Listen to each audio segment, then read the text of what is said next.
of the Brody and how Team Vitality played it, it might actually have a little adjustment on the meta now. So late into MWI, those lineups that revolve around the gold laners still have a spot in this current meta that was so focused on the junglers for quite some time. Leo, what play do you have for us here that you want to break down to really add more to the story of this game number 4? All right, let me break it down for y'all. All right, breaking it down in so many ways, man. I gotta catch up. We're gonna put it up on the screen because that is going to matter. Check it out. First up, let me set up what the mini map looks like for y'all. Okay. Here in this bush right here, mainly, Falcons Vega have control, right? Falcons Vega have control of this. There are 3 members there. And then off camera, you also have Mei Lane there and Chincho down there. This is a play you were talking about. Eventually, she is going to throw a Spear of Destruction right around Ye, like this direction. Again, she's so good at the skill shot, I drew 3 lines. She needed to draw 1. We're going to play it. Obviously, there is a priority and initiative from Falcons Vega because they were the ones to engage first, right? You see that? Yes. Now, they jump in, all in, right? And you even have the ult coming in from Funi here. She goes for the Lantern, the Crimson Beacon, looking for a good choke slam. Yeah, and to add real quick, Shell flickered so fast there. Yeah, so again, she knows how to protect herself, and something tells me this was a play that they were also setting up themselves because, look at that. There is a Fumi Echo and Vival just very close by in the back. Now we're going to continue playing here, and pow! There is the Spear of Destruction, which Chincho clicks in. Now look at the back line. That's Chinny and Chell. Those are softies. That is a Louis and a Brody. As a Brody that is, a Moskov that is currently level 11 with a Purify, you would like to pick the fight. You don't mind. But I see what you're trying to click, Reptar. Look at this. That is a 3v1. That should be a fight that Vivian loses. But also, check this out. Vivian still has her flicker. So she is going to be able to flicker away. Watch this.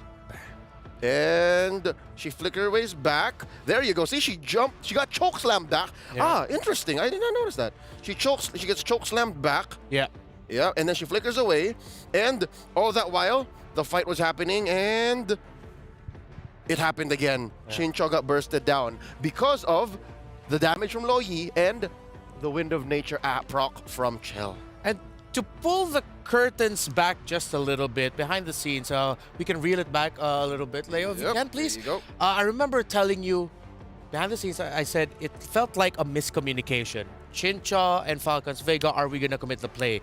But now that I got to see it again, around here, it actually was a well-timed Minoan Fury by Vivian that meant Falcons Vega could not go forward and help Chincha because they were zoned out by the Minoan Fury, which at that moment, I think that's why I didn't think about it, because I didn't realize she hasn't used it yet in any given scenario. If it was anyone else, that already would have been popped.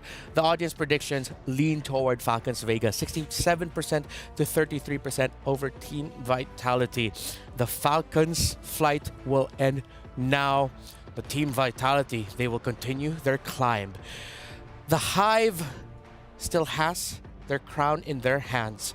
Now they will await. Will it be VSG or of EECA or Omega Empress of the Philippines that they will defend it against?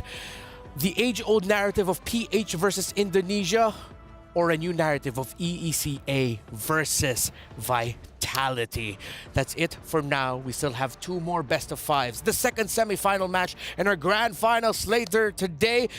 It's me, Reptar, here with Leo. We'll see you in a bit.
set, go.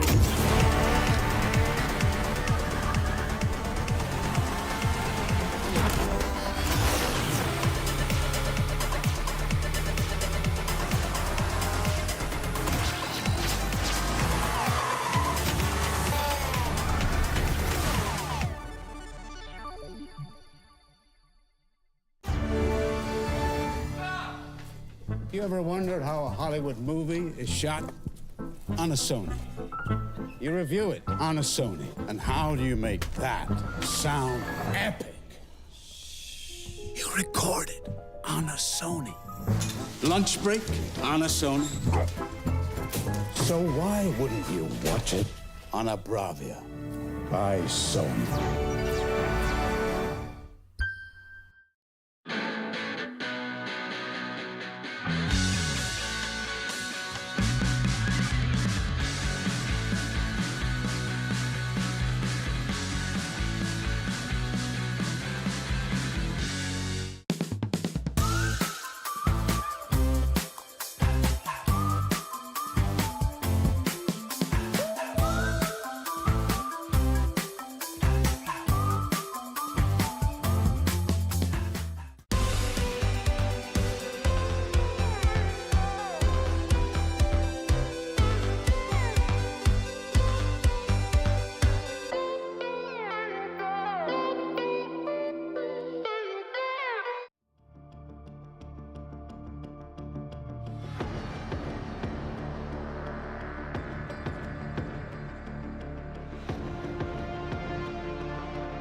Wherever you are in the world, welcome to the Esports World Cup Central Broadcast, where we'll be covering PUBG Mobile World Cup, Overwatch 2, and the Mobile Legends Bang Bang Women's Invitational, as you can see on your screen. Starting in 2 hours, Overwatch 2 semi-finals are underway in MLBB MWI, and we're in Game 7 of PUBG Mobile. We will be diving deeper into each of those respective games and discussing all of the tournaments, the results, and the impact that it has on the Club Championship throughout the course of the next 4 hours. Welcome to Central. I'm your host, Quickshot, and I'm once again joined by Jace, by the Big Mac himself, this time without fries, and Tobias. Let's start once again, Jace. How are you feeling?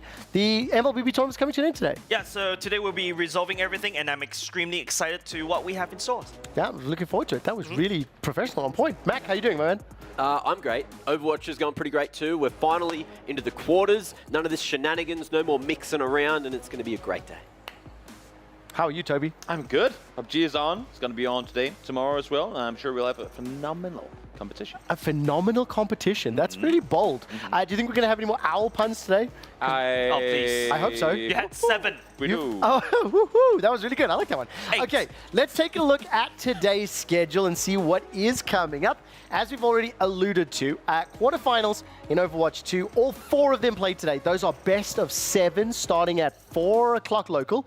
MLBB, the Women's Invitational, second semi-final is underway, and the finals will follow. And then how many matches again do we have in PUBG Mobile? There's 18 total, 12 remaining. 12 remaining, and 6 of them will be taking place today. Those are your respective streams. YouTube.com at EWC for MLBB and PUBG Mobile World Cup, and then it's twitch.tv/EWC_gold. To be fair, all of the live streams are found on YouTube as well. Before we do a deeper dive into our games, into our content, into explaining everything to you, I think it is time for an EWC catch-up, powered by STC.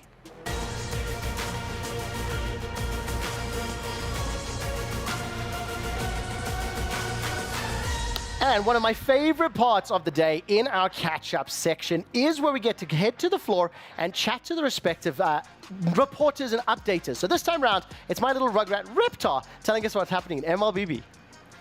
Hey Central, Renmar here. We just witnessed Team Vitality advancing to the grand finals of MWI 2024 by defeating their longtime rivals Team Falcons Vega 3-1. It started off with Team Vitality taking game number 1 in dominant fashion. As early as then, questions arose. Is Team Falcons Vega ready for this actually? But in game number 2, they were able to respond and take that to even up the series. In game number 3, a lot of questions, unique picks. You have Bane in the jungle, you have Hanzo in the jungle, and a Lunox gold laner, a pick that we do not see often, but shows up in very specific situations. And in this specific game, it was Team Vitality who took game number 3 and would eventually dominate with game number 4 with an MVP performance by their gold laner Shell. When asked, who does Team Vitality want to face? Vival, their jungler, said, well, we've already defeated Omega Empress before. We haven't defeated VSG yet. We want a new story. But that series is yet to happen as of the filming of this. Who will Team Vitality face to defend their crown? Will it be VSG? Will it be Empress? We shall see. Another fantastic update, and of course, crucially, the fact that Vitality have made it to the finals is going to give them a minimum of 600 club championship points. They eliminate Falcons, who are current leaders. I love that storyline. Will we get a sequel rematch, or will a new chapter be born? We'll find out later today as the second semi-final is underway. Now we'll turn our attention to Overwatch 2, and we're going to head down to ZP, who's got an update for us on how things are going to pan out today's quarterfinals. It is the end of day 3 here at the Esports World Cup Overwatch 2, where we've seen 2 teams pull off 2 very impressive sweeps, with Space Station Gaming and Team Falcons looking dominant as ever. And now, as we get ready to head into Saturday, it's going to be 4 teams that have picked their 4 opponents. The matchups could not be more electric, and it all starts right now. Thank you so much, CP. The thing that I would love for everybody to focus in on here when you look at this bracket, in a traditional playoffs bracket, the winner of GG between SSG would advance to the next round. However, there is a group reseeding in quarterfinals where the higher seeded teams from the group stage were allotted the opportunity to pick their opponents, hence the shuffle. What I will say as well, for longtime viewers of the Central broadcast, the 2 sofas have elected to follow the Crazy Raccoon's journey and the VP journey. Myself and Jay's and our fishing game are voting for VP all the way, and that other couch doesn't matter. Let's turn our attention to the PUBG Mobile World Cup, and we're going to head to Jinero. She's got an update for us. Hello everyone, Ginny here, and the first day of the main tournament and PMWC is done and dusted. So let's have a checking as to what happened. For me personally, the name of the game this time around was the Survival Stage Winners. TJB had a phenomenal performance so far this day, but let's look at match number 5, 4, as well as 6. Starting off with match number 4. DRX managed to get themselves a chicken dinner. It was between them, Team Liquid, as well as Vampire, but they're the ones that got the high ground, and they're the ones that get the placement points. Match number 5 was the first Miramar of the main tournament so far, which meant that there were a lot of high expectations from Team Liquid to be able to perform here, but unfortunately for them, that wasn't the case. Instead, it was A7 Esports that are coming out on top with another chicken dinner, 2 in just the first day of the main tournament. Whereas on match number 6, the final one, Reject get their chicken dinner with the high ground on the mountain, and they're able to get themselves some placement points. At this point in time, it's anything in terms of the rankings that can happen over the next 2 days, but so far, it's shaping up pretty nicely. Thank you so much, Genero. I tell you something, it is a bold choice wearing a jumper like that in the heat of Riyadh. But I love the updates, and I do have to say, every time I hear chicken dinner, does it vary? Is it always roast? Can you have fried? Are you allowed to have pulled chicken? I have to ask these questions to Toby later on in the broadcast. But as you mentioned here, we got the PUBG Mobile standings after day 1. Alpha 7 and DRX were tied at 62 points apiece and 6 matches played. 6 more matches will be competed and completed in throughout the course of the 3rd day of our 4th week, and we'll keep you abreast of all those updates for those chicken dinners. That does it for our EWC catch-up, powered by STC.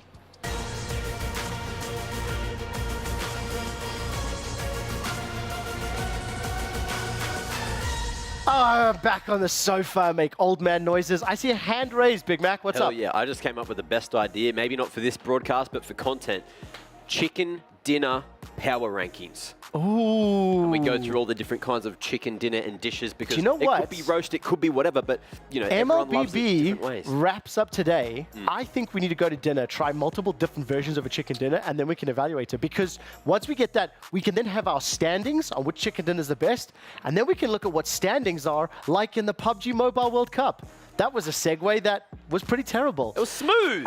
Toby, before we get to standings, let's do some updates. Of course, we're in the 2nd day of the main event, 18 games to be played. I think we should start by looking at yesterday's sort of rounds, how they all ended out. We're fortunate enough to catch the first 3 here on Central pretty much back to back. Yeah. I mean, it was phenomenal to watch, and really we couldn't have lined it up any better. Talking coming into day 1 of the finals about Alpha 7, a team who always comes off to a great start to kick things off, and here they did so as well, able to win the very first match of the day, the first of 2 matches they were able to bring home in what was, for the most part, a very chaotic Sanok game, but for Alpha 7, the circles kept shifting to their compound, and they bring home the win. I mean, one of the things I love from our guests that we had yesterday, talking about how the circles are one element of the game. You can get lucky, it can go into you. Yeah. But then also you do have to play proactively and adapt to the situation if you want to take home the ultimate prize and be called the World Cup winner. That is effectively the game of PUBG. It's about minimizing the RNG. It's about always having a plan regardless of what ends up happening. And here, of course, the second match of the day. TJB in a pretty tricky 2v4 situation. As you said, we were lucky to get it on air. They end up coming up victorious against your boys in IHC. Don't rub it in. My boys did not have a good day yesterday. I remember this map particularly, Toby. I remember there's this one guy that was just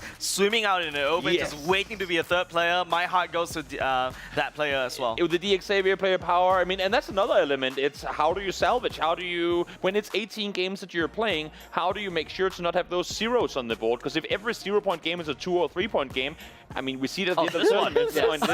I just want to talk about the polarity between how good and chaotic that last game was, and then how fun and chaotic in a different way this Hey, end was, listen, right? listen, don't you dare judge this, but they were both amazing. They were both amazing. I will say, though, the ending of this map with literally the inability to climb up the verticality of the hill is one of the funnier things that I have ever seen.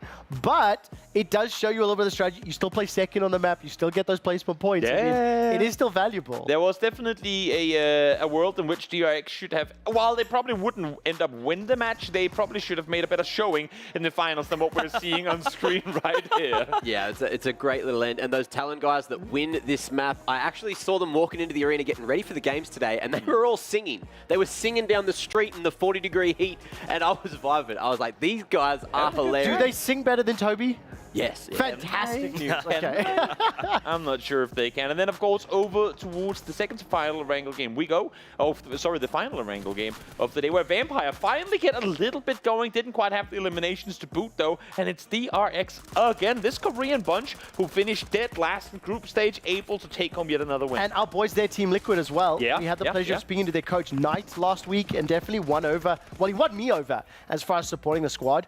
The interesting thing for Vampire, that's the only game of the 6 that I believe went well, because they ended up in dead last in the standings. 7 elims, they got the chicken dinner, but this entire highlight package, you're pretty much exclusively seeing Alpha 7 and DRX, because those are the 2 squads that dominated the opening 6 games. Exactly. And they've been able to do it across all maps as well. There's such a big variety, especially when you count in Stanok as well. Very close quarters, very tight-knit, all like kind of micro plays. Macro is the name of the game when you go to Miramar. The fact they're able to bring home wins on day 1 on both these maps goes to show that they're coming in super prepared.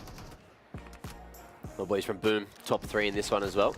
And there's your That's Reject your boys, boys, right? Jace. Yeah, exactly. I remember watching this map. I was like, okay, Reject's like, a little bit sad for them. They're like, what, 9 out of 10, 9 plays, and then after a sudden, once they got the winner chicken dinner, I was looking at Toby. I was like, does this mean they're top 5? Do you know what I loved so much is just literally an hour before that, all you were doing was trying to get off the ride. I inherited it. I didn't get to pick. They're not the team I said. Thanks, Suns, man. When Jackie said that he too picked Reject, I saw a Yeah. bit of a smile on Jay's face. Yeah. And then when Oh, they got the yes. winner, it was like, Yeah. okay, I'm in. We're doing it. So Yeah. But Boom too got themselves a second place, and I think there's a lot to go from what we saw there coming into today's matches. The games are actually starting literally as we speak. The players are jumping out of the planes right now. But for Reject to get the win, for Boom to finally get stuff going, we saw what they could do. Boom off just a little bit of momentum. So very curious to see how or if they too will play out differently than what we saw here on day 1 as we take a look at all the winners from yesterday. The thing as well that stands out to me, there's 2 chicken dinners for Alpha 7 and 1 for DRX. The reason it stands out to me, when we get the scores on your screen, both of those teams are tied at the top of the table, 62 points apiece. Yep. They have a 13-point buffer with Reject, TJB going up to 15, etc., etc. That feels to me like there's a tiny bit of breathing room, but there are 12 games still left to play, That's so the thing. you can't afford to just have even mediocre rounds. Exactly. I mean, you complete nail on the head there. That's true. 13 points. It sounds like a lot, and it is a decent bunch. But keep in mind, a win, 10 points, just 3 elims with it. Then that's your 13. Obviously, wins are hard to come by, but 13 points. I think for all these teams, it's not out of the realms to climb. Especially on the smaller maps, when you do have those close scores, you can get Yeah, those third parties. The thing that's important, 30-point difference between 1st and 8th. And then when we continue down the table, an additional 15 points from Vampire Esports and 8th position. The reason I highlight that, top 8 is how you get club championship points. The defending back-to-back champions, they ain't sucking anything but stuff at the minute. Vampires are struggling. Yeah, it's not looking pretty, not at all. But as you're alluding to here as well with how close it is in the bottom of the leaderboard. That's what happens when the top 2, maybe top 3 teams really start sponging up all the points. It leaves everyone else so incredibly close to one another. So curious to see by the end of today how we're looking, because I would not be surprised if we're going to see complete ups and downs on the leaderboard compared to what this looked like. And I definitely apologize about that little implication a second ago. What do you mean? No, it's my a brain's paper struggling. straw and a thick shake. What I will say is, are you confident about your predictions, right? Yeah. Let's find out which 8 teams you predicted 100% to be in the top 8. Yep. And you've nailed 7 out of the 8. I like it, and Vampire 2, while they're not looking good off of yesterday's You're performance, just too optimistic. No, I have to defend my predictions, obviously. Had it just I been think any you're wrong. generic conversation, I wouldn't. But I think Vampire can definitely get into top 8. Just off what we saw yesterday, I think the run for first is already over. Sorry, boys. It could happen, but it's incredibly unlikely. For the rest of them, I feel like I saw enough yesterday, maybe with the exception of Alliance, actually, despite how great their group stage was. I think I saw enough of them, all 7 yesterday, that I'm very confident in them maintaining their top spots. Oh, okay. Would you like to check in how the teams are doing this very moment? We can Let's actually go. pull map number 1 of the PUBG Mobile World Cup of the 7th game of the 2nd day of the main event. Toby, set us up and let's go to cast. Okay, right, so here we go. We had a quick brief down on what a hot drop is yesterday when two teams are contesting the same position. And well, I talked about Alliance, how they didn't impress yesterday, but what's today? That was quick. And they have just been eliminated. That was really quick. Honestly, Bye. I'm not being funny. We did not know that has happened. No. You prepared this content yesterday. Exceptionally well done. Get rid of those quotation marks. You are the expert. Yeah, it's amazing to see a team like Twisted Minds dare to contest a position like Boot Camp, the very, very center position on this map. As yeah, I mean, it's just phenomenal to watch a team with less experience go up and say, we will claim this position from you, take them out as well, and as far as I can see, only taking one casualty in doing so. Let's check in with the casters. Allow his team as much time as possible to get looted in a pretty big POI like Camp Alpha. So I do like this from Demo. And again, this is a big mistake. A lot of people make it at home a lot of times, is when you play that off angle towards the eastern side of the Northwest Island, you've got to be really safe because your whole job is just to give info back and not die. As soon as they lose that player, things get very, very awkward. Here's Alpha 7 though, and this is what you call Jackie. Oh, that's a huge spray as well. Beautiful work there. With a garden hose, unleashing bullets, spraying them down. And it's only Obscure that's left. There's no timeline where he can make a play to get Guizhou back up. So far fragmented and so low on health. They hard commit onto that. They flushed out the entire squad. Just Obscure remains. He's good on off angles. He's good in 1v2s normally. But can he go absolutely huge here? Claps down onto the first. They'll barely save his life. That was cheeky from Obscure though, bro. Dear me. The question is whether Boom heard this, potentially have a look back down towards that south side, but I think Alpha 7 are safe. Carrillo though, 3 elims. Picked all of them up in that engagement. Basically didn't need the rest of his team to be there, but they will have to get a move on now as the circle starts to encroach over towards them, pushing them further towards that center, down towards that southwest side. As most teams have made it in. Team Liquid even made their way across from Boot Camp. They crossed the river. They're now on that north side, potentially looking to hold out power as Reject decided to regroup around Painan Bridge and some of the compounds that sit beneath it. I think that's a strong spot, Jackie. Could keep them safe. Could. It could. You'd hope so. Maybe bolster their defense and set them up for a good swing of things in the day here. DRX on your screens now, of course, as well. Alpha 7 with those early elims. They will be peeling themselves a little bit further ahead. And I suppose the big talking point there really is as well, right? There's a timeline where Obscure does put them down to a trio. Then maybe it's not as great of a start to the game. You're thinking, all right, yeah, we got a couple elims, but now we're in a bumpier spot for the actual chicken dinner. The fact they make it out, stealing all the points, getting away, and still having the full squad alive is gigantic for Alpha 7 on the first game of the day. Yes, yesterday was brilliant for them, but remember, Blank, it's a new day, right? Anything could happen, but that goes to show the blood's still pumping. Decision-making is looking clean. For Alpha 7, an aggressive map like this is where they really thrive, right? This is where they find their most enjoyment, get themselves the chicken dinner yesterday on this map too. It's potentially looking for a little bit more. Their rotation's a bit more difficult than some other teams here. They're right at the back of the queue on this southeast side. They'll have to go through Boom, the Xavier, who are well renowned for their long-range engagements and some of the nade play. So pushing through them is like pushing through barbed wire. So yeah, the Xavier could be a little bit of a problem in front of them, but Alpha 7 might just blow it to pieces. You never know with how they're playing.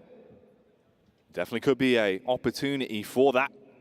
You get a bit of an establishing shot here. Nice cinematic pan over the bridge, seeing where Team Liquid and Power are. Of course, that bridge could be a bit of a talking point later on as well with the rotates that are coming down towards it. Currently, Alula XIHC are edge guarding it. You've got Talon and Tiamba that would be late to follow suit. We wrap this circle over towards that western side on Tambang. So Vampire get themselves a little bit of a lifeline, stay in the game a bit longer towards Tambang. And Nakam down towards that southern edge. Team Liquid looking towards Ruins right now. I think they're posting themselves up around some of the high ground that sits in that area. You might be able to guard out teams like IHC as they come in from that northern side. Yeah, still a lot of space. This is one of the most heavily compounded areas on the map.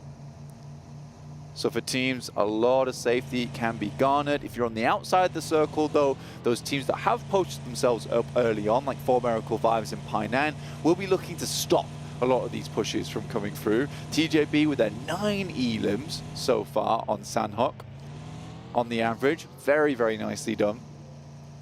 Good to see TJB were able to keep. And of course, as we step away from the commentary, thank you very much, gentlemen. So great to hear your voices. Twisted Minds analyzed the two teams eliminated thus far in game number 7. I mean, Toby, it's going to take a little while here. So my proposal, do you want to give us a prediction or how do you think that game's going to play out? Then let's play a game of our own. Yeah, with the circle shifting that far towards southwest, I didn't quite keep track of exactly who was at furthest Shocking. west. I know, right? Shocking. It's almost as if I'm Wait, he wasn't paying attention? Yeah, exactly. Yeah, I know. I mean, I've been doing it all week, and I felt like this time around I would give you guys one. Oh, okay, that's fair enough. You know what? Bring it down to max level. But I would say the team that is You can- currently the furthest west on the map will win the game, regardless of who it is. And if you are going to continue watching the PUBG Mobile World Cup, you can do so on YouTube at youtube.com/@EWC. I mentioned I wanted to play another game.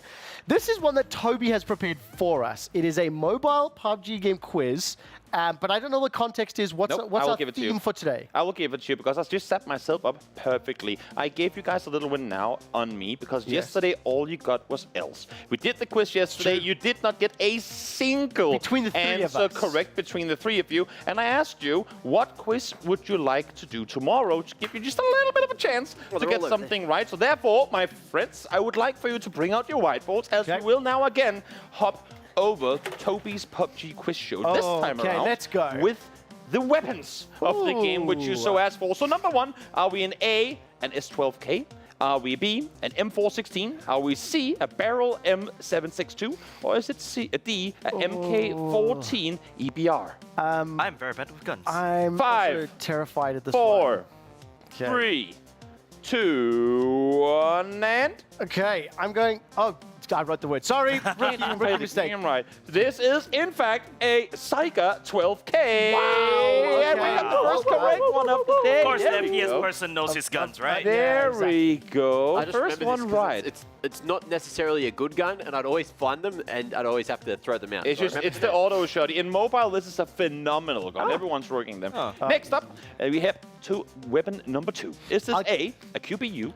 B, Can I give you a hint? Can I give you a hint? Can I give you a hint? A version of this gun was used to stat pad and score lots of points as a medic in Battlefield 2 over 20 years ago. I'm sure it was. Yeah. Else we hop over to B, PP Bison. Is it C, a M24? Or is it D, a G36C? 1, 2, 3, 4. D.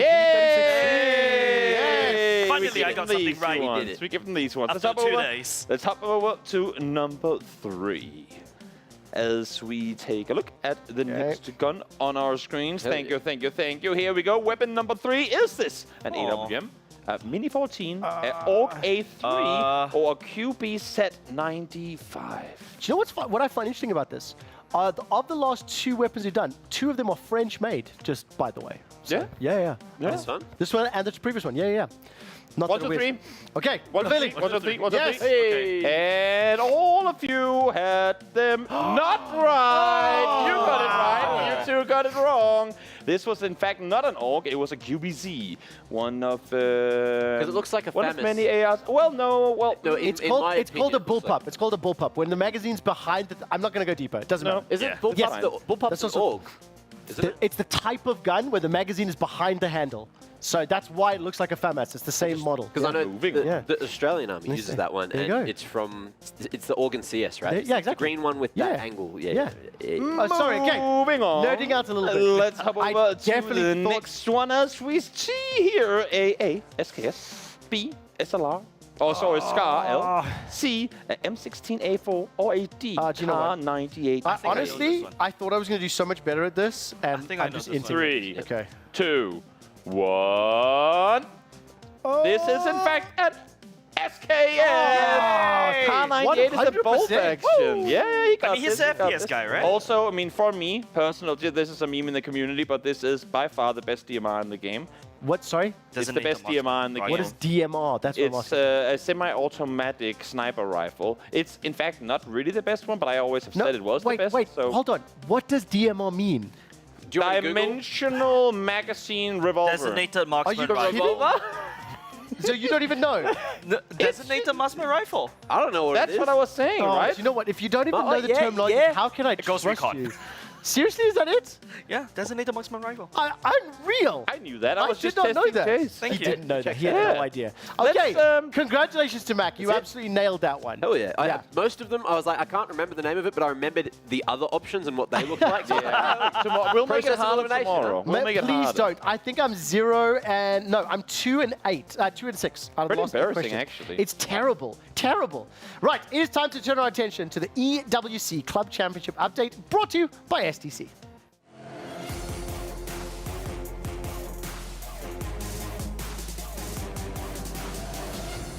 And of course, for the first time in 4 weeks, Team Vitality are on the board and in the top 10 with their finals appearance in the MLBB Women's Invitational. Huge. 660 points minimum, with the possibility to add an additional 400 and add one of those little trophy symbols right next to their name, jumping to the top 5.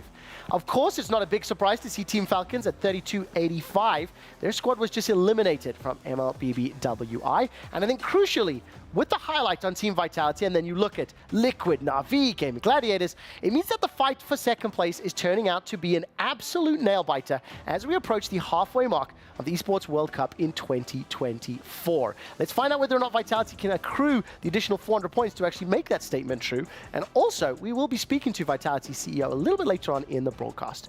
That does it for the EWC Club Championship update, brought to you by STC.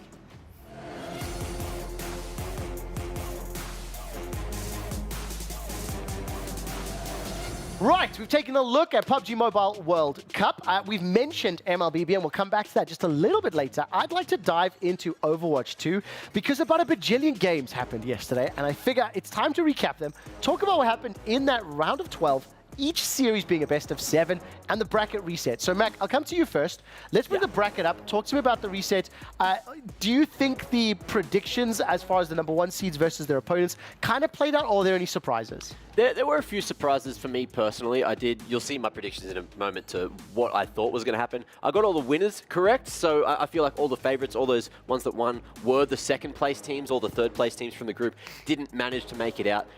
But if you look at the quarterfinals, this is where things get a little bit of a shake-up, because some of the teams that played yesterday, that won yesterday, must have looked a lot better in the best of 7s than they did in the best of 5s, and because of that, that's definitely shifted the order of who's picked who. Like, I thought ENCE looked like a stronger team in groups, but they got first picked by Crazy Raccoons as their opponents for the quarterfinals. So Crazy Raccoon must have identified something in that game where they really wanted to hone in on. I mean, this is something I definitely want to take a deeper look at. Maybe not today, but tomorrow, once we get a few more games cleared away.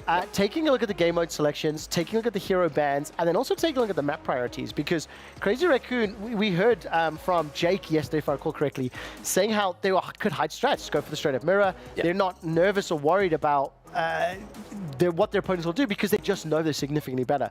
That's what I want to see if it gets tested today. Yeah, well, that's the thing. If they don't get tested, they might still hide stuff all the way to the semi. Well, tomorrow is semis and the grand final, so they have to show it in the next couple of days. How good were your predictions, by the way? Because for the time being, things are looking good for Jays and MLBB. Let's bring up Mac's updated bracket predictions, and with the accurate matchups this time around. Hell yeah. Wow! Not bad, huh? So nailed it on all of them. Yeah. Yesterday there was technical difficulties in my brain, and that reflected on the graphic that we did look at. But today it's all fixed up, and I have committed to what I thought was going to happen in terms of the matchups. So I've gone with Crazy Raccoon, Falcons, Twisted Minds, and Zeta Division, all going through. I feel like they all topped their groups for a bloody reason. They played out of their minds in the groups, and I think today it's going to be a similar thing. Did you change who you think would win the quarterfinals, the semifinals, and the finals? I know we updated to reflect matchups. So crucially, Mac's predictions were locked in before the reseeding from round of 12 to quarters. That makes it more impressive if you are right. And it gives you a very good excuse if you're not. What I got right, there's the only second or third place team I had winning was Falcons upsetting, beating VP, and going on to take on Crazy Raccoon in the semi, because I really want to see that matchup. That's just like a storyline thing. I don't know if it is going to happen, but it'd be nice. Crazy Raccoon versus VP, that's how the fishing boys are going to battle it out. We'll see what happens there. But that's not the only thing Mac did yesterday for Overwatch. He also went out to find out which players are performing the best so far in the Overwatch 2 tournament. This is my mate Jake, and he's going to tell me who the best players have been so far of the tournament, as well as the surprise rookies that have managed to impress us. You know, two players I have my eyes on. First, I got to talk about Lip. I mean, this guy, not only is he on Crazy Raccoon, pretty much fair to say that the tournament favorite team, but he is a monster on hit scan. Even if you don't watch Overwatch, you will see what I mean. If you get onto Lip's POV, he just tears heads off. And it's lovely to see him here on the biggest stage in Overwatch calendar year and just absolutely tearing it apart. Another player I've been watching is Gushue, coming in for OALGD in their one chance to take home international glory this year. They haven't disappointed. They massively overperformed, shut down Team Falcons, another team we were expecting to take over this tournament, and they process all the way above Falcons into that group stage. And so Gushue on Team OALGD, he plays everything, but the Winston and the Doomfist really are incredible. That's where the team shines, when they really rally around his aggression, his ability to take over the server. So those are two players I've got my eyes on. There you go. So we'll keep our eyes on them. Thank you very much, Jake. It was a nice little chat with Jake there, and yeah, so he highlighted a couple of the players. Lip, of course, we did look at yesterday when we were looking at the four, I'd say, best performance in terms of DPS, and you'll see him here again, of course, one of the hit scan players for Crazy Raccoon. And then they've gone for Gushue, which is the tank for LGD. Unfortunately, he got knocked out yesterday, so we won't be seeing him today, but he did impress a lot of individuals. I think you'll hear his name a few more times in these next. The thing is as well, what's very important to recognize is that the best of sevens all going 4-0. On paper, that looks like it's not close games, but that is not how those games play out. It comes down to literally a matter of seconds or a matter of meters, depending on the respective game mode, right? So it's one of the difficulties of really contextualizing it. Yeah. Let's find out who else is added to the list, because we've got some more best performers to listen in on. I have found one of the best aliases in the game. His name's McGravy, and he's going to tell us who have been the highlight players in his opinion, and who have been some of the unexpected surprises so far here at the Esports World Cup. Yeah, I think a couple players I'm looking out for is one of my former players, Chorong. With the new hero ban system that they introduced to Overwatch for this tournament, I think the main support role is super critical. He's able to play the Lucio, he's able to play the Brig, and he's also able to play the flex support. So he's really capable of, you can't really ban him out. And I think he's one of the best main supports in the game. And then another player I'm really looking forward to is Hanbin, who is potentially the best Diva, the best Sigma, and it's a really good off-tank meta right now. And he is just a super story player. He's won championships. Like, he's just one of the best. That's who I'm really looking forward to right now. Any little surprises that have popped up that you weren't expecting to play really well in terms of the players? I think LGD made themselves a surprise. They came out really flat. They got 0-3'd by Twisted Minds, one of the local teams here, and now they've really bounced back in a strong way. And I think LGD, as Jake said in his interview, just an insane team, one of the best dive teams of all time, and they have one opportunity to get in there, and they've really done it. And that's coming up later today, because we're going to look at this tomorrow, but you'll see that. Thank you very much for your time, McGravy. Thanks so much. It was great to hear from my man, McGravy. But let's have a talk about Trong. We did have a question while that interview was live, and it was, what is an off-tank? So an off-tank is one of the roles, essentially, when Overwatch was 6v6, you'd have an off-tank and a main tank. A main tank would be like the defense heavy, whereas an off-tank would be like more attacking. So a Diva that can get up in your face, can do a lot of damage really quickly, but also soak some. Would Doomfist be off-tank? Off-tank. Okay, right. Okay, I get it. More of the divey tanks would makes be sense. also the off-tank. Initiated tanks. I know, it's just, I was trying to think to myself, what is off-tank, and like, how does it relate? Because I can only think of it in like terms of World Whereas you think of a Reinhardt with a shield, you soak so much damage, you don't really take that much damage. You're just pure tank. And you're not really, you can dive because you have the charge, but you're not really as dive heavy as some of the others. Totally understand. You know? Okay, so then you have a diving tank and an off tank, etc. Okay, right. Let's find out who the next players that have been highlighted, because I think we've got one last one. Into the caster booth. I've ambushed this guy. His name's Avril, and he's a very handsome gentleman. But he's also going to help us establish who have been the best players so far here at the Esports World Cup, as well as some special little surprises. So, who are the best players so far? Yeah, I'm going to pick one from each role that I think have been really, really standout.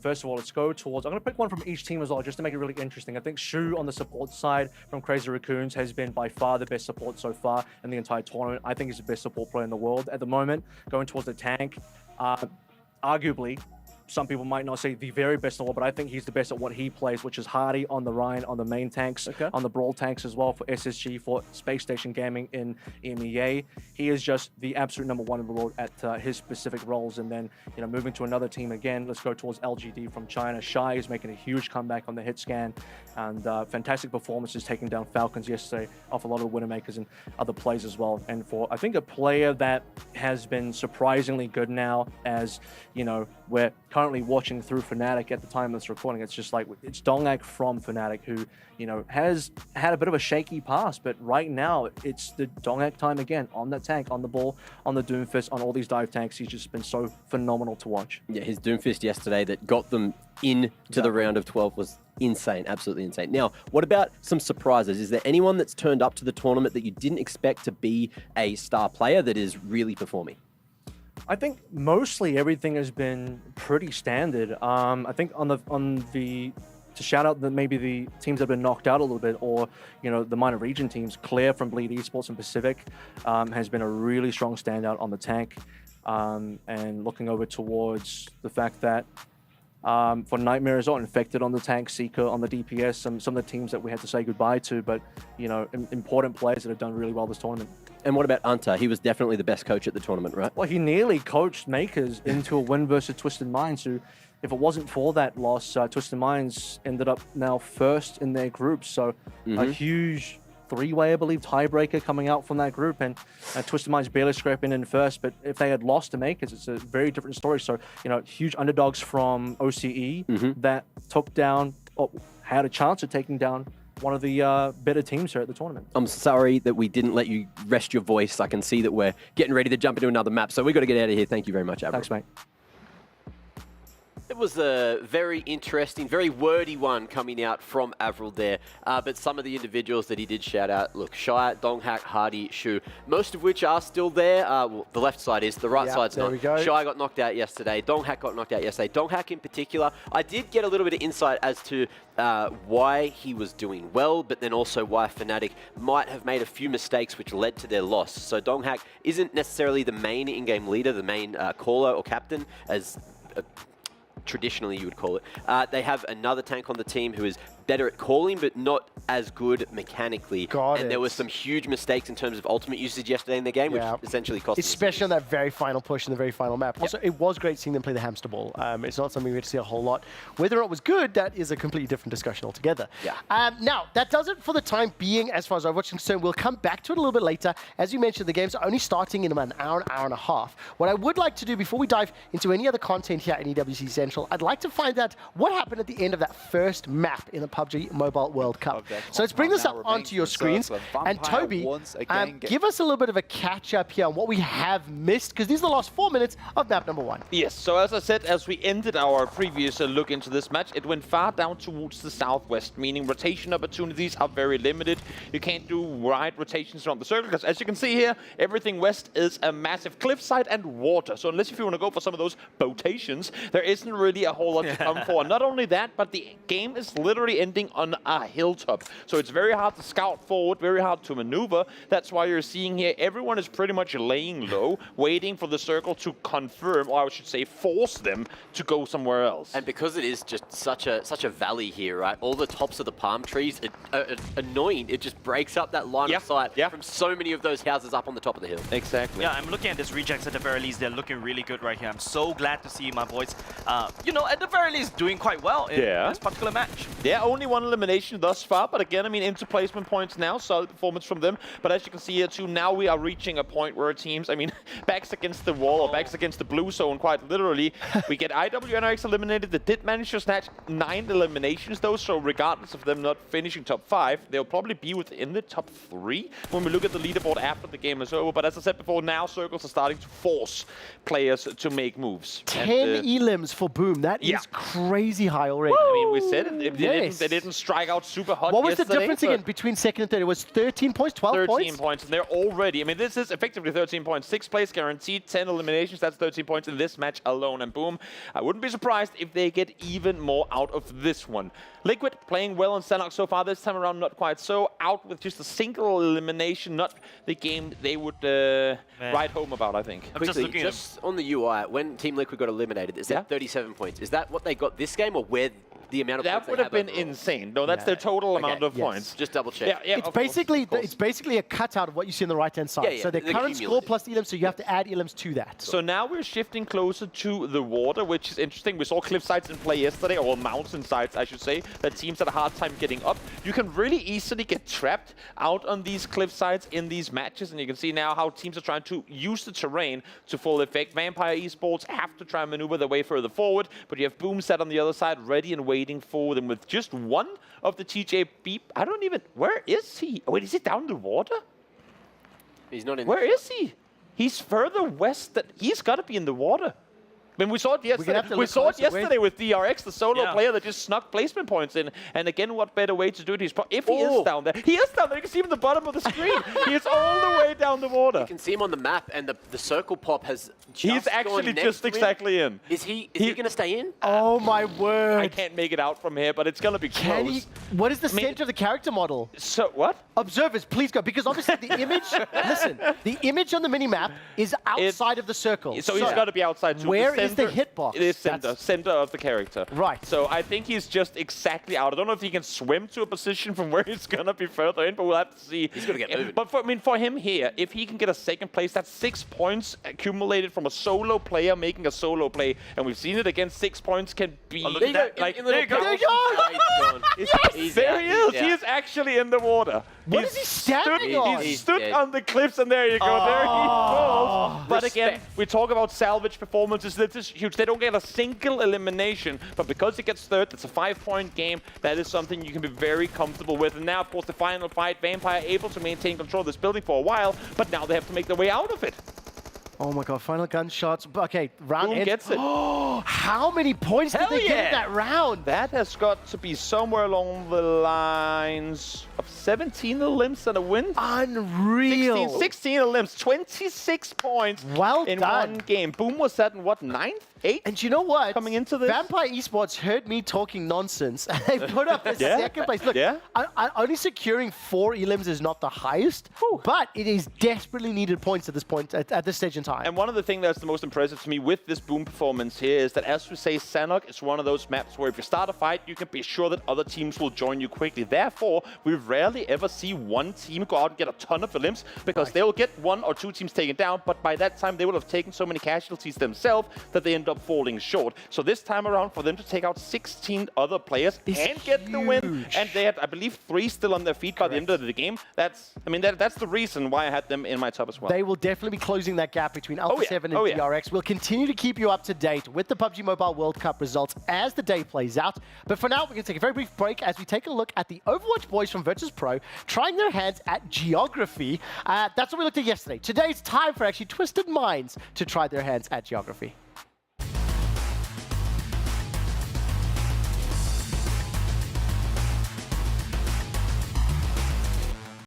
Hi, I'm Crispy. And I'm Kort. We play for Twisted Minds, and we're doing a map quiz about the Overwatch lore. Where is Riyadh? Riyadh? You got that one, surely. Yeah.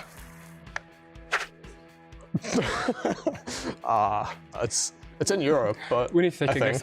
Is it in Europe? But where is Europe even? What do you mean, where is Europe? I have feelings. It's this. It's Europe. But okay, you need to take a guess. I don't have a clue. Just guess. Like, just throw it in anywhere. I'm guessing over there. Down there.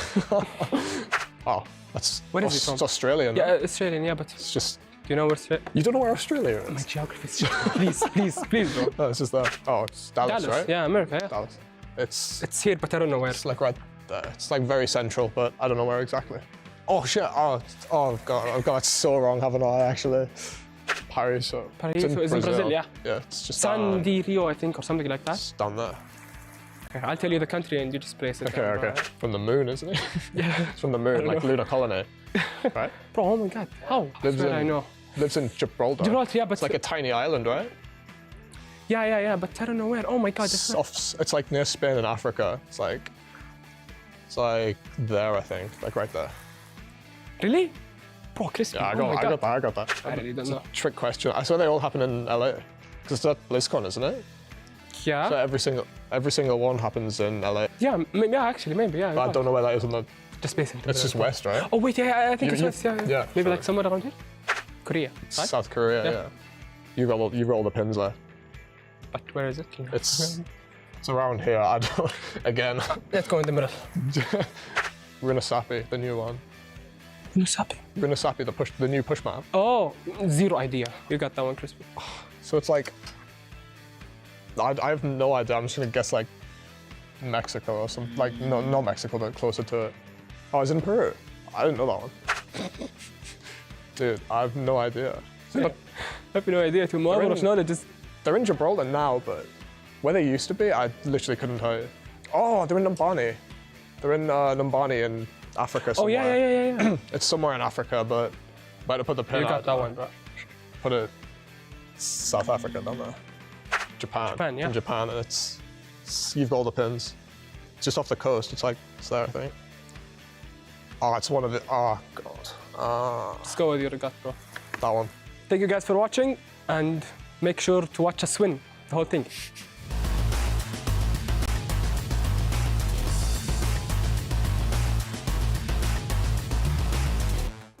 And welcome back to EWC Central. Just like VP yesterday, the Twisted Mind players represented. They don't know the geography, but they know the point. Just win. That is exactly how both videos have played out. It is my absolute pleasure to once again reintroduce to the viewers of Central the Director of Esports for Team Vitality, Anna Banchbach. Hello. Did I do a little bit better this time? You did really well. There we go. Thank you. There's no Americans next to us, so I didn't have to like dumb it down. You know what I mean? Because I definitely didn't get training or practice. No, for sure. Yeah. Thank you for joining me once again, and I really appreciate you coming out in the heat and sitting down with us. One of the things that I wanted to really dive deeper into and talk about was the fact that we got the Mobile Legends Bang Bang. Your team is so heavily favored to win. It comes with lots of expectations and pressure. The fact that you're the Director of Esports as well, we didn't get to dive deeper into that. And Eric from FaZe gave such a glowing highlight. What I was hoping you could help me do is help maybe explain to some of our viewers, maybe some of the younger viewers that don't really know the business side of things. What exactly is your role? What are some of the day-to-day responsibilities that you look after? Sure, I can do that. Well, thanks for having me back, first and foremost. Super exciting to be here. And yeah, I can definitely outline a little bit of what I do, because I know Director of Esports sounds so fancy, but you can't really imagine anything behind it.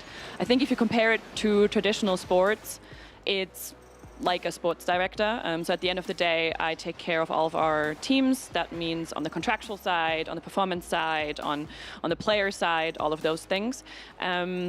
Yeah, and today we're here with the MLBB team. You said it. It's a lot of pressure. They're the heavy favorites. Right now, we just qualified to the finals.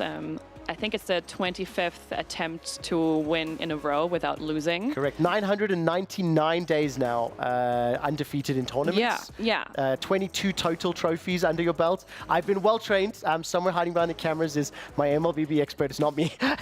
It's all come for them. Does that come with like a crazy amount of pressure? Just a moment ago, we're having a conversation, but we saw the semifinals. We saw Team Falcons being eliminated. What is that like for you? Because that's a hell of a record to live up to. Oh, for sure. I think it's, on one hand, it's super exciting to have that, opportunity to have this good team. On the other hand, I think the semifinals that we just played was really a little bit the final before the final. I think so too. Yeah, because we know Team Falcons Vega are the second best team in the league by far. They did make us sweat, and you can tell that our girls are taking it very serious. They have been practicing until midnight every night. They're not slacking. They're not saying, oh, we're the best, we're not going to work. You know what I love so much? What I love so much is not only are they stepping up, it's my job to create conversation. So I have been antagonizing my MLBB expert Jays because they dropped one game in group stages. Falcons went 4-0. So it creates drama and conversation. A 3-1 series. I'll actually ask you to pull your attention to the big screens because we can take a look at some of the MLBB footage. For sure. How experienced are you with obviously playing the game, or knowledgeable do you have firsthand? So I'm not very experienced with playing the game. I can play it a little bit very badly, and the girls are laughing at me when I do. So I understand the game because I have a League of Legends background. Of course, I understand it more. Do you know what? You and I are speaking the same language. There you go. The pace of this game, not only just because it's so much quicker, but there are things that they can do on cell phones that blow my mind. Yeah, and if you look closely, players like Vival, for example, if you see her in the player cam, she's not just using her thumbs, she's also using her her pointer index fingers. And like, I've tried this. Earlier, Danny and me were sitting backstage on their phones trying, and they were just laughing in our faces because I cannot even bend my finger at that angle. Yep. It's insane. And they're very precise and very quick on this. So they have with 4 fingers on their phone just going. It's nuts. Jace, is that claw grip? What's the name of that grip? Claw grip. So there's actually even terminology for it. Yeah. I know it from mouse, claw, and palm. If you're holding a mouse. I know that one, but I don't know. Yeah. While we're watching this footage, Anna, it's got to bring you joy that you've already got now 600 points in the club championship, and there's a very real chance to get 1,000. That comes you from off of my graphic for 4 weeks. For the first time, I get to see the Vitality logo. Yeah, and I know Eric is still. He's not. Can we talk about FaZe still being down there? Hold on, Eric's not even here, mate. You're not making it onto my list. Sorry, FaZe down. Sorry, but more importantly, emotionally, when you see the yes. Can I comment on this? I love when players give a little bit of personality. It comes with respect, but you're performing for the crowd. Exactly. And the winner's interview straight up said, well, we've already beat one of the semifinals. We want the other one because we want to create a new story. I love that storyline for a team that has won so many trophies. They just want to be the best, undisputed in the world. For real. I mean, not everybody knows this, but after our first game when you said it, we went 3-1 and not 4-0. Vival actually cried after the game because she was so frustrated that we had lost, and it was a bit like she took it on herself because we lost some turtles, we had some unlucky Lord fights, and she really, as a jungler, like took that on herself, and she was like, that was just bad, we can't be this bad, we need to be better, we can't drop a game. And I was like, girl, you're good, like you're fine, like you still made it. Exactly, and they're so hungry about this. And I think true to the Vitality brand, Chell and Chinny are like on stage, and even Vivian were playing a little bit with the crowd because obviously it was heavily Falcon's favorite here, right? Like they were chanting, they were booing them when they walked on stage, and so they booed right back. They were sitting and they were just booing right back. Chinny came off stage and she goes, my throat hurts because I booed back, and I was like, okay, the shade. Do you know what I love so much about that? It is something that if you are fortunate enough to go to live esports events, if you're fortunate enough to go to live sports events, that type of environment, that type of home and away, local team versus traveling team, it either fuels players or teams, or it acts as that 6th player, the 6th opponent. And it very much sounds like your girls are stepping up, going, sit down, shut up, we are here to pick up this trophy. Yeah. I mean, this is their first out of SEA event, but it's not their first big stage. So they're very aware of what it is like to be in front of a crowd. I think it's super cool that they got to face an Indonesian team, but here, and they obviously, the teams have massive respect for each other. They know each other. I think for Fumi specifically, it was a big win because that was her old team, right? So winning that, she was the one that did the key crushing. She stood there and she was like... I love this so much. Okay, I want to come back to specifically talking about, let's say, the Women's Invitational, as well as the fact that you are in a very senior role in a traditionally male-dominated company. Before we do, I want to show you the graphic. Last time we were here, I didn't get to put your name on it. Club Championship update. Can I please bring this up on screen? Only because it brings me so much happiness to see an organization that I've been next to for such a long time.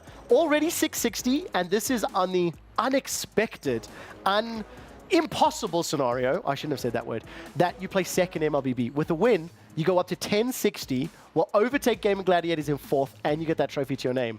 That has to happen later today, surely. Oh, 100%. Yes. We're here for it. I mean, it's esports, you never know, and the other teams are still strong, but our girls, they're here, they're hungry. They're not even going back to the hotel right now to do lunch. No, they're here, they're having catering boxes to practice in between. They're not slacking. I'll do this for any Vitality fans out there, for anybody who has enjoyed the MLBB Women's Invitational. Let's take a look at the key being crushed. And I'm not sure if you've seen the footage yet, maybe not on air, but this is the moment you mentioned. Look at her joy. That Fumi is a having celebratory smile. Are you hiding somewhere in the back by any chance? I'm in the back. Oh, fantastic. I love that so much. You don't get to see this angle, though, when you're in the venue, No, exactly. You see from the other side. Look at her smile. Look at her. She's here for it. Oh, do you know what, though? That smile has turned to a little bit of shock because it's still celebratory, don't get me wrong. But seeing the hopes and dreams of your opponents crushed, it is fantastic. For sure. Oh, that is an amazing shot. Well done to the production team. Just 1 or 2 questions here. I mentioned a moment ago, this is the only female tournament happening here at the Esports World Cup, Women's Invitational. It is for a handheld MOBA. Now, coming from the West, coming from Central Europe, it's kind of wild to see the scope and the scale. I know you see it on a daily basis, but I'm very certain that your Counter-Strike and your League of Legends fans have no idea about, limited idea about how big this is. So what is it like? And then adding on the woman and, non-binary side of it as well. For sure. I mean, Vitality's a bit familiar with mobile games because we have our India side that had mobile games, but Personally, I didn't really cross paths with that level of professionalism on female mobile gaming in general. This is also my first event with a big stage for mobile gaming in general, female or male. So super, super cool. We've had people text us throughout the whole thing being super excited about everything. And it also has its perks, you know, like when PC players have to come in, they rock up, they do their setup, everything takes forever, they have to warm up. The girls, they rock in with their phones, they're like, we're warming up in the team room, and they're just going. And that's super cool. This is my 4th week on the show. I actually haven't put 2 and 2 together around the setup time. Screen measurements, seat measurements. Yeah, you just sit down, put your hands in front of a little fan, and you're good to go. Yep, exactly. They have their little chalk, they have their hand warmers, and they're done. Like that is, it's really easy, and they will backstage be playing before, like the tech crew will be like, guys, you have to go stage, and you'll be like, wait a second. And the one thing that I have learned, and I will not say names, so please don't panic, but many of my colleagues, many of my peers, in between their respective duties and once they finish the show here on the shuttle back, are playing a number of the titles that are being played here. And my guests are all smiling behind the cameras right now because they've showed me the friends list of when people are online. You know who you are when they're playing. It surprised me. I've never been a mobile gamer. It has blown away. Okay, 2 last questions. First of all, the scope and the scale of EWC. I love that you said seeing a big stage for mobile. I've never seen it. Yeah. And not only just a single mobile game, multiple games across multiple genres, next to the heaviest of heavy communities and PC and console titles. It has to be exciting for a club, you know, representative. 100%, and I think it just shows how serious mobile gaming can be, and that because we in Europe, sure, we are so PC focused, but there are other areas in the world where mobile is just vastly superior. And I think it's great to show and to make people understand that you can be just as entertaining with it. And the level of competition is no different, it's no worse. You know, those girls work just as hard as any other team, if not harder, to be fair. I've played Mobile Legends Bang Bang, and I cannot even imagine doing what they can do. I can watch League of Legends and go, look, I can maybe get platinum. Like, I think it's not going to happen in MLBB. I just can't. Yeah. My old hand's not there. No, they're fast, and I don't know, they're able to flicker in between like screens and go back and forth, and I'm like, how do you do that on a little teeny tiny screen? I can't even see it. It's so exciting. Obviously, Vitality are in the finals of Mobile Legends Bang Bang for the Women's Invitational. Anna, I love talking to you. Two things of you. What are you doing for the next few days? How long are you going to be around? And send a message to all the Vitality fans, and then I'm going to let you get back to real air conditioning. Sure. I mean, I'm only here sadly until tonight because I've been here for 2 weeks. So someone else from Vitality's taken over. So I'm here to watch the girls win, lift the trophy, and then I'm going back because my Counter-Strike team is going to Cologne.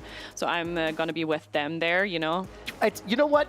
It's a tough job, but someone's got to do it, right? Someone's got to. EWC to the cathedral itself. There are words I will say to you when we're off camera. Terrible, terrible. No, so exactly. So I've been here for 2 weeks. It's been super, super cool to be here. And then let's see if we're back for the end. But yeah, we have some other people stepping in for Vitality. And then, yeah, for all the Vitality fans, I want to say... talk to number 1. There we go. To number 1. That's it. Hi, number 1. No, thank you so much for tuning in. We're super excited. I do hope that you enjoy Mobile Legends. I know that it's new for everyone here, but as you can see, the girls are badass and they're not going to stop. They are not. I'm going to put you on the spot. One last question. Sure. How many games in the final will Vitality lose? None. 4-0. That's the prediction. That is what we're getting from Anna herself. Thank you again so much. Thank you for being here. Huge congratulations. Yeah. Welcome to the top 10. Eric, come on, get good, bro. Yeah. We are going to go to a break. When we do come back, we're going to do the Women's Invitational recap, and Mac will teach us about another Overwatch hero in case you don't know. Don't go anywhere. We'll be right back.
Alex and Erling with the circle, shifting over towards that western side as well. This is really, really nice for 4MB. Big fan of this one.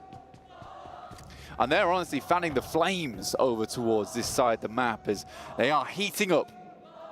TJB, though, you're right. Some nice rotations early on, Jackie, but they are pinched now on Ferry Pier side. And I think getting across this bridge is going to be really difficult. Honestly, Team Liquid made the right decision very early on just to try and swing across, but they got ripped to pieces by Tiamba.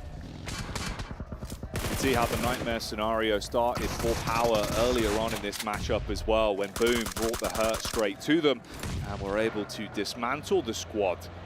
The Vampire POV here, a bit of a safer rotate for them at least, coming in with no other teams really nearby.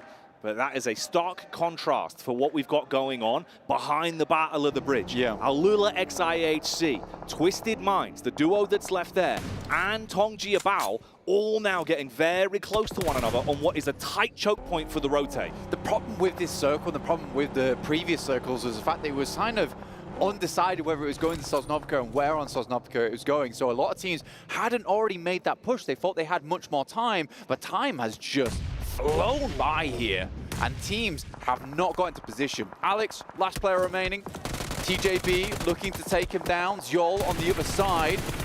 And Godless trying to provide backup. Maybe gets the flush, but does not quite find it, as Only remains here.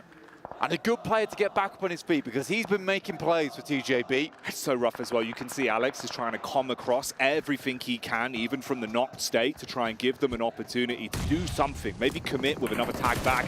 Only's going to be tight on the push here, trying to med up quickly enough as the move comes in. He does give himself some extra HP to play with, but barely. You can see how low he is. There's not much left. Oh, here comes Twisted Minds onto Alula XIHC as well. Remember, these teams are all on top of one another. It's close distance. You can swoop on in, potentially flush some good Elim points. That's a good connection from Guizhou as well.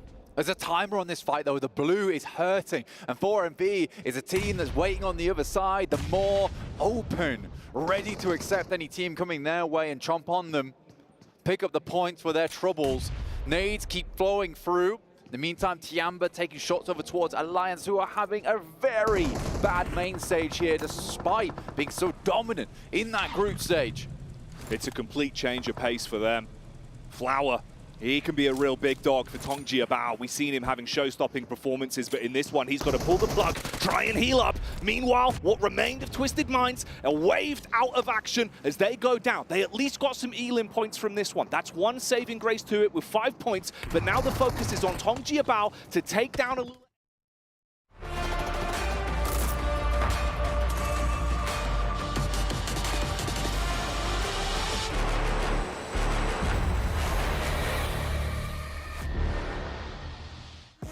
Welcome back to EWC Central. You can see on the bottom of your screen the respective streams as well as the current state of all of our games. Overwatch 2 will be starting in the not too distant future, and we'll dive into that coverage and keep you up to date with the quarterfinal results as they play out. What we were watching during the ad break, however, was what you can see in the PUBG Mobile World Cup. After map number 1, I think we've got an overall standings update because Boom, they exploded with 26 total points. They are now tied for first. Absolutely phenomenal to watch. And again, this is what they did in the final day of... Is your microphone turned on by any chance? If it is, let's double check that really quickly. Can you guys hear it? I'm just going to... Hello. I'm just going to say Boom is on top. And I'm winning. Fantastic. There you go. Say again, please, Toby. What I wanted to say before, and what I'll say once again, is that it's phenomenal to see a team like Boom, who I feel like they're one of the teams that live up the best to their name, because they will be quiet, but that's just the fuse going shh. And then they go boom, and they get like a phenomenal performance like that. Oh, wow. Yeah, and well, so this, I mean, obviously we just saw the live feed. This is them sat tied for second with the RX, but right now in the game, they're actually in first. 22 placement points, 42 Elim points, and of those 42, they got 16 in one game. So I love the way that this is set up, because that's actually the tiebreaker order too. So the winner chicken dinner is the first tiebreaker, and then it's placements over Elims. So in case you're tied, it's who has the most most placement points combined. But yeah, it's a difficult race for the top. And Alpha 7 has just gotten eliminated too. So Boom and DRX might climb even higher. I'm telling you now, I did not think of the 8 weeks of games and the amount of exposure that I was going to have to different mobile titles, that PUBG Mobile was going to be the one that was going to hook me, because it honestly is like sincerely compelling. You really cannot tell the difference because suddenly you blink, hey, Rejects is all the way up there. And suddenly you blink, you're saying that Boom is a little bit slow coming into this tournament. He's up there. And Alula is going to climb all the way to the top. No, because they're eliminated this game as well. Right, if you do want to keep track of this map, you can do so youtube.com/@EWC. We will come back to keep you updated with the scores and the updates and how our respective teams are performing. But what I would like to do is turn our attention to a Mobile Legends Bang Bang quiz. Before we get the first on your screen, I'm going to see how closely our boys have been listening, because you and I have been teaching a lot of Mobile Legends Bang Bang. This is an easy one. Name 2 of the strongest regions in Mobile Legends Bang Bang. Do we go one each? Yeah, go for one each. I'll go Indo. Yes? Philippines. That's right. That's nailed it. That's okay, all you need to do to watch MLBB. That's all I wanted to check. Make sure you're listening. Now we're really going to panic because we've got some Mobile Legends Bang Bang fake abilities. Let's pull the first one up on the screen. I think the 3 of us have to guess what they're going to be. That's right. Because while I have played... Which one is not real? Oh... Do we need whiteboards or do we just have to pick together? I think let's just say high ground on here. Let's go for a pick together. Yeah, I think it's a pick together. But before we continue, let me just tell you guys, I think you know the trick to this, right? Yeah, all Mobile Legends Bang Bang abilities, their names are weird. Yes. As you can see. In actual fact, the more simple, the worse. I think Go Away is going to be the one that's not real. Let's commit to Go Away. Yeah. I'm going to say that too, because that's what the hero will say, go away! And All then 3 of us said, we think Go Away is the fake ability. I'm sorry, so that's you just lied to us. You just baited us. So which is it? Return Leonin Crystal is the fake ability. Go Aways from Melissa. Heart Electrifying Beats from Joy. Honestly, that just sounds like a Lissandra ability. Yeah. Did he just say? Wait, we're upside down. He spoke Malaysian for a moment. We have to go for the one that doesn't exist. So Go Away would be there. Okay. Right, let's try number 2. Let's try number 2. Let's see how this one goes. Okay, fake ability names. The 3 options are Chain, Cursed Needle, and I Am You. I'm going with the... I'm going with Chain. You going? What's Chain? the story with the girl that falls asleep and gets woken up 1,000, like with a needle, boop, and then she falls asleep? Sleeping Beauty. Oh, Sleeping Beauty. I'm going to go with Cursed Needle. Okay, and then I'm going to say, look at me. I'm the captain now. I Am You. So the answer is Cursed Needle is the fake one. Yo! I Am You is from Valentina. Chain is from Julian. Look no at you one flexing your sleeping. ability name. Finally, I can Okay, do what's this. the third one? What's the third one? Let's get this one up and let's see if we can read it. Right, Order? No, Order. Renner's Apathy. I'm Ron Or Burgundy. Entropy. Entropy? I think both question marks are wrong. Why would an ability have a question mark? That seems weird to me. Okay. Well, you gotta pick one. I'm going. One of them is wrong. I think both of them are wrong. Order. No, I'm going to there's go only with one that's wrong here. Order. It does seem weird, yeah. Order with a question mark. And Order, question mark, is correct. Yay! Question mark is the wrong one. Yeah. It's the actual one that has What is... Nathan. Okay, but why entropy? Why is there a question mark in the ability? So that's the ultimate of Nathan, which basically allows him to just TP forward. I don't know why they but then why is there doubt? If he does it, there's no confusion. Can we have an MLBB game dev on this show to just explain terminology We for need us? to grill them. Like, someone has messed up the translations, I think. Okay, fake ability number 4. Where are we going with this one? Toby, you read them. Okay, Demonic Force, Fracture, or Circle of Truth. Which one do you think it is? I'm going to go Circle of Truth. Circle of Truth? That's no one's telling the truth at MLBB. It's all deception, smokes and mirrors. Also, I don't know, what would truth be in the context of this game? Because they're confused about entropy. Demonic you think Force. Fracture's wrong? I'm just going with the shortest one of all of them because he said it's the most basic one that should be fake. Fracture sounds like an ability that could be in Dota, therefore I think it could have been copied. I think all of them sound like they could be abilities. Yes, we do that. Okay, I'm going with Circle of Truth. Circle of Truth, Circle of Truth. Same. Fracture. And Fracture. The answer is Circle of Truth is fake. Yes! Okay, Fracture we're is from learning. Nolan, Demonic Force is from Phobius. Here we go. See, Fracture's too close to other MOBAs, so... Yeah, no, but I'm just going with his theory of the more basic it is, the more likely it is to not be real. We've already shown that the expert doesn't know. Yeah. I actually don't Fake know. ability 5, please, production team. And it's Curtain Call, Divine Opposition, and Siphon Starlium. If anyone's played League of Legends, you should know this. I'm going to opt out of this one. Can you use Starlium in a sentence? No, it's not my game. Can you do it? Yes, you can. Okay, say a sentence where the word Starlium is included. Yep. Yeah. So he's asking, will you use it in a sentence, please? I am too high on Starlium. allowed him to basically absorb all the HP. That's all I can say. Okay. What's your answers? Okay, I'm gonna go Starlium. Starlium? Mac? Curtain call, yeah. I'm going with curtain call as well because that's Jin's ultimate from League of Legends. There's no way they go a 1-to-1 copy. We do have the curtain call. We do have that. Divine Opposition is the fake one. What? Bro, you're Is it the same? Is it the same ability? No, it's very a different. game that took the game from another game. It is very Everyone different. is copying everyone. To be fair, there's showstopper in many, many games as well. You know? Also true, but it's just, Ultimates. yeah, okay, shocked and appalled. Right, Yes. Mobile Legends, Bang Bang, the Women's Invitational. We already know the results. Team Vitality have won the first semi-final. Let's take a look at this gameplay, and then I'm going to ask you to talk me through what is happening here. So this is Vitality taking down Falcons. So this is basically the first game of Team Vitality going up against Team Falcons Vega. What I'm seeing right here is really Team Falcons Vega doing a really wonderful job against their sister team. Don't forget, these two teams have been duking it out in Indonesia over So when you say and over say again. sister, you mean they're the same region? Correct. Okay, so yeah, traditionally that would mean they're the same organization. Actually. Okay, my yeah. bad. So no, it's all good. Yeah, they're from the same region, and Team Falcons Vega unfortunately will be falling short in this particular one because I think Anna actually summarized it really well. Team Vitality really do have a lot of experience going on big world stage. In fact, Team Vitality is also the representative of the SEA Games, Southeast Asian Games, something also done by So the IOC Southeast as Asian well. Games for IOC is like Olympic Committee tier tournaments. Yeah, They happen out correct. here. I had to explain to Toby the other day, but Ozzy will get it obviously. Yep. Yeah. So they are very familiar with these massive tournaments. So being on that stage is something that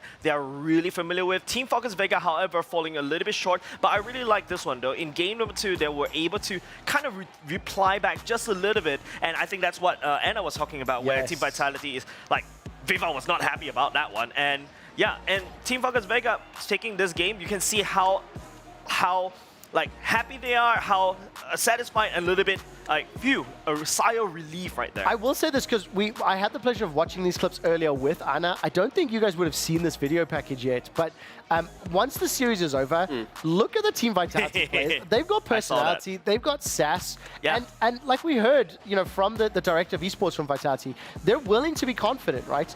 In terms of the gameplay, I keep looking at the goal difference, I keep looking at the time frames, and the games are a little closer than I was expecting. I mean, now jumping up to a significant lead, but Vitality had to work for this win. Yeah, definitely. And apart from that, Team Vitality are also showing a lot of different flavors, especially, you remember you asked me about the meta difference. Initially, I was like, yeah, you know, just kind of sharing the similar meta in MSC, but no, MWI is showing us a lot more different heroes, a lot more variety. For example, the Brody, Zask, and whatnot. Oh, I love it so much. So would you say that this should have been the grand final if you did a prediction a couple of days ago? Yes. That So did the other be towns. grand finals. Pretty much universally, prediction content that Jace did earlier in the tournament, everyone said Falcons and Vitality are 1 and 2. So is this also then, or was this, I should say, also then the only team that had any chance at all of potentially topping Vitality? Hubris is the greatest, I don't know, something of that. I Let's think look at the Team bracket. Vitality should be better.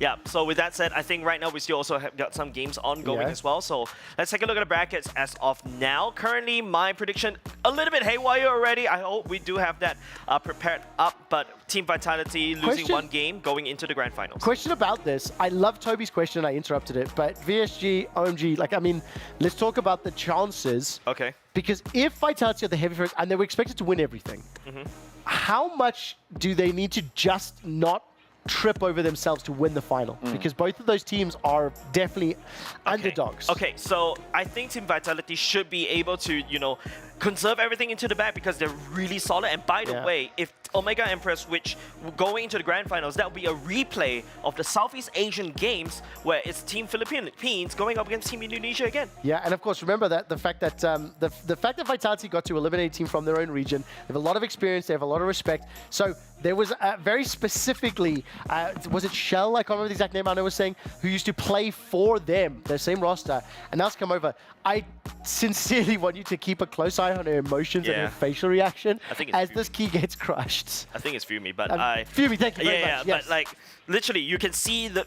You know, this is something what I love watching from MWI, especially these ladies, these queens, like we always like to call them. They've got so much emotions as compared to the male team, right? The male team, oh, I'm used to see this K crush, but look at her just jumping in the seat, cannot contain their excitement, and that's just what I love watching these girls.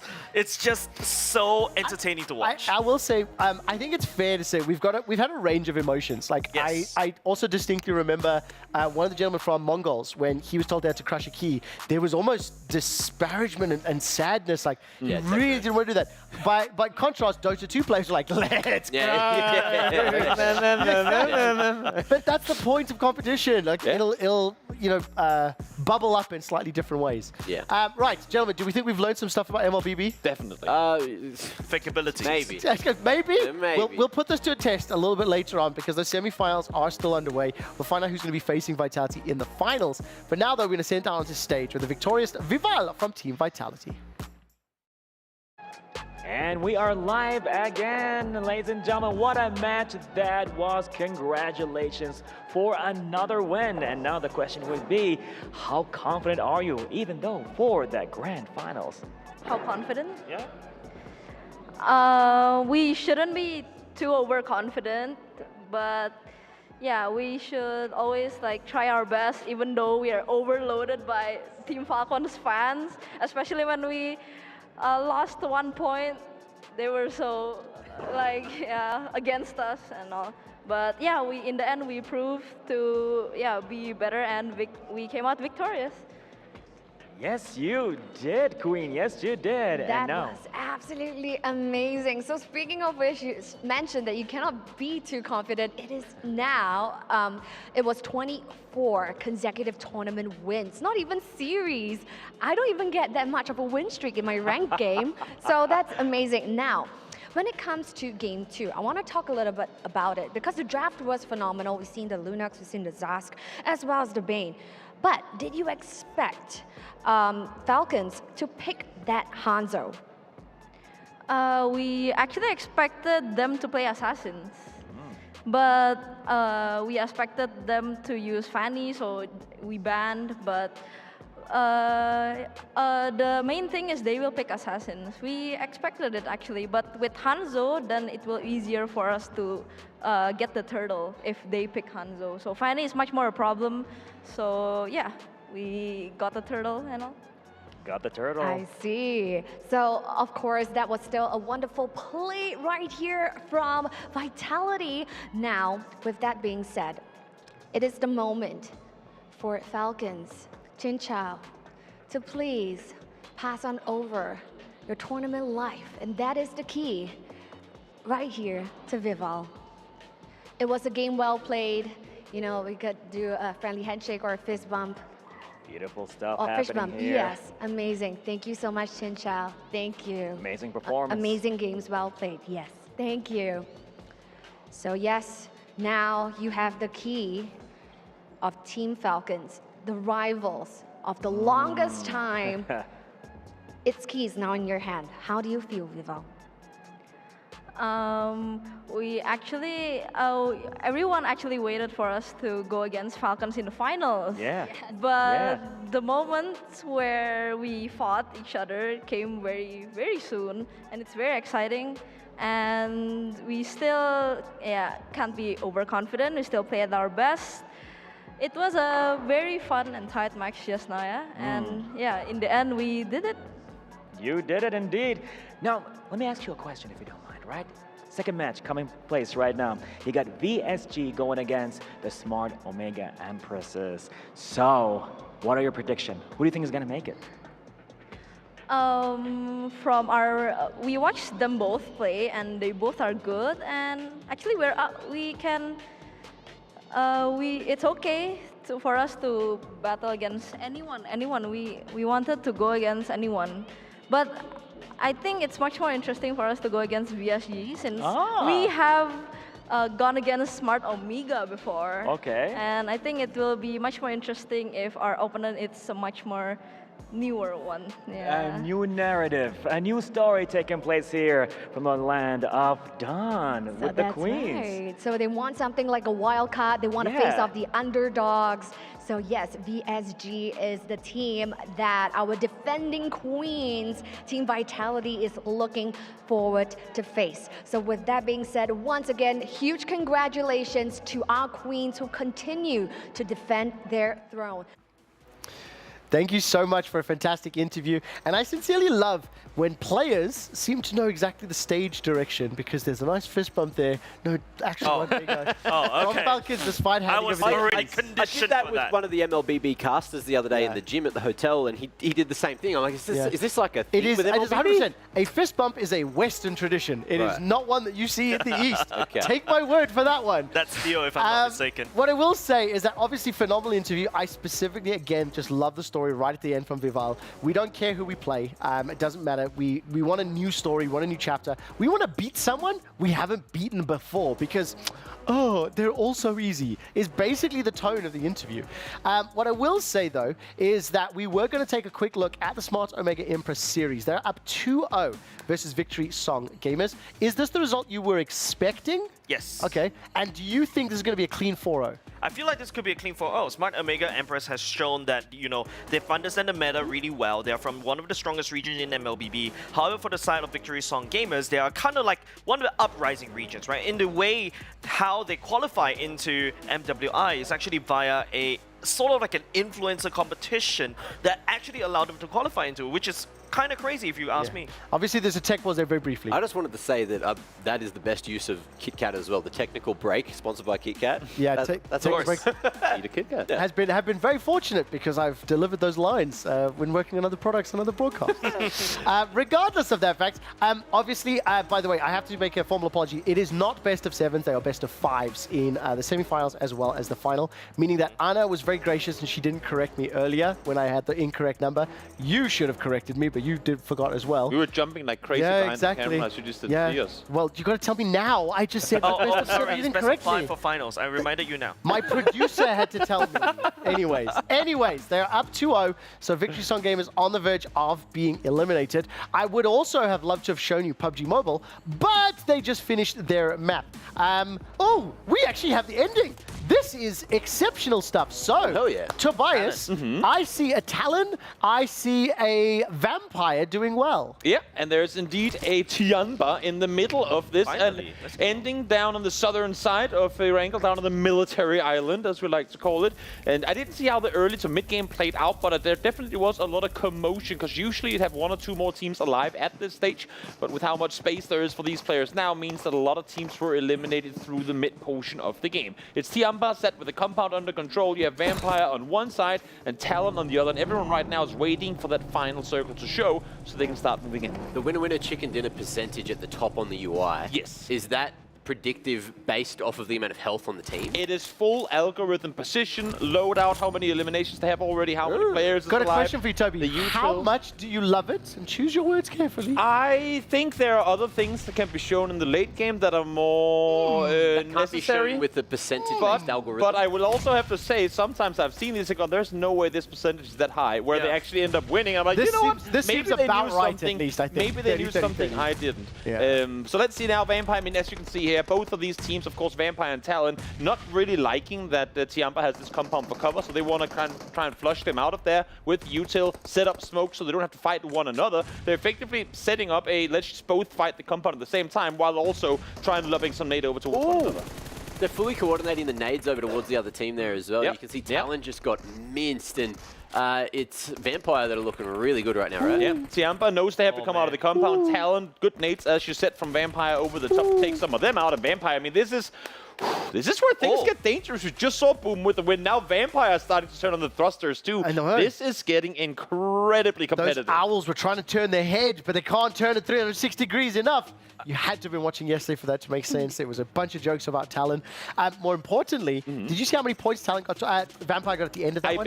Rough estimate? I believe they finished on 7 elims, so it's a 17-point game, which is huge. They were sat all the way down in the bottom coming into it, so for them to rack up this many points now, wanting to climb up back into, not necessarily first, but close there too, coming into the final day, that's a great start to the day. It absolutely is. Obviously, that was the map 8 ending of the PUBG Mobile World Cup. There's still 4 more to go throughout the course of today, if my math is not completely terrible. So the question is then, what are we going to be expecting from the rest of these squads? Because it looks like teams getting chicken dinners and topping the table today are drastically different to yesterday. Yep, and it's the same teams that we saw in the group stage that started playing well coming into day 2. It's, again, the teams that got a day off to sit back, to talk over some stuff, figure out what they had to do differently for day 2 that are delivering. It's Vampire, it's Boom as well, and I wouldn't be surprised to see one or maybe both of these two teams get themselves yet another chicken dinner before the day is done. Well, we'll find out if that works out. What I'd like to do very quickly is just take a quick look in on that MLBB stage, just to see the status of it. Still in that tech pause, unfortunately. But I think crucially, remind me, how many games are there in a semi-final? There will be 5 games. So what will happen if this game ends now and it's 3-0? I think Smart Omega Empress will get eliminated, if I'm not mistaken, it should be 2-0. Yes. If Smart Omega pick this one up, it's a clean sweep for Smart Omega Empress against VSG, and they'll be facing Team Vitality in the grand finals. It's not a best of 7? No. Best of 5. It would have been great if my expert had corrected me. Come on. But seeing as though we've covered a lot of PUBG, obviously we've taken a look into MLBB, we've spoken to Vitality's Director of Esports, and we will come back to the games, especially when we get to those finals later on tonight. I think it's about time we turn our attention to Overwatch 2. So while we look over our watches, Mac, who are you going to teach us about today? Here we're going to Hero Spotlight. Are you serious? Are you serious, Screenshot? Are you serious? Oh, hey, he's serious. Didn't see you there. Today, we're going to be talking about the devious, the devastating Diva, who is a tank. Let's talk about tanks before we jump into all the abilities and all the stuff. She's a tank, bit of an off-tank. We've seen her a lot on the broadcast and spoken about her a lot as well. Essentially, the tank role reduces knockback. You don't charge your ultimate as much, so we're going to be talking about that today. But Diva in particular has 2 forms. One form is in a big pink mech, or whatever the skin color is, and then also pilot form. So when the mech dies, you eject, you disappear, and you run around in pilot form. Can you show us in a moment? We can. Look, I prepared these earlier. You can see we are. Oh, good. The health is going down to 0. Boom, ejects, and we enter pilot form. And that is going to be a special ability. Not just that, but we do have 2 different primary weapons for mech form and pilot form. If we have a look at the mech form's primary weapon, you can see headshots at close range are going to do a lot of damage. Body shots take a little bit longer, and then at range it'll take even longer. I've gone for this crosshair today as well, just so you can see the spread. It is kind of a shotgun, automatic shotgun-esque thing. That's why the range is so bad at long range. But also you have unlimited ammunition, and that is pretty bloody sick. So question then, so does it like charge up, or do you just keep firing forever and ever? Firing forever and ever, unless you are using the Matrix, which we'll learn about in a little bit. So if you do anything else, it'll interrupt the fire of bullets then, basically. Okay, I understand. Unless... We'll get into that. I did prepare some clips for that. Now, if we move to the pilot Diva, the pilot form's ability, you can see the bullets aren't hitting at this range when you're straight on them because the projectile is not going to be a hit scan one. So it doesn't home. So, by the way, sorry. This is actually a fantastic example of what is hit scan and what is not hit scan. Yes. This is not hit scan because you have to anticipate physics. Exactly. There's physics. Wow. You have to lead the shot, as you could see in those shots. You'll see here. That is not leading, and then leading. Okay. When we reload, that's leading. So and the headshots. Good aim, this guy. Huh? I got these clips. Just putting that one out there. Let's move on. We will talk about the defense matrix. As you can see, these are bullets from an enemy going past you. But with the defense matrix up, projectiles get swallowed. It only lasts for 2.5 seconds or 3.5 seconds with a max duration, and this bar slowly recharges. You can use it once it gets past this red area here, but it won't last for as long, and it's very effective against projectile-based ultimates and projectile-based heroes. So if you're playing the counter game with your compositions of the heroes, Diva's a great choice if there's lots of projectile enemies. So question then as well. Do you know, when you say the projectiles get swallowed, does it completely disarm them, reduce damage, or does it deflect them that it could hit somebody else? It eats them up into the nether. It okay, got it. Okay. Yes, it's different to a shield that just like hits it. So if there was something with splash damage, there won't be any splash damage. It just disappears completely. Got it. So moving on from that, we have boosters. Boosters is an ability where you go really fast for a very short amount of time, and you can also do a little bit of damage. You can also do bonking, which you can see right here. We've knocked the bot off the map. And if you want to go up, if you want to go up, we can go up, as you can see right now. get the bonk, get the kill, and also get on the roof. So you can get everywhere. Very mobile, and that is part of the reason why Diva is off tank and part of the dive comp. Some of the dive. Also, that big blue thing on the floor, that looks like an Apex Legends shield. I know it's a different game, I'm just teaching anyway. But you want to know what it is while we're here? Yes! That just charges your ultimate in the practice range. So you get your full ultimate. That's awesome. And we aren't up to the ultimate yet. We won't talk about that. We're going to talk about micro missiles, which is going to be this next clip. As you can see, it is the E ability, unless you rebind it. And at range, it's pretty accurate. At close, it's pretty accurate. And it does a huge amount of damage, but it can be combined with other abilities. You can fly around with it. You can use it with the defensive matrix as well. So you can take damage away from the opponent as well as dish out damage. But as you see here, it also does a little bit of damage to yourself, so don't get too close to it. If you are low, you could put yourself into eject and get yourself into pilot form. Hello, yes, question.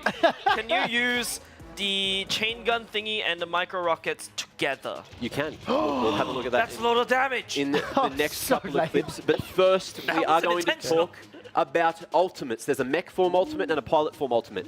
This is the mech form. You jump out, you go into pilot form, and it explodes. What you can see at the start of the clip, which we'll run it back eventually, but it won't go through the shield, but it will hit the shield. Okay. So if there's shields, it'll probably break them. You can team it up with the boosters, which is what you're going to see. You start to boost, you use the ultimate, and it gets launched, and you can see the range. There were enemies down here, all get blown up. And this is the call mech, which is when you pilot form to get back into the mech. It does a little bit of damage, small amount of damage, small amount of knockback. So it's effectively the same as spawning a monster truck. Yes, from your pocket. Do you know what I love? I'm just You gonna weren't say, even here. I'm just going to say, yeah.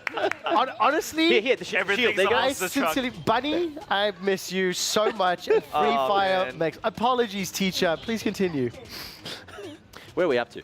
So this is the ultimate. We can move on to the next clip. This is where all the combinations start for you, Jays. You can see micro missiles and the matrix, so you're stopping the bullets, but you're also doing damage. And then I'm going to wait for the cooldowns, of course, down here. And then I'm going to use both the micro missiles and my left click, and I think the boost as well. So you see all of it at once. Whoa. Oh, that was with the matrix. Okay. And now we're going to do another one. I know it sounds a little tongue-in-cheek, but actually, sincerely, I did not watch all of these clips earlier today in rehearsal. And specifically, I think the defense metrics is great.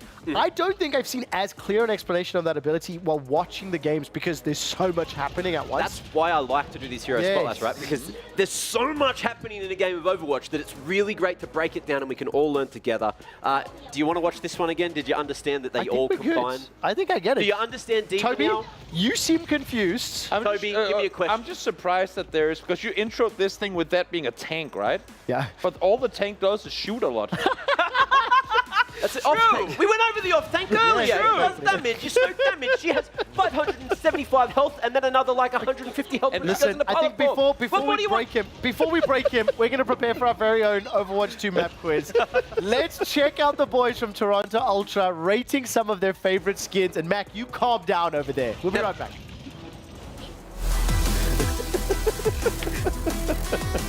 It's like...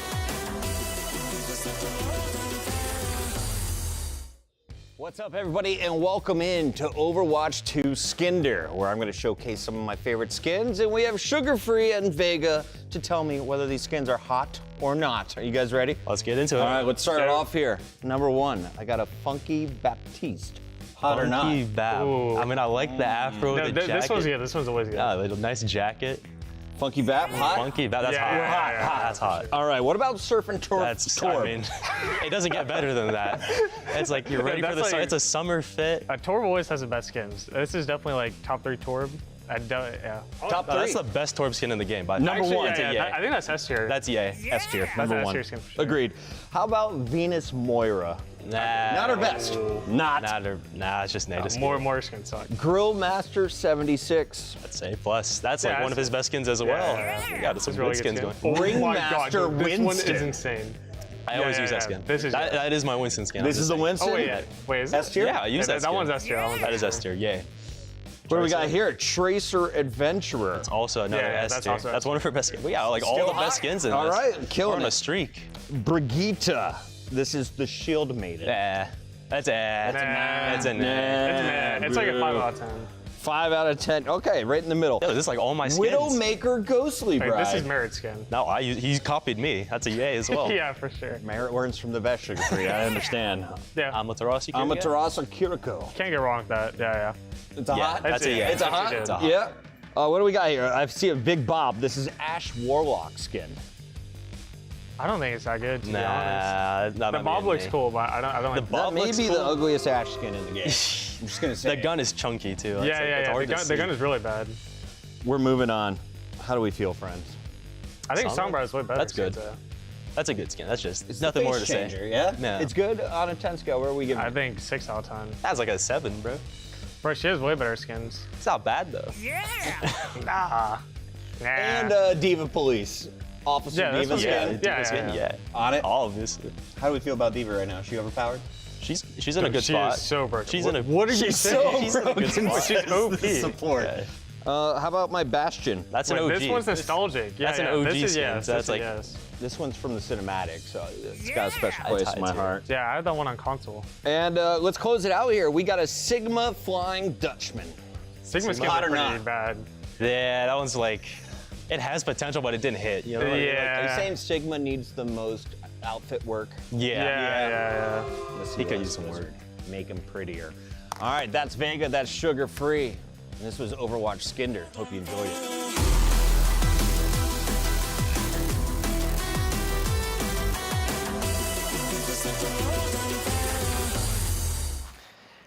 I tell you what, I love some of those skins, but I do have some feedback for the devs. If you're going to change the skin, don't change the profile picture in the bottom left. It's already hard enough figuring out who all the heroes are when you're learning the game. So, now that we've learned a little bit more about Overwatch 2, one of the things that I think our producers love to do is taunt everybody on the sofa. And what I'm going to I'm really looking forward to is, Mac, are you going to be running a GeoGuessr based in Overwatch? I am. Did you prepare these segments? I did. Have you remembered all the maps? Okay. That twitch on his face though. Let's go. Multiple choice. So Okay, hopefully multiple choice. Okay, multiple choice. We're actually leaning forward for this. Let's bring up the first map picture, and we have to guess, name the map. Australia, Down Under, Junkertown, or Scrap World. So for reference, underneath the multiple choice answers, Yes. there is a sign that says Perth on it. Oh, so you're trying to throw us off. Okay, I think I know the answer for this one. Do we want whiteboards? Do you want us to do whiteboards? No, we'll just guess it. Okay. We'll just no guess it. whiteboards, no whiteboards. Okay, Toby first. I feel like Australia is too obvious. Down Under is too slang. Scrap World could be. I'm gonna go Junkertown. What is a junk? Use Junker in a There's sentence. Australia, Down Under, Junkertown. Come on, use the word Junker in a sentence. I agree with Toby. Junkertown is something I heard. So I'm going go for Junkertown it. as well. Let's go Junkertown. Junkertown. But I don't think it could be. Is correct. Yes! Also, Junkrat is the grenade launcher guy, and his ultimate, does he drive a wheel? He turns into a He wheel? pulls out an explosive wheel and, Yes. and it climbs. Yes, and it's awesome. It's really cool. Okay, next one. Let's look at the next quiz. So this is Overwatch 2. As you can see, we're out outside Oh, Warbird's gym. Warbird's gym. I found a gym in the game. Of course, I had to throw it in there. Warbird's gym. But what is the name of the map? Is it New Prince Street, New Princess Street, Can you get- King Street, New Queen Street? I'm gonna do a real like inside baseball. Can you get protein there, made with real? No. Can you get bird milk made with real protein from It's Always Sunny in Philadelphia? Protein? Yeah, smile and nod. Smile and nod. What is protein? I'll tell you later. It's from a Bird comedy protein? show. It's from a comedy show. Yeah. crow? I know the answer for this one as well. I think. I am gonna go with New Queen Street. New Queen Street. New Queen Street. New Queen. I believe it's New King Street. Okay. Well, it is New Queen Street. It flows on the I tongue thought it was better. King. Jim King, They that was changed. They changed it from Overwatch 1. No, they didn't. two No, for they didn't. two. Okay, 2 for 2. Map number 3. Let's go. Which is this going to be? There is a map called King's Row, which is There probably we what threw go. you off. Yes. This one, where are we? Are we uptown? Are we midtown? Are we downtown? Or are we in? But now, hang on, there's a sign right there. Hang on. Is the name of the map this thing, or is this an area on a map? Name of the map. Wait, Because okay. that very clearly says you got to go uptown, which means we're downtown. No, we're midtown because that's below down midtown. Okay, I'm gonna say Queens because I think he's wrong. I'm gonna say midtown because uptown is up. There must be another arrow somewhere down there that says downtown is down. I'm not seeing that arrow, Toby. I'm going downtown. Downtown? Queens. Midtown. Queens, midtown. And the answer is midtown. Oh! Congratulations. My logic prevailed. You've been paying That's nice. attention. I'm proud of you. We That's got one more. a terrible name for a map. We got one more to have a quick look Okay, at. All final one. What's this one going to be? So what is this? Where are we? This is Overwatch 2. We're still in this Overwatch 2. Is it Santorini? Is it Ilios? Is it Thera? Or is it Lighthouse? Okay, Lighthouse. Lighthouse. Wow. It has to be one or two. It has to be Santorini or Ilios. I know there's a map called Ilias because we saw it a couple of days ago, but I don't know if it's this one. Yes. So you could have baited us by having two maps that I think so too. exist in there And look similar. and haven't be the wrong Also, one. are they not also coastal cities in and around Greece? I think so. I'm going with Santorini because I had the same logic, and Mac would try to screw us up. So I'm going to Helios because, you know, it sounds like Helios. Something to do with light. I'm just going to stick to it. go Ilias as well, but I'm really not sure. I think it's Santorini. Is this the map that right in front of the lighthouse is the giant pit in the hole in the floor? No, it's one of them. You got to remember the controls have 3 different maps. So you got to come okay. Just so you know, there are 2 correct answers this time. I gave you a chance, and the only person that got one wrong was that guy. Not Santorini. Santorini is the place in real life. Ilios, I believe, is also a place in real life that's not too far away. Thera is the name of this map in Counter-Strike 2, and Lighthouse is the name of that map from the 3 maps. Lighthouse is also a thing in real life. So just for the record, That is true. You did throw a trick question in the end. I just got the trick wrong. I just got the trick wrong. Wow. Okay, Do you like that? because I'm fed up and I don't like losing games, we're taking a break so I can take a chill. No, more seriously though, after the break, we'll dive into PUBG Mobile World Cup and Overwatch 2. The games will be kicking off in the not too distant future on the other side of this break.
Ready, set, go.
Now, it wasn't just the knock, it was the full elimination that went through as well, by the way. So that's Reject being able to grab themselves 1 point off the back and leave Twisted Minds as a trio.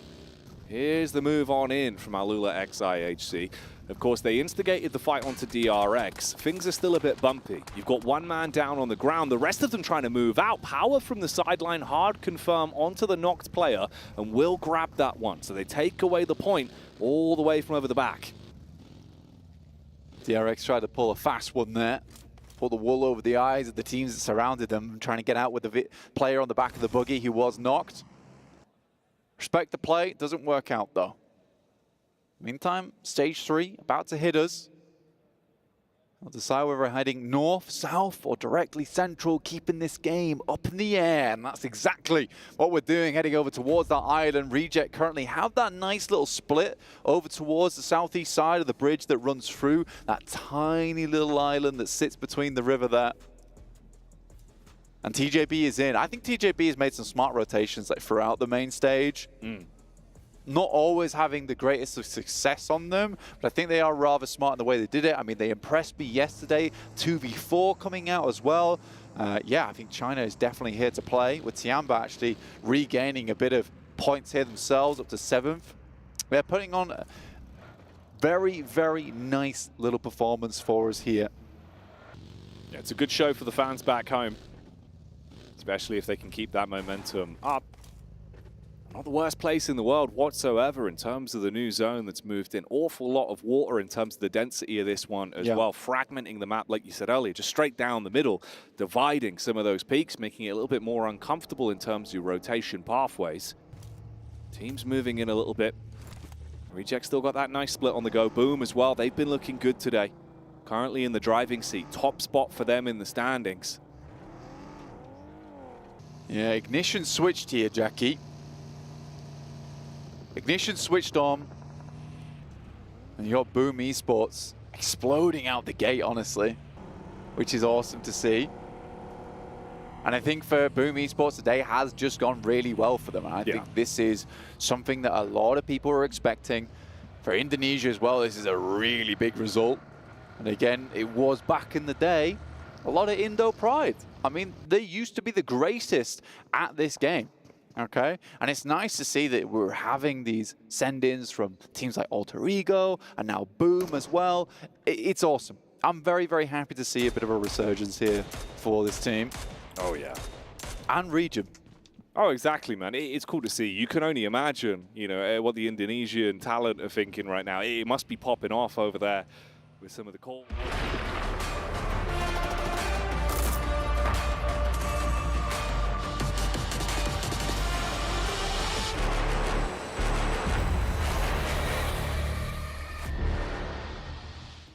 Welcome back to EWC Central and the EWC Catch-Up, powered by STC. You can see the games going on your screens underneath. It's time to find out and fill you in on everything that has been happening throughout the course of the tournament. Catch-Up starts now.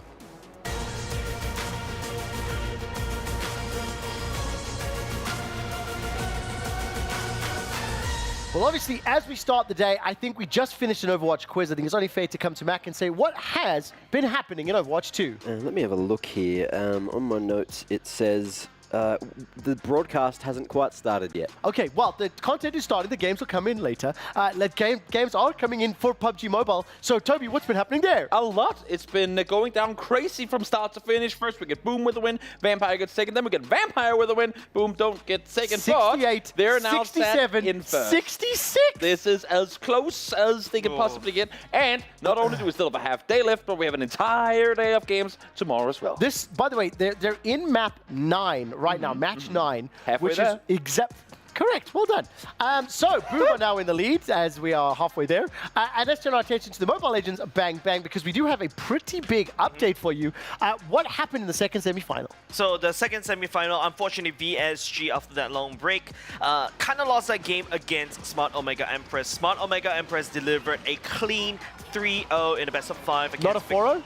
No. Okay, great. Just checking. Victory is on gamers. They haven't win that hard yet. But for Smart Omega Empress, this could be a small little, not even a road bump. This is a straight road down towards the grand finals. And now they're going to be facing their nemesis, Team Vitality, whom they've actually fought against in the SEA Games, in the 32nd SEA Games last year in Cambodia. And I'm presuming Vitality won that because Vitality win everything in MLBB. Correct. But it was Indonesia versus Philippines 3-2 in the best of 5. 3-2 in the best of 5. So Correct. this actually might be some level of competition. That's right. For Vitality, who up until this point have only dropped 2 games. Correct. And of course, you know, Smart Omega carrying the Filipino pride as well. They really want to make a final point that, hey, the Philippines are strong in MLBB, not only just in MSC, in the men's region, but also in the female league as well. And we didn't get the Indo-Filipino final that we were expecting at MSC. We finally got it here. We've got it here at MWI. That does it for our EWC catch-up, powered by SDC.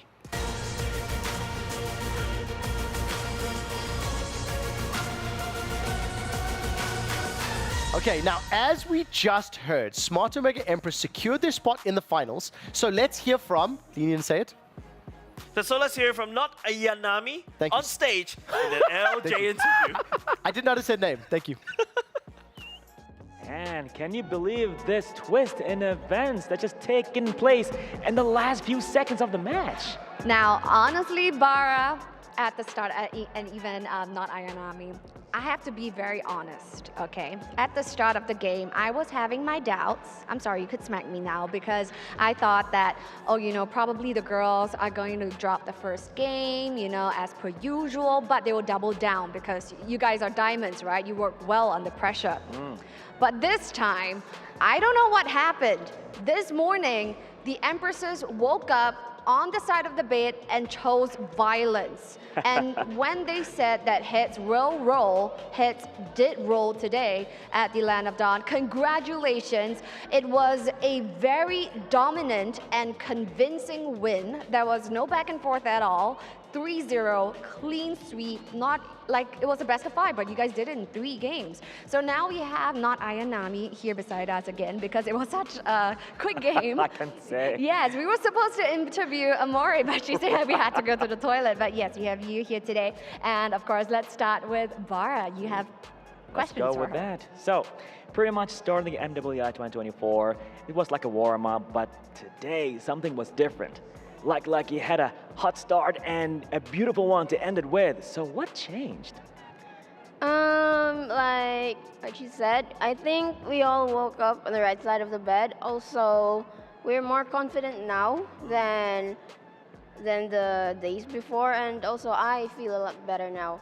And when she said we chose violence, I think it had to do something with the lady playing violin in the hotel room that we saw after we practiced. So, I mean, we were mind blown. Yeah, maybe that was it. But what was the main difference? You said that, you know, something sparked in you guys.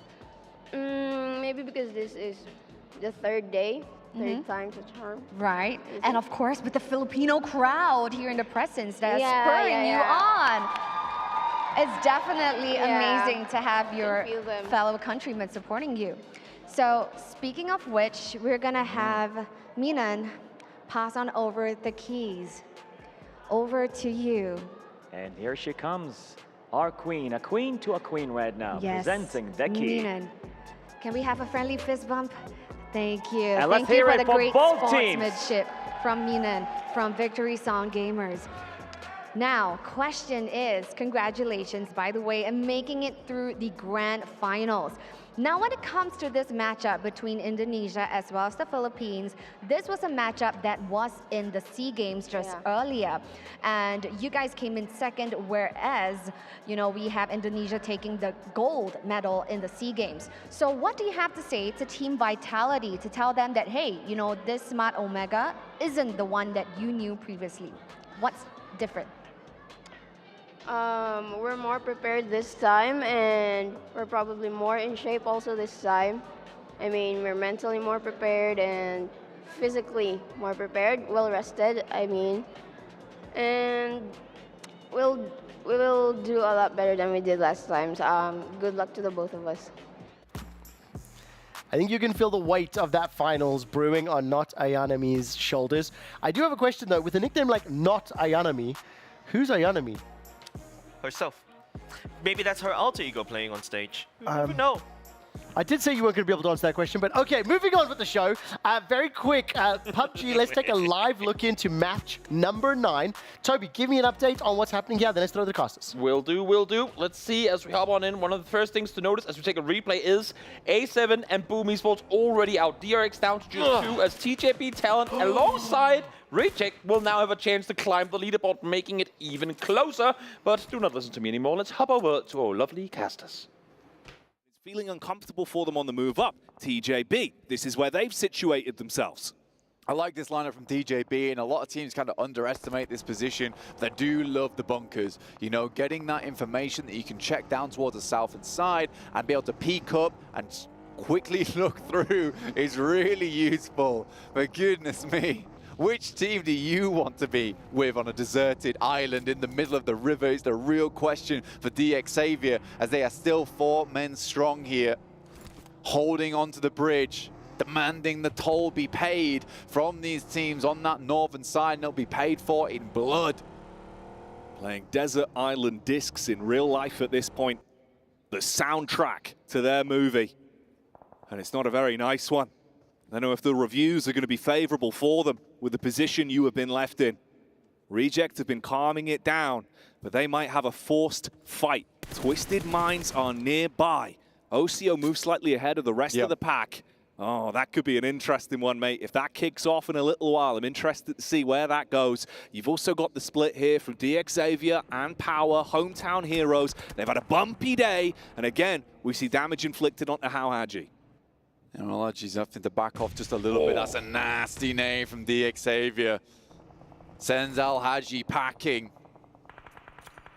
Think for the circle right now. TJB knows they've got to make a move. They've got to get across the bridge. And right now it's DX Xavier holding on. Gets ejected from the vehicle mid-air and easy. Drops into the water. Knocked, but not out just yet. It was Hyunbin that was able to find the flick up to get that tag across as well and knock him out of the vehicle.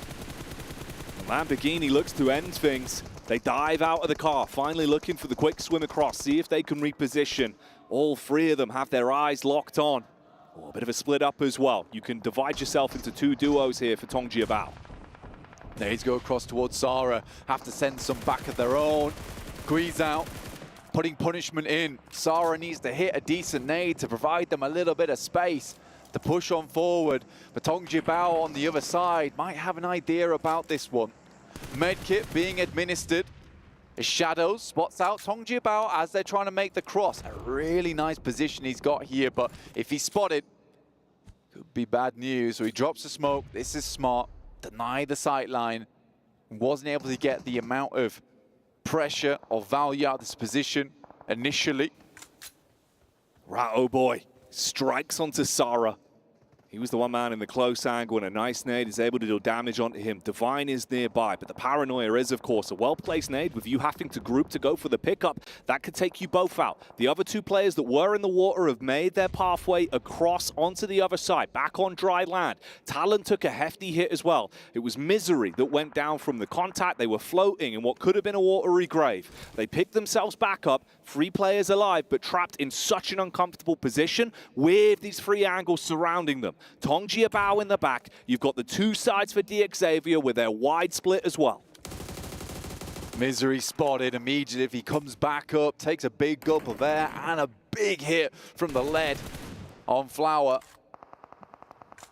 Lamborghini just trying to push them back. He wants some of the meat that's from Talon here. Picking some points for themselves. Reject, lose Ragey OCO as GK first spots out. There's no response either. And the circle centers up. That's a nice one. With them finding that opening pick from GK first, they were able to swing in and hard commit onto Reject. That gave the opportunity for Twisted Minds to also dogpile in. So Reject going from looking like they're actually making this one work out, controlling some of the fights, to losing a lot of the edge they had. Flower still fully focused on the Talon in the water maneuver. Connects that one across to deal some damage onto Axel. Still just laying in bullet after bullet. Knows that they're sitting ducks. He just has to connect onto them. Lamborghini's been watching the peak through the side of the smoke. If they overcommit on the swing towards Talon, he's there to mop them up. TJB just climbing right now. DRX managed to stay in the game, but only 1 elimination. They pop out, but there is a step up, but no response just yet. The shotgun is there. It's not doing the damage, though. Only one bullet left remaining in the chamber. And Xavier needs some backup. In comes Lamborghini. Oh, he's struggling to get a connection off. He closes the distance, pulls out Big Papa Pump, blows him to bits down by the water, leaves him dropped. Yeah, the nade comes in short, but it's a little bit late. Hyunbin's still alive, miles away from the rest of the action. This hurts the Xavier far more. It gives the move up for TJB. Tongji Bao go in. Flower heralding the charge, calling for the Bannermen to move up and seize the initiative. They hard commit onto the one knock player from DRX. So what we're seeing here, and the reason the casters are getting as excited as they are right now, is we're ending on one of the small islands in the center of Erangel. Circles rarely ever, if ever at all, go here. People just kind of ignore this place. I call this spot Bermuda, but people don't really have call-outs for it because we never end here. And it's not triangular shaped, so how can you do that? If very you look at it quickly from as the right well. angle. While obviously match number 9 is getting very exciting in the PUBG Mobile World Cup, if you are watching closely on your screens right now, the Overwatch 2 quarterfinals have finally started. ENCE taking on Crazy Raccoon. I'd love to go back to the PUBG in just a moment, see these final 5 teams, 14 players alive. But crucially, DRX still up at the top. TJB still alive as well. And if you do the math on that, 71 points for Alpha 7, 68 for DRX, 66 or 68, I think that is, for Boom. So very close games here, Toby. It definitely is. Any point that DRX can salvage off of this game from here on out would be absolutely crucial, as I say, that they can win it. The reason that this island is so unique is that, as you can see here, every area around this spot, as we take a look in on the Overwatch as well, every area around this island is high ground, and there's no cover on the island itself, so teams don't commit to going there before the game is 100% guaranteed to end in this spot. There's a road that crosses, that just splits the island in two. That's all you use it for. It's a crisscross. It's just a transition. Like, it's. You are so shocked. Transition. I am. I mean, I whenever we get these really rare endings, I get maybe one of them or two of them a year.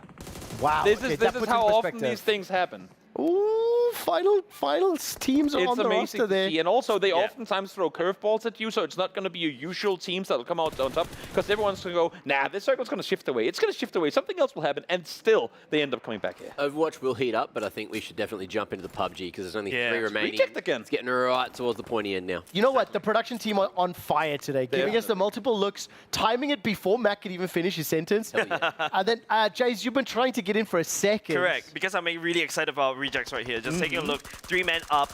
They're still holding in strong. I think they should have a very good positioning, in my opinion. At the edge of the circle means that they know there's nobody behind them. They can just continue on encroaching towards the center. Come on, get that fried chicken. Get that fried chicken. This is the issue. Give me the schnitty. Look at the team's utility. You have 5 smokes in the bottom of your screen there for one of the Twisted Minds players. They're currently stuck on the ridge lines. They've been by the water for a while. The rest of the players have been in the open. So most likely, they have burnt through their utility already. So they will have to make the run. Can I tell you something as well? This is something that you've explained several times, but we rarely get to look at it. Because of the third-person perspective, that lying flat behind a tree, you can still look around it. You can still hide. You're safer while still getting information. Exactly. And I've decided, Mac, if somebody picks up a chicken dinner using a Molotov, that's, it's like a roast chicken. Well, yeah. Right? That is definitely the first time. Right? It is the first time it's ever been said. Obviously. Okay. Now you see, this is Ray Jeep trying to push on further forward, but again, all of them outside, out of smokes. As soon as they have to leave their cover, they are completely obliterated. And finally, a little bit of a cross on over here. I mean, they have to cross the road eventually. Nice timing in that too. They do so when they see the action between the two other teams. Now Twisted Minds has to turn their attention towards the north, and Ray Jeep will find the first one, I believe. Ooh, they are taking the fight to him. Yep. And who's the other team as well in here? They're actually getting down on it now. I mean, I think that's Twisted Minds out. They only got one limb off the gem, and that's the second one fall as well. And Reject Xavier will come out victorious. Not only that, but I believe they finish on 9 or 10 limbs. So a massive game for Reject, who were already sat within the top 8. This is huge. And again, similar situation to the Boom win in the first match. It's such a cluster game. So the fact they're able to get so many eliminations and stay alive, all of them, insane. It is huge for Reject, but with DX Xavier making it that deep, is it too late for them to start a run to try to get towards the top half? I mean, this game was the halfway point of the tournament. There's a thing in like all sports where what one team can do in one half, the others can do in the other. What's the meme? I'm not going to lie, they always had us in the first half. There you go. Is the meme. If you'd like to keep up to date with the rest of those games, youtube.com/@EWC. Now, when we were preparing for today, in actual fact, when we were preparing for yesterday, Toby was tasked with breaking down one of the teams that he thought would do well in the main event. What I really want to highlight is, before yesterday's show, before any games had started, had commenced, had been loaded up onto the servers, Toby committed to teaching us all about Alpha 7. We are now halfway through the main event, and Alpha 7 are one of the teams in contention who are continually surprising and continually setting themselves in a position to potentially take the World Cup. So I want to praise the team that you're highlighting, but I'd love for you to take over now and teach us why we're talking about this team. We are talking about them for a multitude of reasons, the first of which is they are our current first place team on the global power rankings. Ooh. The official rankings that PUBG Mobile has for all their esports teams competing at global tournaments. They are sat in first place, but, and it comes with a but, they have never won a global event. And that makes you go, wait, how can you be in the first place globally if you don't win? Well, they just continuously get second place and third. And I want to bring your attention to this graphic because it's, I'm so sad that I might be cursing them coming into this event as well. But keep in mind, I want to underline again, I did this, as you said, Trevor, before any games were played. So the curse was cast before any games were played? Effectively. Look at this. PMGC, the global championships of last year, coming into the final day, they're sat in first place. Now we have PMGO of the beginning of this year, the first global open this year. They're sat in first place at the start of the finals. Coming into the tournament that qualified them here, they're sat in first place in Americas and their PMSL region in first place coming into the final week. In all of these tournaments. Wow. PMSL, they finished second. PMGO, they finished second. Then they go PMGC third, fourth, and third. They just cannot bring it home.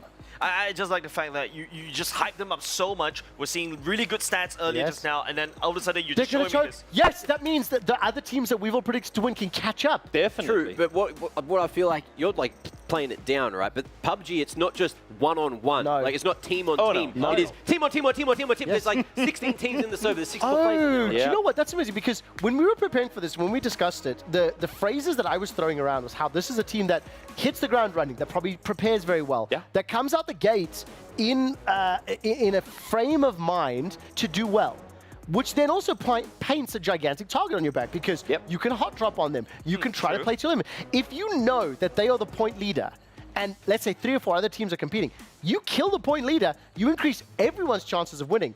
So there's an argument to be made that that might not be the smartest option. What I will say very quickly as well, what you're seeing right now is the Alpha 7 tribute to Ayrton Senna.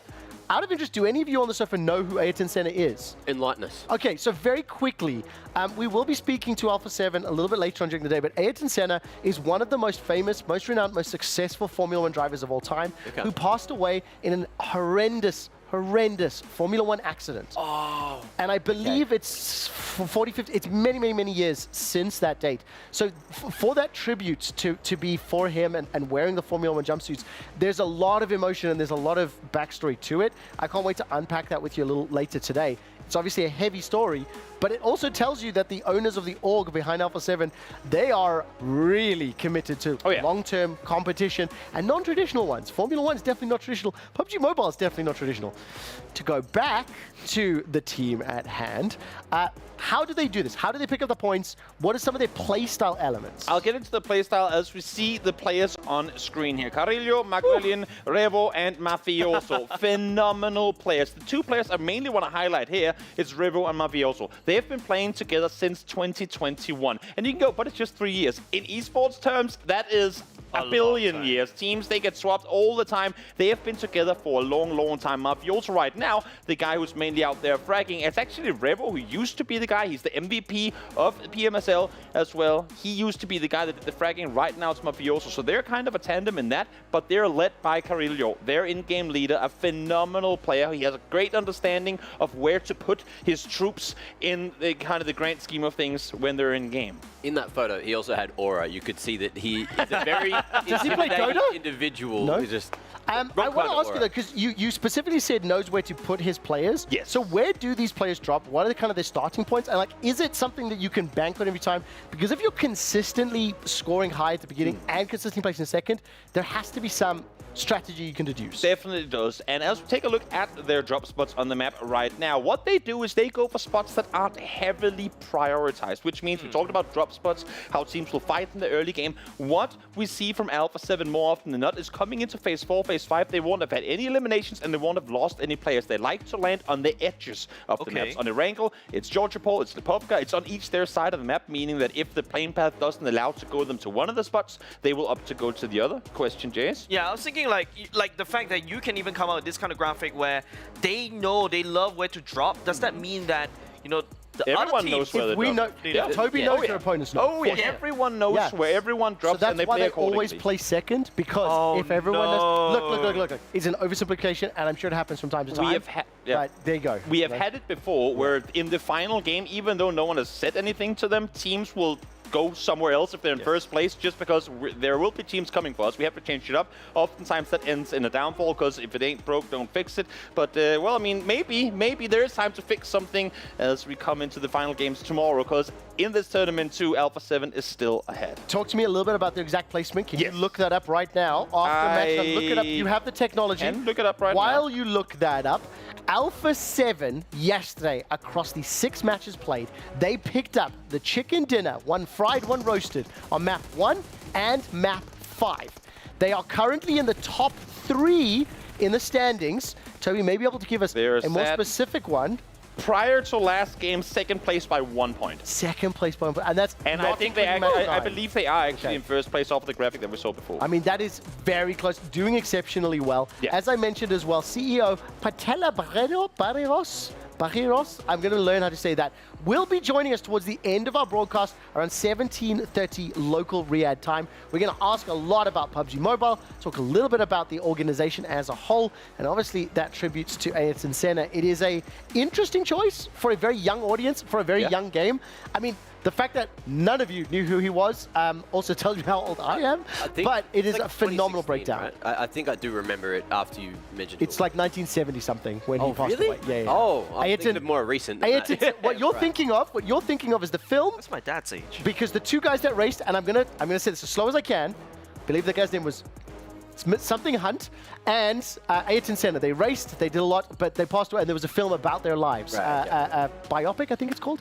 Nevertheless, we'll get exactly all the details from the CEO of Alpha 7 later on, and of course the Brazilian friends from Team Liquid try to find out which guns do the fans around the world favor the most. Let's find out.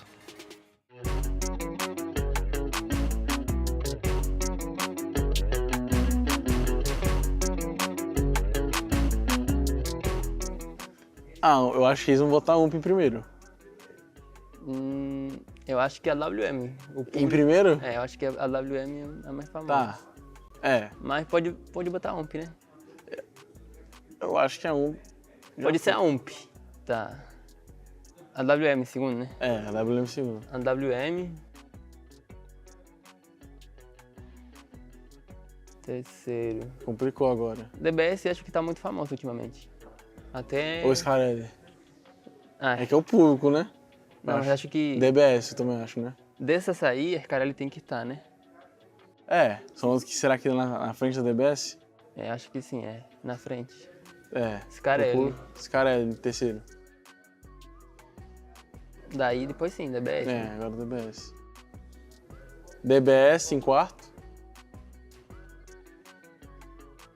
Agora complicou. SWK, né? Pro público, será? O Berril, o público Berril gosta, né? ou SWK, acho. A mais famosinha eu acho que é Berril. É, entre mesmo que nós usamos. Berril. M762. Agora SWK, né? É. SWK. E isso aí tá difícil, as duas são ruins. Acho que Thompson depois Bison. Thompson e a última pode mandar lá no fundo. Essa aí é horrorosa. O que tu acha? Nós acertou quantos?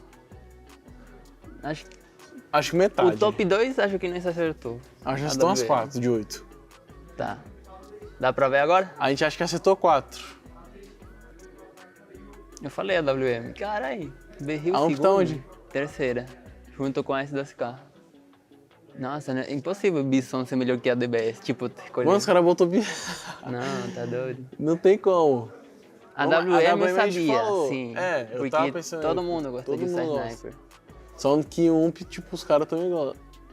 A berrinha nós nós errou sabe- muito. Nós acertou quantos? Nenhum. Nós acertou... Nenhum. Nenhum. Foi já. Meu Deus. Mano, mas não tem sentido. Acabou. Valeu, Thank you, gente. thank you. Obrigado. Até mais. Tamo junto.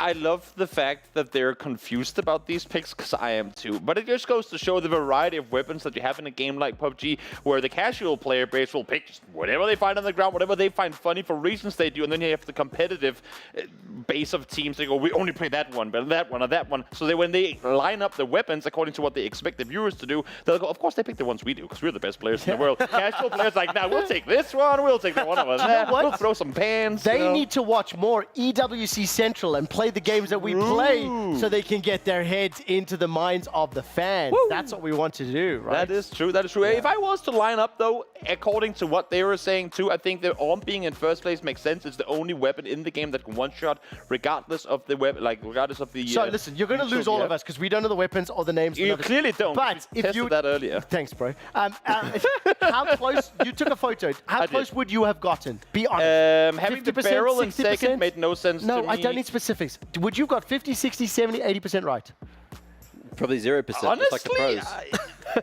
Great. I so would yours are probably, 20%. like them. I mean, I would probably have had all of them wrong. Great. See, that's what I like an honest answer. Yeah, Thank no, you, Jason. that's not how this statistic is so off from what's actually meta, so I would be completely off. What I would like to do, I'd like us to move along. I think we've had a lot of fun with the games today. Definitely a higher quantity of games per hour than before, but the games per hour on the EWC stage are now going to heat up because Overwatch 2 has finally started. They are in-game already, and this is a refresher of the bracket. I'm going to come to you, Mac, and just talk a little bit about the fact that Crazy Raccoon, singular, not plural, are taking on ENCE. Yes. Is this a series that you think will go 4-0?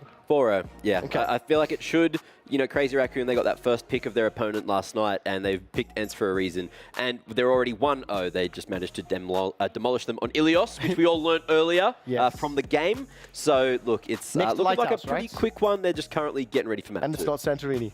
Just checking. Not Santorini. Just checking. It is, okay. but it's not. It is, but it's not. Okay. So obviously now they are in map number 2. We've missed the picks and bans. Something that I think will be important for us for tomorrow. For fans at home, all 4 quarterfinals will be played today. Those are all best of 7s. So it could be short, it could be long, depending on how quickly the respective teams get through their matches. Tomorrow, both semifinals and finals will be kicking off. I believe the start time is scheduled for 6. Now, the reason I want to sort of set some homework is, this is the first time we've seen the quarterfinal teams. The quarterfinal teams, most of them, demolished the group stage. Yeah. What I want to find that'll be intriguing is, who will the opponents be in semifinals? Who are the quarterfinalists, the favorite that won? And what trends can we pick out? What are the maps being played? What are the modes? What are the heroes that are being banned out throughout the course of it? Right now, we don't have that data, but it's the first time that we can get a meaningful taste for the top tier teams and what they're prioritizing. Because, like, basically, Jake implied yesterday, Crazy Raccoon could have had some fun with their decision making and still won. Could have limit tested with the hero selection. That's a selection. much better way of saying it. There we go. You got me there, Limit man. tested with the hero selection, which they were doing. From what I saw there on Ilios before, just out of the side of my eye, it looked like they were taking it a bit more seriously, but still some fun picks coming through. I did see a little bit of Ball, but Ball, of course, does get a bit more use on those control maps where there is a closer space. So you can just ground pound on everyone. Yeah, you need to be able to like hang low, get the knockbacks, and really push people around. Absolutely That's what it useless. is. It really tests the mechanics of your opponents. It does indeed. Very quickly, while we are waiting for the Overwatch 2 second map to load up, I want to play just a very quick game. This may be harder for some than others. Let's make a guess on who the number one team in the PUBG rankings after halftime is. I think it's going to be DRX. So I'm looking my DRX. I thought it was DRX from what I saw that game. Don't look at the screen. Don't look at the screen. Stop cheating. Stop cheating. Okay. I am gonna go. We've got with DRX, Alpha, or Boom. I mean, those are. It has to be one of those three. I'm gonna stick with Alpha. I saw the playing path. I saw the first circle. They're gonna win it. He straight up cheated. If he gets it right, so you're going, come on, DRX, Alpha, Boom. I think it has to be one of those three. No, I'll just go with Boom because they were up there and. Quick. Thinking rejects. You think? So? Oh, They won the I don't think previous that game. high. They won the previous game. I No mean. ways. If they pull that up. What? They win the previous game, so in fact, they're first by 8 points. I am so sorry to the audio team. And They you have know what? They have eliminations on that win as well. I am going to demand. May we get? Where's Sunspan? Sorry, I'm so blind. May we please get Jays on the single? And I'm going to demand that you formally apologize to Sunsfan because you definitely were not excited about this option and this pick, and it is looking great. So. Oh, we're doing. We're gonna do live looking. Okay. We're doing looking first. We'll save this for later. Okay. I was already writing an apology letter in my head right now. I will add to underline your pick, or well, Sunfan's pick of this team, the fact that Reject is the most recent winner of a global tournament, but it kind of came out of nowhere. No one expected them to fare so well. Exactly. Everyone said it's a fluke, it's never gonna happen again, but well, here they are. Yeah, Toby, that was the storyline, right? Earlier just now, I think the first few maps, you don't really see Rejects on the leaderboard, and suddenly, boom, it just takes one winner chicken dinner to just literally cement themselves into third place, and now they're just like cementing themselves into first. They're trying to lock down as much as possible. Definitely looking good, as again, I mean, still very early days in this match. No one's been eliminated thus far. Alpha 7 starting their rotation and hoping for them that this is not the start of the eventual second place confirmation. 8 points is still very easily accumulated for a team like Alpha 7, but we'll see with the last Erankle of the day being played right now if they can claw back up and catch on to the Japanese. I apologize if you did mention this already, but Reject got 24 points in that place. So confirmed, validated. Also, importantly, while we're waiting, we're going to do a quick little roundup of the active games here. ENCE coming into map number 2, they have had a roster swap as well. That is something that I did see yesterday in the round of 12. That's in Overwatch. So just something to keep your tabs on. Yep. Is this something big? Do people usually do roster swaps halfway through like the main event? I mean, it depends. I think it depends on the game. So just to clarify, ENCE are in Overwatch 2. So sorry, my bad. No, you're good. I was a little bit confused. The news just came in. It was late breaking news, so I wanted to clarify that. Okay. I think in terms of this game, obviously it's just started, so we've got a fair amount of time. In terms of our map and kind of anticipation here, Toby, is this one again of these? You jump in a vehicle, you buy some time, you drive across the map until it gets smaller. Engagements are less frequent. Well, yes, this is whenever circles are as center as this first one is, obviously that's going to mean that more teams are closer to the circle, therefore they don't have to go as far, therefore they probably won't rotate as early. But it also means, at least in my experience, that we get some much more action-packed mid-games because all the teams are close enough to try and vie for a position early that they will be closer to each other earlier on. One of the things I love to talk about tomorrow when we get the final day of games for PUBG Mobile is see if we can track down some of the stats for, like, let's say the amount of eliminations in the final circles. Has the pace slowed down? Has the intensity caused that to pick up? Obviously, you can keep track of the PUBG Mobile World Cup. YouTube.com/@EWC. We're going to hop over to Overwatch 2, take a quick look into the second map. We haven't featured a lot of live Overwatch gameplay because, frankly, the game's just started half an hour ago. And, of course, as we jump into this one, Crazy Raccoon, they picked up the first win. I believe it was fairly, confident victory. It was very quick. Great. So give me a catch up here, Mac. From what you're looking at, what's happening? So ENCE lost last map, so they've gone to Circuit Royale, which is an escort map. We learned about that yesterday. They've also banned Lucio going to this. Crazy Raccoon banning the Echo, and are we listening to the casters? I don't believe they will for now. Okay, we'll just be chilling then. But this is Circuit Royale, so we did see one of the teams, struggle to get out of base on that second attempt yesterday. So we'll see how long this map goes for, but I'm expecting it to go more towards the 20 or 30 minutes. Now, I do want to answer a question that Jay's had just a few minutes ago. When I take a look at the rosters in Overwatch 2, and we talk about the idea of substitutions, I think it's one of the very rare games, and one of the very rare times where having a sixth player, or having a roster that you can substitute in and out, is actually feasible.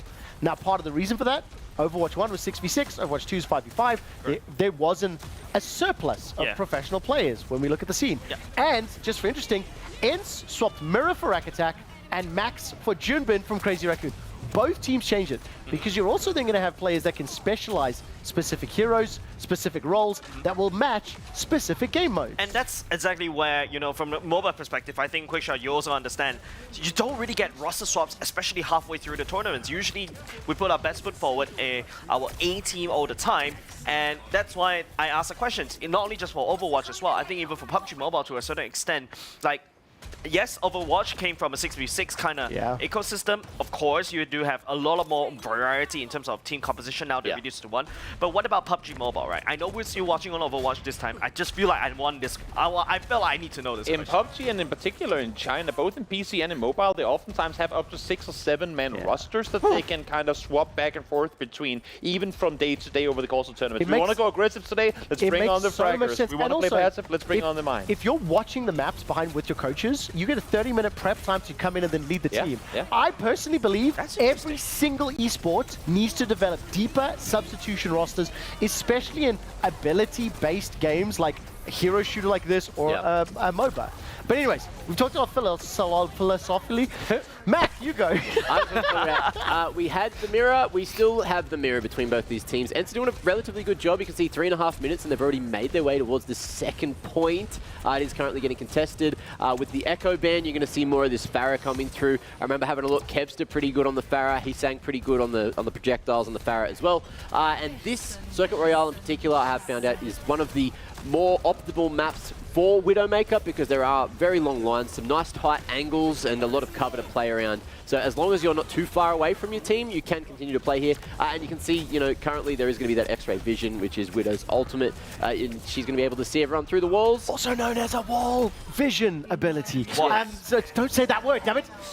Okay, Toby, I'm going to ask you to keep a close eye on PUBG Mobile because when something happens, we will be able to swap over. However, because we have a lot of action, and I know it's going to take some time, we're sticking on Overwatch 2 for now. For all of our viewers at home, the Overwatch 2 tournament, twitch.tv/EWC_gold. That is where the main broadcast and the commentators are. We're going to keep having our little bit of a co-stream, and later on, when MLBB Women's Invitational comes back for their finals, we'll obviously bring that into the mix as well. Mac, back over to you. What we're looking at right now is Lip on the Widowmaker. We've spoken about him multiple times as the best hit scan player in the world, you know, world champion from last year, and that was just a masterclass. He was not missing a single shot there, playing around the first corner, and it looks like Crazy Raccoon. Is this the railgun you were telling about as well? No. We're not getting any of that. Sojourn is kind of nerfed, not really in the meta right now. So who is Mirror playing with that like vertical, this thing? What is this? Chorong? That's Alari. So it's a support. It does have a hit scan weapon and aspect to it, which charges up. That's the little charge gauge that you can see just near the crosshair in the middle of the screen. And you can also do a lot of healing as well. So very solid. BAP would be the main sort of support rather than a bit more of an offensive support because BAP can just constantly let out little AoE grenades. And if everyone's in that BAP, effect, you don't mean a bread roll, you mean Baptiste. Baptiste. Okay. Yes, we're using terminology now because it's 3 days deep. So yeah, BAP's very solid. And also, Lucio is pretty strong on this map for the fact that there are a lot of walls you can play around and get that AoE heal constantly. That's why Ents have decided to get rid of that one. Sorry, go. No, you were saying first. I can go first? Okay, thank you. Not that I want to take away from your action-packed game, but you did say that I could just interrupt out of nowhere if something crazy happened in PUBG. Go. I just want to show you this absurd circle chip we just had, because we talked about how calm it was going to be everything in center. Boom. Now we go far down to the southwest. Look at where the mass of teams are. And not only that, but look at where this next circle is going to take them to. Either you go over the Sosnovka military base on the south, you grab north over this. You can see the island now on the north that we talked about before, Bermuda. How do the teams go there when you have such a big portion of everyone set hard northeast that all have to fight for the southwest? And little do you guys know, but I know all of it. Down there, it's a small city and all open fields. Chaos. Chaos. And the worst part is they've got to run while fight at the same time. Oh no, it's complete. It's Mad Max, like just with multiple cars driving around at the same time. It's full crazy mode. Whenever these sort of things happen, you see it like a ant's nest that just goes full movement at the same time. There's cars everywhere, full speed. Oh, do you remember like the old Need for Speed movie where as soon as the police comes around, everyone just gets in their cars and drives all directions? Furious movie? Or the actual. Oh yeah, no, that was a video game. I meant the first, the Fast and Furious. You're right. So whenever they all get in their cars and just get out of there, that's effectively what happens when we see these sort of circles. Okay, I do want to jump back to Overwatch very quickly. Let's see what is happening here, whether or not ENCE can actually use this final moment of time. They're in overtime. Mac, explain to me what's happening. So they're just trying to hit the second checkpoint. Crazy Raccoon doing a huge job pushing them so far away that it is now going to be this last-ditch effort. You can see the overtime bar right at the top in the middle of the screen is currently being held. Who's standing on the point there? Looks like it is going to be Sigma. You got Max against Vistola. And let's see what the casters have to say about this. Captive Sun nearly online. The pylon eliminated Max. The melee hit takes out Kevster and will bring this round, this first half, to an end. I do think there was probably a little bit of over-aggression for Crazy Raccoons to go that deep into spawn, to go for the spawn camp. It did punish them a little bit, and that gave slight momentum back to ENCE. Now, I don't think ENCE were going to be able to fully cap regardless of that, but what it does do is just give ENCE that much more, little bit of distance to try and defend on their own defense phase now. I actually think, considering the rollback, the cart never made it as far as it had already been.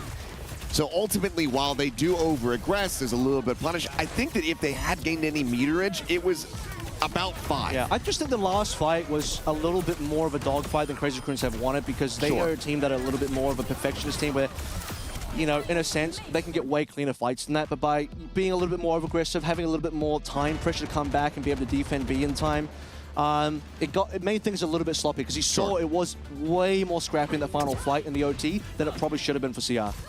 It's one of those rare things. It's a term long since past, once coined by me years and years ago in the eras, the first existence of Contenders Korea. They were attempting the Willy Wonka. No one ever goes in, no one ever comes out.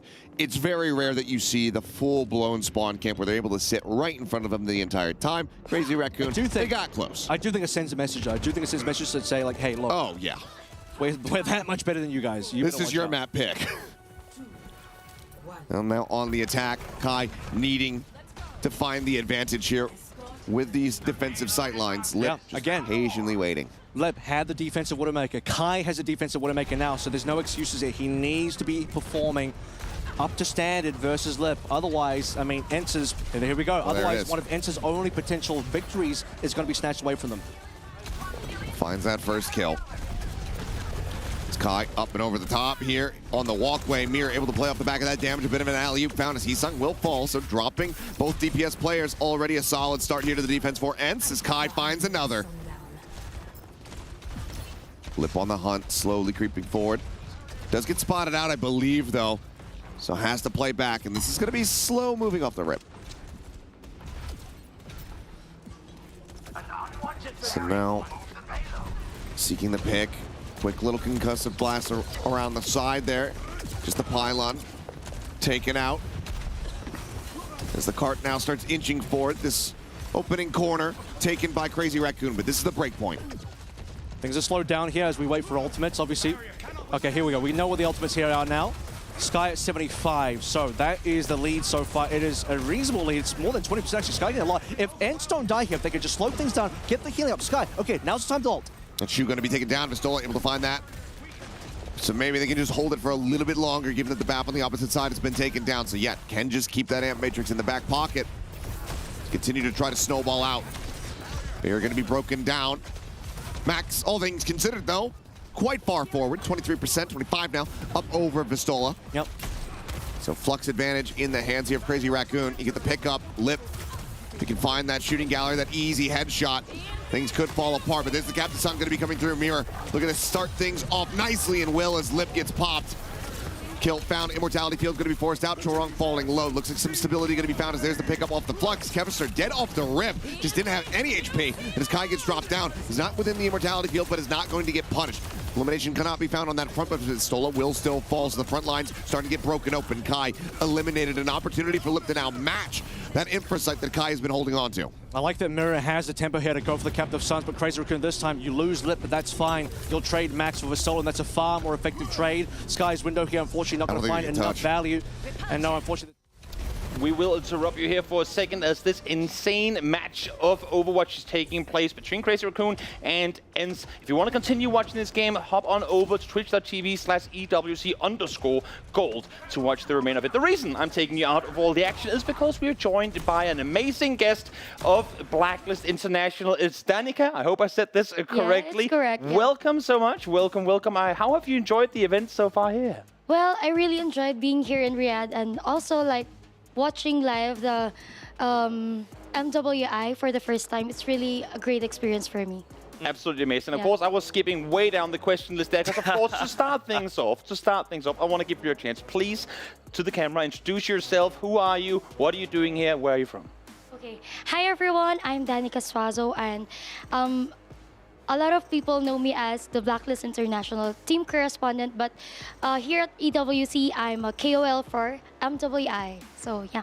Absolutely amazing. And now I want to lead you, you as our in-house MLBB expert. To take over from here, is there anything in particular that you would like to know? I would like to add on as well. I used to be a Blacklist International fan since M3. Used to be, correct. Until Fnatic Onyx took over my preferred team. But however, I'm supportive of Blacklist International up until I think recently. That's where I had my switcheroo in terms of that. So I'm sorry for saying a little bit other things that are a little bit jumpy. But don't forget, Blacklist International in an MLBB world, it's the M3 world champion, the M4 runner-up, M5 third place, and also one of the starters of the Ube strat, the ultimate bonding experience, which is basically we gang everybody S5 man. So we are way up the top of the shelf with this. I want to hear from you, Danica, now that we have you here. What is your intro to MLBB? How did you get fascinated with the game and everything by then? Well, I really started playing MLBB since pandemic era. Since the pandemic. Yeah. Yep. I got so bored, and then I was so curious about this game, and then I just tried it. And then I become a streamer, and then I become a talent of Tier 1 Entertainment, which is the Blacklist International same agency. So yeah. That's great. That's great to hear. But I would like to understand more. You've definitely been following Smart Omega and Press thus far. In fact, not only just for MWI. What about before MWI? How are they as a team, and whether they live up to the expectations going into MWI? Well, I just know the Smart Omega Impress last tournament in the Philippines, the MWI, and then they're the champions, and I watched them live, and then I just know that they're all Cebuanas in the Philippines, and the team is I think they're 5 years from. That's right. Yeah, the team is wait.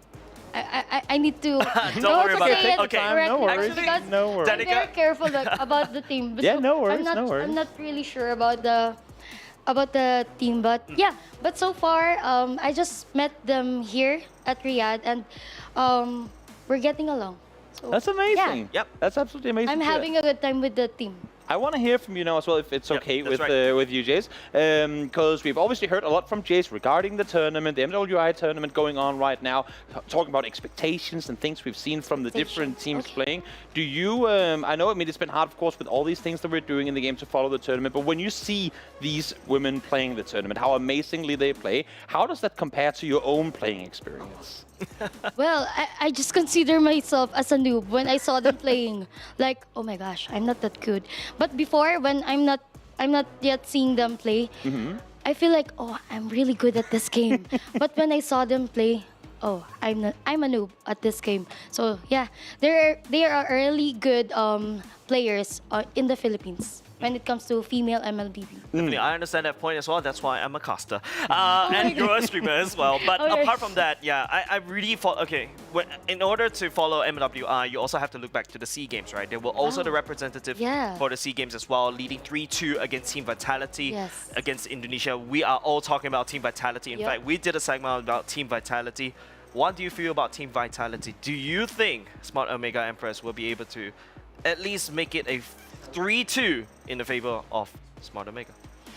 Well, personally me, because I'm a very biased person because I'm from the Philippines. It's okay, we all So I will say that yes, it's a 3-2 in favor of Smart Omega. Ooh, but wait, I'm not yet done. But I know that Team Vitality is a very good team because I saw them play in the last day here in the MWI, and I think they really play like it's very flawless. The gameplay, yeah. Yep. So they're very good. It's perfect. Then, can you also, okay, since we have a lot of people from all over the world watching, and they may be a lot more Western part of the world, right? Because not a lot of people actually know that Mobile Legends Bang Bang is actually a serious game, right? I agree. Can you tell us, how does it feel like to be an audience watching, be it MPLPH, when you're cheering as a Blacklist International correspondent? How does it feel like? What was the crowd for you?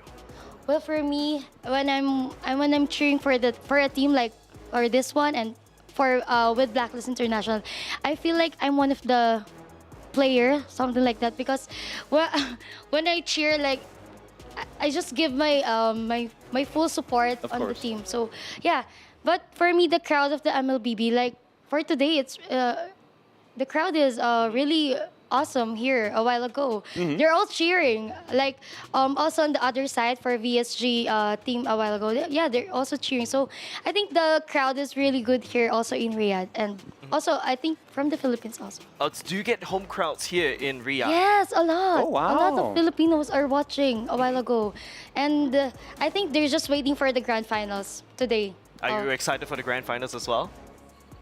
Of course. Definitely. I'm so excited. But you can notice that my voice is really... You've been cheering so much. Yes. That's what it is. I mean, you know what? I'm Yes. all for it. I think it's absolutely amazing. I love the fact that you dare to say Vitality won't bring it home, because I feel like I was the only one when we were sat here earlier going, there's got to be somebody that can challenge them, you know? So thank you. Thank you so much for being willing to go against what everyone is saying, that there are Vitality here, Vitality there. Other people can bring it home too. Yep. So just a few more questions before we actually throw it back. Do you have what are your future plans going into the next MPL, or, well, your plans for yourself as well? What's your future plans? Well, for the next MPL Philippines, I think I'm still the Blacklist International team correspondent. So I'll see you guys there at MPL season 14. Yeah, perfect. Then what about, you know, just so that you can also wish the Filipino that could potentially watch the stream as well, do you want to wish them something in your in Tagalog, just in case, to the fans as well, to the camera? They're watching like MWI or MWI. So any of the viewers out there that you want to say something to, you can talk to camera one. There. Hi everyone, I'm inviting you to watch the MWI Grand Finals today. It's Smart Omega Empress versus Team Vitality. It's from Team Indonesia. So we all know that Team Indonesia and Team Philippines have a very, very big rivalry when it comes to Mobile Legends. So let's support Team Philippines. Thank you so much. And again, thank you so much for all the insights you share with how it's been to be here as a viewer, as an influencer for Blacklist as well. Thank you so much for joining us as we slowly transition to the MLBB Grand Finals. Let's hear from the players what they think which heroes are over and underrated.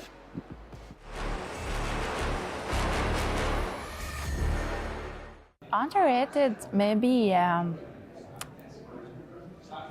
I want to say Layla, but Недооценен Митсита. Аргус. Очень недооцененный герой. Он 1 на 1 любого чела убивает на фулл-слотах. Правда, на XP, конечно, страдает, но на голду это must-have.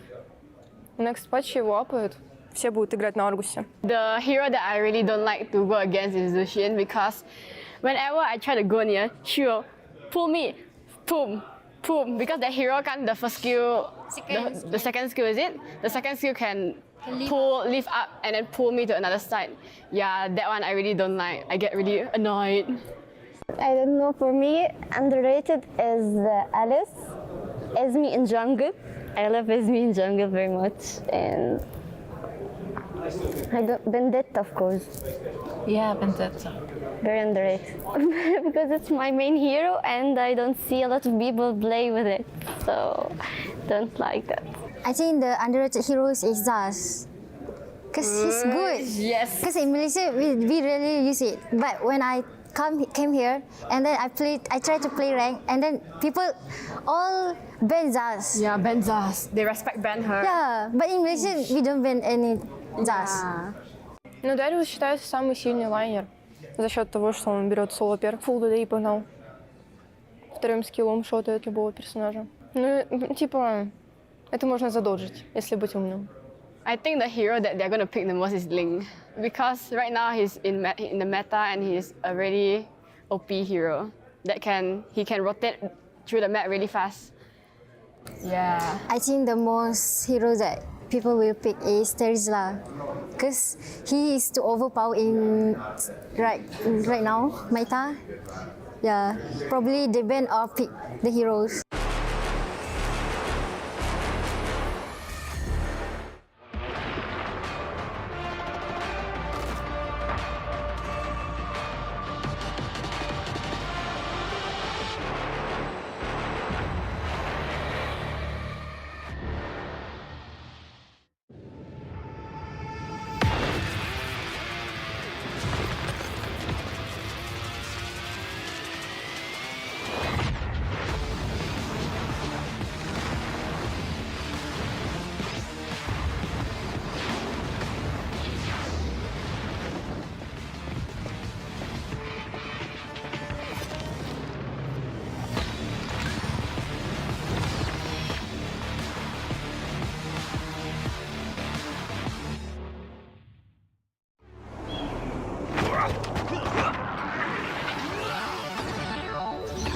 Ready, set, go.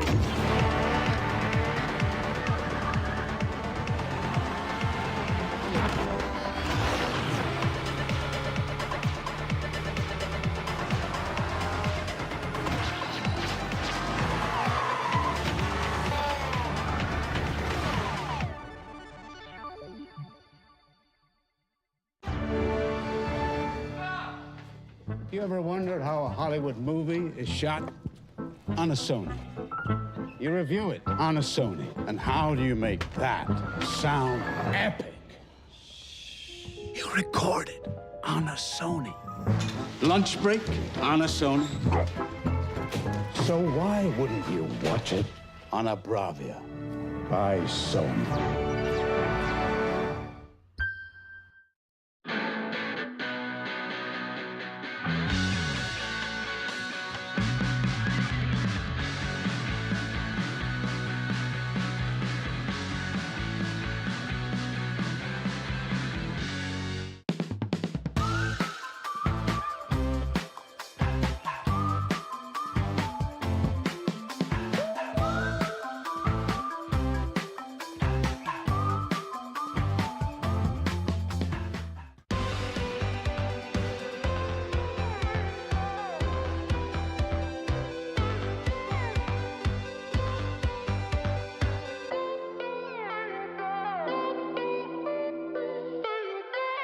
For Kevsa, but it paid off because it allows Kevsa to go in and makes him a little bit more tanky. 350 effective HP for a Tracer. Takes down Lip straight away, the easiest target. Lip can't really get away. Again, you're not on an Ashy, you can't coach gun. And Max gets pulse pop before the Flux is available. Max was trying to hold the point for a Crazy Raccoon retake, and Kevsa says, no, not going to happen. But we discussed the fact that Lip not really doing a lot on A, but now that we're on B, this is where the Widowmaker can start shining. Kevsa trying to put the pressure onto Lip, but Lip has been saved. Bailout, but it's an immortality field just to go ahead and keep him in this fight, keep him on this hard line, and well, it's rewarded.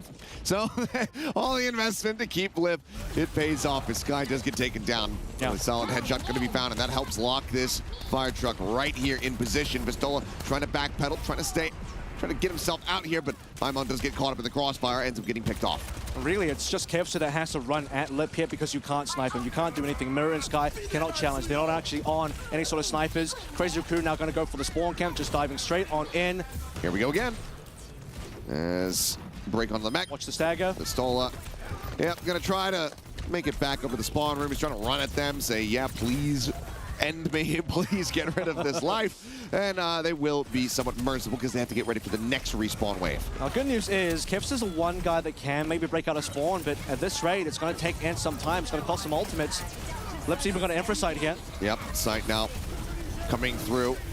Dupe out from my onto this one and gets the shutdown. Max unable to find too much value. Break on the Dupe does come in, and Petala has the eat on that Captain Sun, but it might not matter because Mira now headshot pylon cleaned up. Petala near being taken out of the mech once again. And it could just be additional stagger unless he can make it out to safety, but he's on the wrong side of the street. He's interrupted, cannot go for that self-destruct. It would be such a catastrophic waste. So will just end up falling. Max, though, in a very far forward position. potential to get punished, but looks like as the heals stream through, they will be able to keep him alive. I mean, Mirror has to healing pylon in spawn, and Sky nading himself there. Ents are just struggling to even make it out of spawn. This is very difficult for them, as I don't think they have the best ultimates even to break out of spawn at this rate. You might want to just go for Nana onto, okay, on Maimo. And That's not bad, find Chorong. Yeah, big kills as he get both supports off the back of that Nano. Solid shutdown. Lip now going to be taken out, and the push can begin. But unfortunately for Ents, it's been so much time bought here by Crazy Raccoon. I mean, it's the fact that you say can begin, right? It's been minutes here that we've spent at B in the spawn, and only now the fire truck is on its way. Lip's actually swapping off the Widowmaker. You would think the Widowmaker would be preferential here, given, he still has lots of sightlines to work through, but respecting Kevster a little bit more. Kevster is just running at Lip a lot, so Kevster's going to move over, so Lip rather going to move over towards the cast to deal with that. Dodge out on that accretion. Still not getting stunned up. Cart starting to make its way through into the underpass. Heesung still looking to rejoin him. He's been in the back lines this entire time. Looking for the one clip here on him.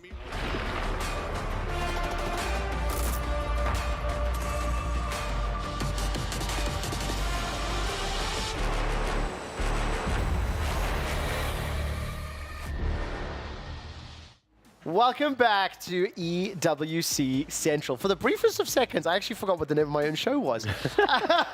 You can see at the bottom of your screen, I know, all 3 respective streams. And while we don't have gameplay across all 3 games at this exact moment in time, the finals for MLBB Women's Invitational will be starting literally momentarily. Overwatch 2 is already deep into their quarterfinals, and the PUBG Mobile World Cup, I believe, has 2 matches left to go before we round out the day, 6 more tomorrow. So we'll take a quick breather. We've done a lot of teaching. We've done a lot of look-ins to the respective streams. And for this moment in time, I think it's time to teach our community some slang from the respective games. We're going to start with Overwatch 2. And the terminology that Mac wants us to learn is a baby diva, baby DVA. Yeah, well, if we didn't learn enough about Diva today, maybe you can learn a little bit more. No, but this is, honestly, this is good because we saw the hero spotlight. Diva is an off tank with shotguns and missiles that does a lot of damage. So what would a baby diva be? I have a guess. Okay. Baby Diva is Diva when she's not in the mech suit. I agree with you. I just feel like that you called it 2 forms. Just like it's a pilot form and then the mech form. So I don't think that's right. It's slang for pilot form. I think a baby diva is one without an ultimate. Well, gentlemen, I can tell you that these 2 are correct. And Cookshot has unfortunately gone to the side. But look, you guys probably wouldn't have even got that if we didn't learn, right? So we are learning today. We're learning a lot. Also, I'll tell you this right now. I picked the wrong answer so that we have an engaging and entertaining product. I know all these things. Right, the next one. This should be a PUBG Mobile term, and it is trike. Yeah, trike. Yep. What is trike? A 3-wheeled motorcycle. A 3-wheeled motorcycle. Could be. That's really generic answer. I would say So trike. say the sentence. It's extremely generic. That's the most boring, simple answer. So, If you don't want to gentlemen, let's try this together. Let's try this together, because he really let me down. On 3, 1, 2, 3. A 3-wheeled motorcycle. Yeah. And he still didn't say it again. So what is it? Try again. Do we want to do it one more time? Okay, on 3, say it with me. 1, 2, 3. A 3-wheeled motorcycle. You would all be wrong if it wasn't because that's actually what it is. Okay, yes! Can we just get a deduction of points for Jays who tried to describe a trike as trike? Can I double check? There are 3 seats, not 3 wheels. Well, there's technically both. So okay, 3 seats and 3 wheels. Well, we have 1, 2 wagons. But there's 3 wheels, because that's the main thing. Well, how else would the sidecar be on? A sidecar? Oh, my idea. So technically you're wrong because it's a 2-seated bike with a side wagon attached. Listen, as Captain Pedantic, PUBG Mobile developers, a trike is a 3-wheeled motorcycle, 1 in front, 2 in the back. If you have a motorcycle with a sidecar, it's a motorcycle with a sidecar. In their defense, it's called a motorcycle with a sidecar. It's the community that's called it a Oh, trike. you see, thank you. So, PUBG developers, your community so it's like high ground. Okay, right. We've got another one here. This one is, I don't even know how to say this. Ube? Ube? Ube. U-B-E. Ube. Ube. It's you didn't pay attention to the interview earlier just now. Use it in a sentence. I did it. So with this draft, they'll be going for the Ube. Okay, so I'm going to say it's a neutral creep. No, I actually said it just now during the interview, guys. I just said it out loud. I think it is You are the like chair with me. It's like the Uber composition, but because they're strange with their terminology, just remove the R. No. Mac? The upper bracket. Okay. Okay. Enemies. All right. Allow me. So, Ube, or also known as the ultimate bonding experience, is a strategy popularized by the M3 World Champions, Blacklist International, whose correspondent was on that particular sofa, and it revolves around this one person healing everybody and rotates as quickly as possible. Now to the side. this is an epic terminology for a game and a meta and a comp creating something. Yeah. Not high. Ultimate bonding Yes. experience. Yes, it makes sense because it explains. Okay. Like, I'll allow that one. But if you heard that and you looked at Dota and you're like, okay, what else could we call the current meta for the Riyadh Masters? Instead of auras, you could call it Ube because they have to bond with the auras, right? Yes. In order to heal. Do they heal from I the have auras? one. I have one Okay. that I sincerely hope none of you can get. Okay. What is splashable in Teamfight Tactics? Teamfight Tactics will be appearing at Esports World Cup in week 6. It is what is called an auto battler, right? So you guys have played TFT? Have you played TFT? Okay, so this will be really played set interesting. 1 and nothing since then. So give me an idea of what splashable is. As far as I remember, when you play TFT, you have to like place your units around the map, right? I think what can happen is that if you accidentally or intentionally, for whatever reason, place your units close to one another, so that when someone has an attack that deals splash damage, them two that are stood next to each other become splashable. Like they can be splashed because they're together. Mac, what do you think? I had no idea, but I heard that, and I'm going to sit on that. It does sound good. Yeah. I will say that's my trick card. It's a bait trap. You get one chance. I feel like it's similar to that, but it's a mistake. You're supposed to combine them, but instead, you fat-fingered it, and then you drop right beside. So that's not true at all. Okay, so the actual definition, we'll pull this up on your screen. Splashable, as far as TFT, is a champion or group of champions that can be thrown into any team composition and still be effective. It's like a flex. It's like a flex. For those of you, flex pick. It's like a flex pick Yeah, okay. if you were in MOBA, but specifically because you have to buy units and they rotate randomly through the carousel, that's a splashable unit to just get you to the comp you're aiming for. It's also you say Magic the Gathering. Oh, there we go. There we go. All right, that was fantastic. And again, one of these terms that I think I wrote down like weeks ago and just forgot myself. So thank you, producers, for helping me. I know all of it, I promise. Right, let's take a quick look at the PUBG Mobile World Cup rankings after match number 10. Oh my word. Okay, look. 3 points. Third through sixth, right? So the 5 teams, 3, 4, 5, 6, 4 teams. 76, 74, 74, 71. That's insanely close. Reject and Alpha 7, a 3-point difference, and there are still 2 matches to go. Toby, reactions? I mean, it's just absurd to me. Reject was so far down the leaderboard, and here they are in first place, 3 points out of Alpha 7, and it's Talon, TJB, DRX, them 3 and 3rd through 5th. I don't think you could have asked anyone outside of maybe the players on the team or their fans to have them be up there at this point in the tournament. Yeah, I'm really surprised, especially even myself. Not only just placement points, I'm looking at total elimination points. It's just telling me that they're just really going up there, just knocking down people and taking hits. Gentlemen, who was the #1 seeded team in the group stage? Come on, Toby.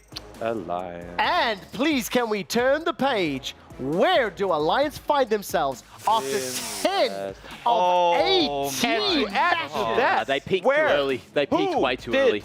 Quickshot pick for his winner of the whole tournament. Oh, no, don't deflect. Don't deflect. Can we not deflect? And where do we find them? Yes, that is true. Well, IHC are there. I'm trying to tell the esports story, not make it about me, Toby. No. I will say that there's a fun thing in PUBG. There's kind of a story that's repeating itself over and over and over again. It probably has to some point in this tournament too, that every time you get a win, like a 20 elimination chicken dinner, the next game you go 16th with no points. Okay. And I feel like that's kind of what Alliance has done in the group stage to the finals. Oh, interesting stuff. Okay. Gentlemen, I'm going to ask something that I haven't prepared. Can you please have a staring contest? Okay. Just lean forward, just stare. Just stare, okay? And be serious. That brought the light You above stare my with head. me as well, okay? Hold Are this we for a allowed to moment. blink? It's too Just dry. stare. Just stare. Okay. Earlier today, in the MLBB intro, the Women's Invitational Finals, there was an epic stare down. Much like this one. Let's check it out. It's the grand finals. Come on, you're gonna make me laugh, guys. It's gonna be intense, you know? It could be a crazy battle, it could be best of 5. So I want you guys to do something. I want you guys to aggressively compliment each other the best qualities about her, what you like about her, anything you want. We'll do it. Quick fire, back and forth. Let's start with you, Joe. You're a good gold laner. Oh, you're a good gold laner. What about, oh, but she's a jungler. No, she's a gold laner. Ah, it's a trick question. What about you, Shanoa? You're so good. I love you so much and you're pretty. Oh, she hit you with 3. You're good. I love you and you're pretty. What about you? You're tall, you're pretty. I like your hair. I want a red hair. She wants your hair. Okay, okay. All right. You got more for Shell? I like your skin and I'll bow down for you. She likes your skin and she'll bow down for you. Can you beat that? Can you top that, Shell? One last chance. I'll kneel for you, queen. Oh, that's it. All right, ring the bell, ring the bell. I'ma call that a tie. Thank you so much, Shell. Thank you so much, Shanoa. Let's wave at the camera together. Bye. Good luck in the finals. I really appreciate watching that. I do think that's a lot of fun. I think it's something that we need to steal and we need to implement across other games as well. Yeah, we skipped the compliment parts when we were staring at each other. Correct. I didn't know they were going to compliment each other. So, and also, come on, we were taught yesterday that in order to win in games like PUBG Mobile, you just have to bully your opponents. You know, that is the motto of the game. That's exactly what happened. Oh yeah. Let's talk very, very quickly at the moment. Obviously, Danica, she's not the biggest esports fan. She's a content creator, plays the game, and much like me, admitted that maybe not the best at it, but she boldly predicted against Team Vitality. Of course. I mean, you gotta have to. What chances do you give, you know, Vitality? Like, what is the win-loss ratio here? Okay, so based on past competitions, especially SEA Games in Cambodia in 2023, they brought it to a 4-3 against Team Vitality. Now, Smart Omega did make a few mistakes during the throughout MWI, just a little bit. But my prediction, in order for Smart Omega to be able to win it all in MWI and topple the 2-time champion of MWI, currently 1,000 days, always topping every single tournament they go, I will put it at a 70-30% in the favor of Team Vitality. Wow. Can I just add one more iconic day to end a streak on to? That would be... You know, just finish on the even 1,000, you know? You know what? That actually is a very good point. If you are watching, you are looking at the live stream for the MLBB WI Finals. Smart Omega Empress taking on Team Vitality. Team Vitality already sitting around 6th or 7th in our top 10 club rankings for the club championship.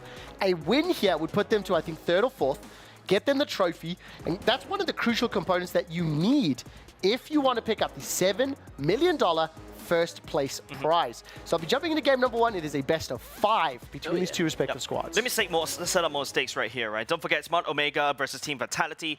Team Vitality from Indonesia, and this is Smart Omega from the Philippines. This is the grand finals we're supposed to get in other tournaments, according to the script and whatnot. But at the same time, Team Vitality, I feel like there's a lot more on stake, right? Because don't forget, Team Vitality procured Bigatron Era and now rebranded into this. Smart Omega, on the other hand, this is a purely Filipino organization. And I think Team Vitality, it is on them to put up a good show against Smart Omega. I was just going to say that, you know, we do have that Indo versus Philippines matchup that we were talking about before. So it's going to be very, very interesting. Yes, the two regions are the strongest. It's also the regions that were supposed to be in the finals in the men's tournament. And it was the Malaysians that caused massive upset after upset. And the final, also, the final went the distance. Was all 7 games, and eventually Selangor Red Giants from Malaysia picked up the win. I want to ask you, Jace, I mean, I don't know if you know this, but I hope that you do, because that's going to make my question sound better. Okay. How deep does this, like, Indonesian-Philippines rivalry go? Does it go in other games too, where them two are always there battling each other, or is it very exclusively MLBB? I tell you what, sorry, because I can help here. Start with MLBB, give us the overview, and then if you can expand to some of the other games, that also would be good as well. I would personally feel like it's just an MLBB thing, because MLBB started with the 4 main regions, technically speaking. Your main Mobile Legends Bang Bang Professional League, it is the Philippines and the Indonesia, and in fact Malaysia as well that started up first, right? Usually when there's a MOBAs that actually touch the shores of Southeast Asia, these are the 2 regions are your first ones that will pick it up immediately. And Philippines, I remember when we started our Mobile Legends Bang Bang, I'm talking about ancient history right now, right? 2017 history, right?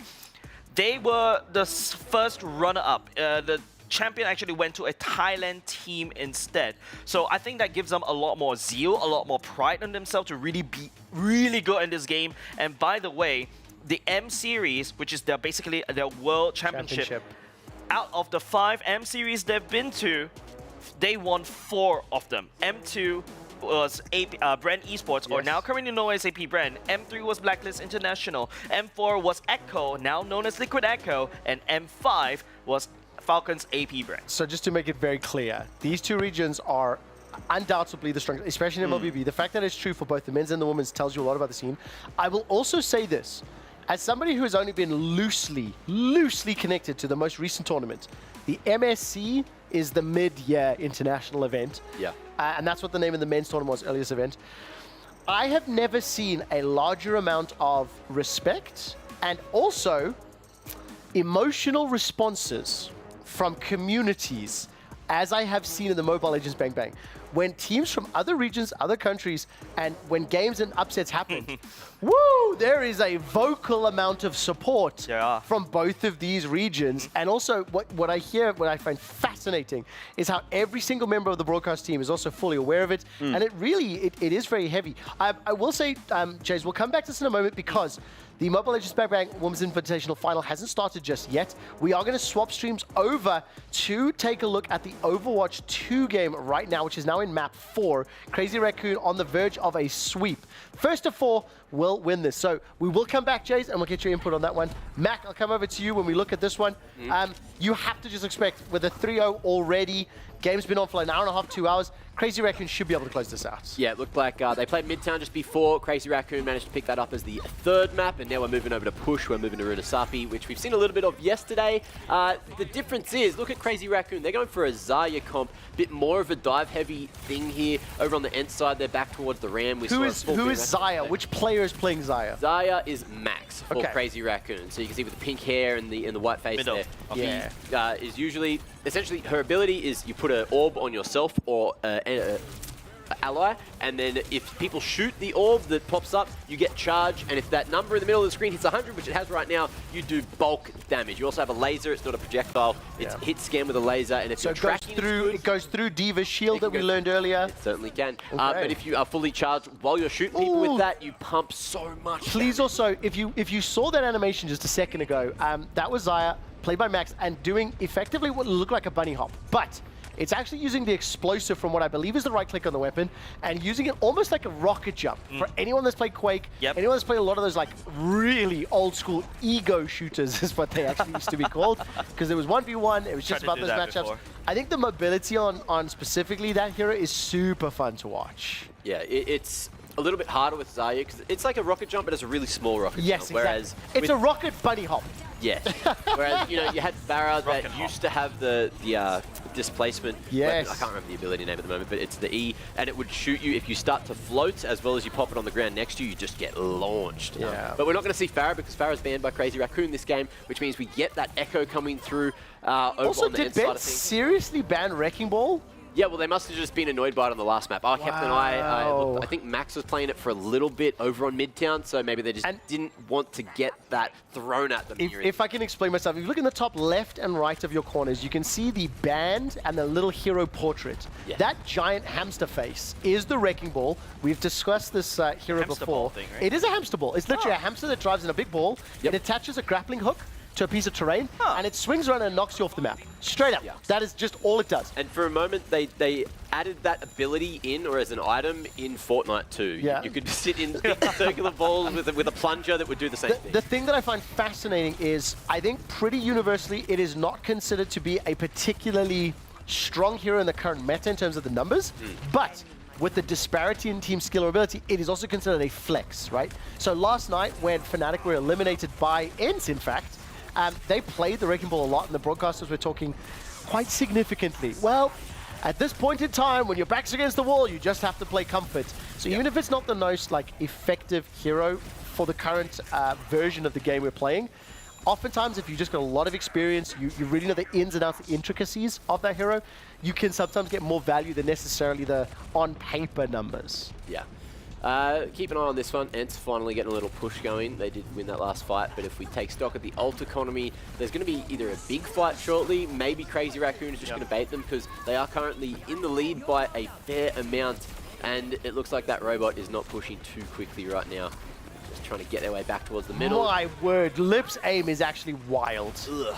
If you're following, keep your eye on the kill score. So he just got like 2 headshots back to back, and the tracking on whatever that blue face thing was that went flying in the air.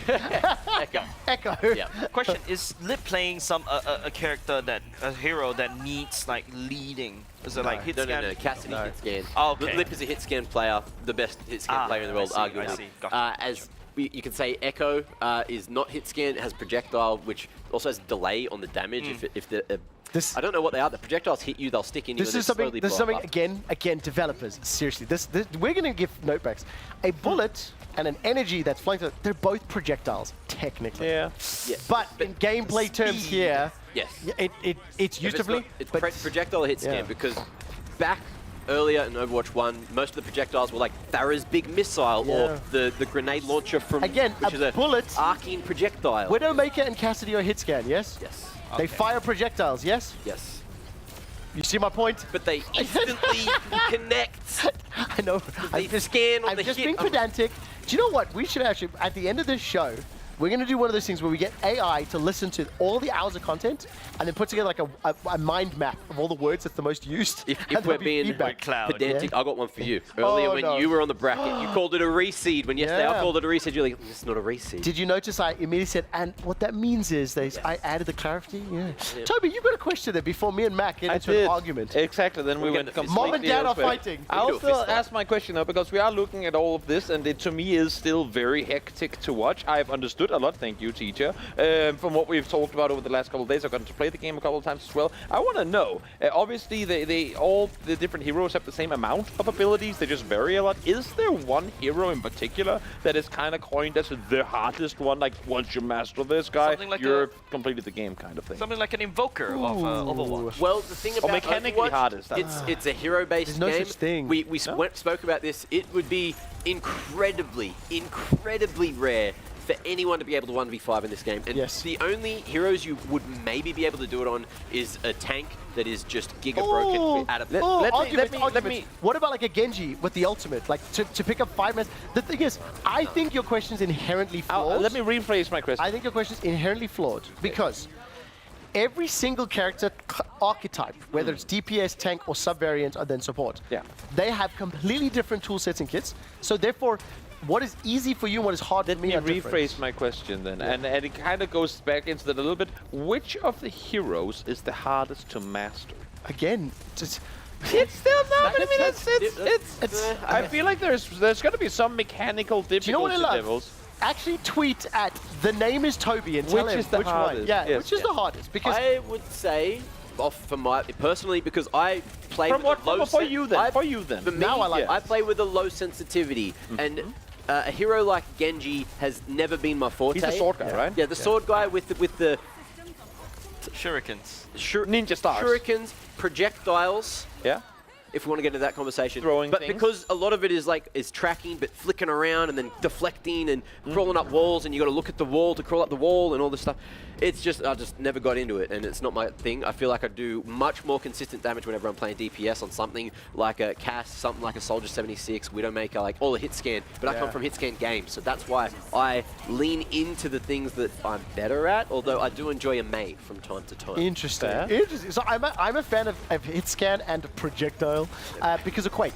And like predicting the grenade launches, specifically rocket launches, and timing that into the health and armor pickups was always something that I absolutely loved. Look, this is map number 4 here. It looks as though Crazy Raccoon, with nearly double the distance and less than 90 seconds to go, are most likely going to be closing this one out. Do you anticipate anything crazy to be happening here, or do you reckon we'll be able to check in on PUBG in a moment, Mac? I think this is looking pretty all wrapped up. Minute and a half.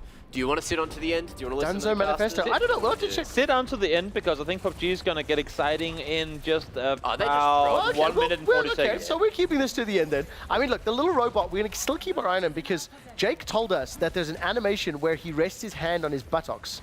Liar. And I think he's a liar. Pants on fire. If Ents do get a slight push to the checkpoint, which is that little blue, if you get 1, 2, 3, 4, 5, the second dot that's blue on the top of the UI. Yeah, you've lost us. That is where, that is exactly where he will stop for a second. and potentially scratch his butt. But when I looked back at the VOD the other day, there was no butt scratching. It doesn't happen. You know, guys, I feel like the main MVP of this particular game mode is the robot.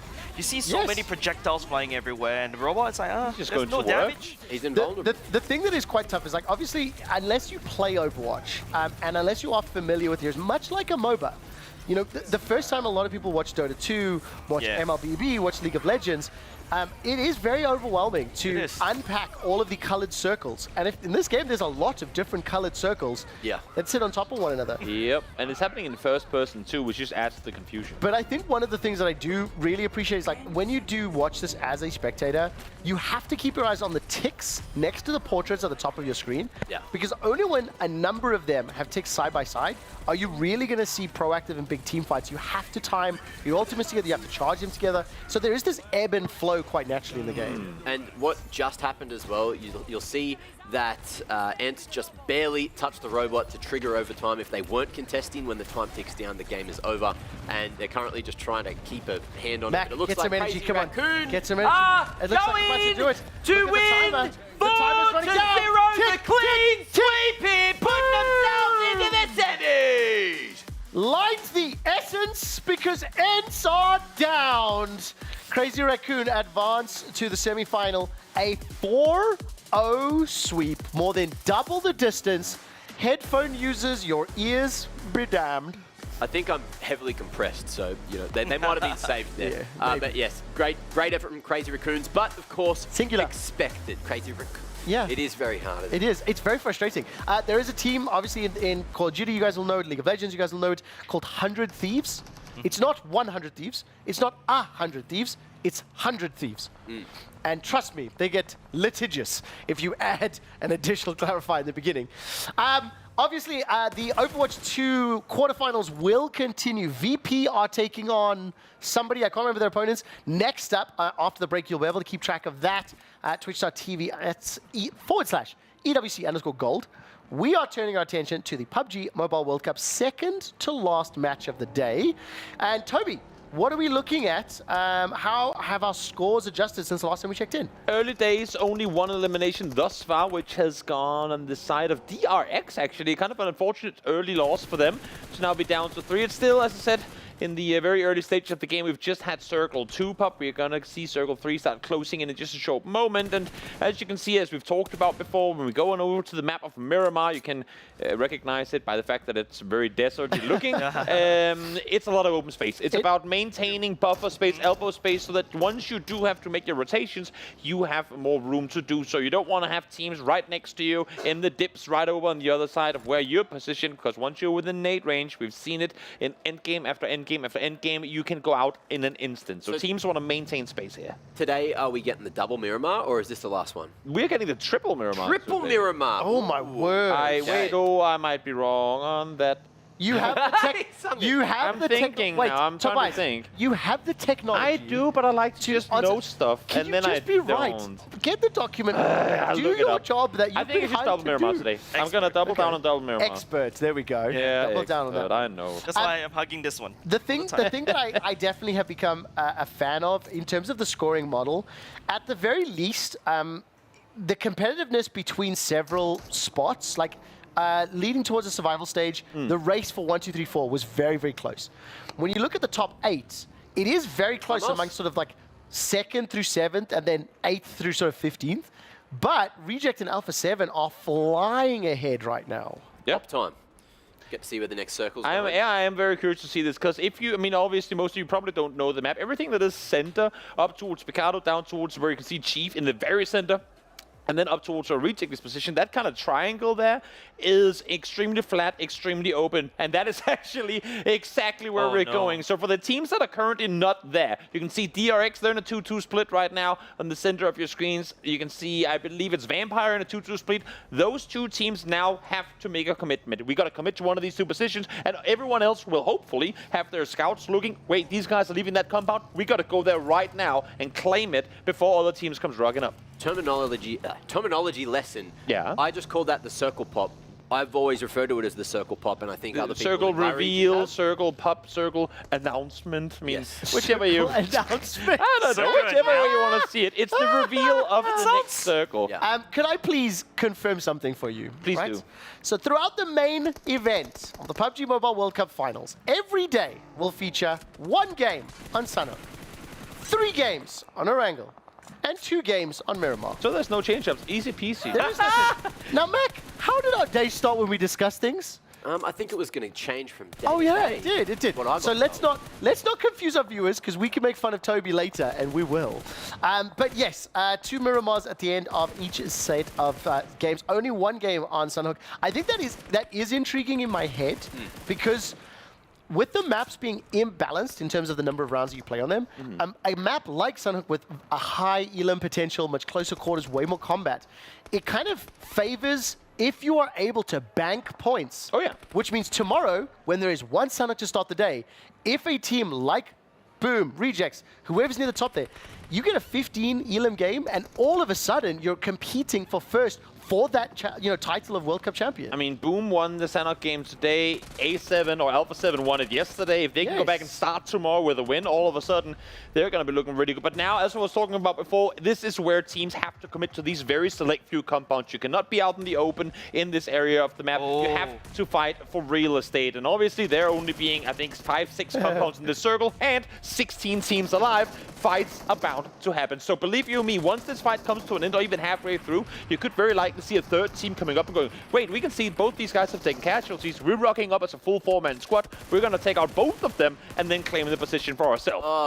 Trevor, I've so got some close. incredibly poor news for you. I've just watched... You're wrong. Huh? You're wrong. What? Well, I've just watched IHC get 3 members smacked down. Yeah, but they're all going to get rest. But they just got bullied. They were standing in the corner and they just allowed whoever it was inside to walk out, shoot him in the face and walk back in. Yeah, but they all got rest. There was no trade. And they got the points.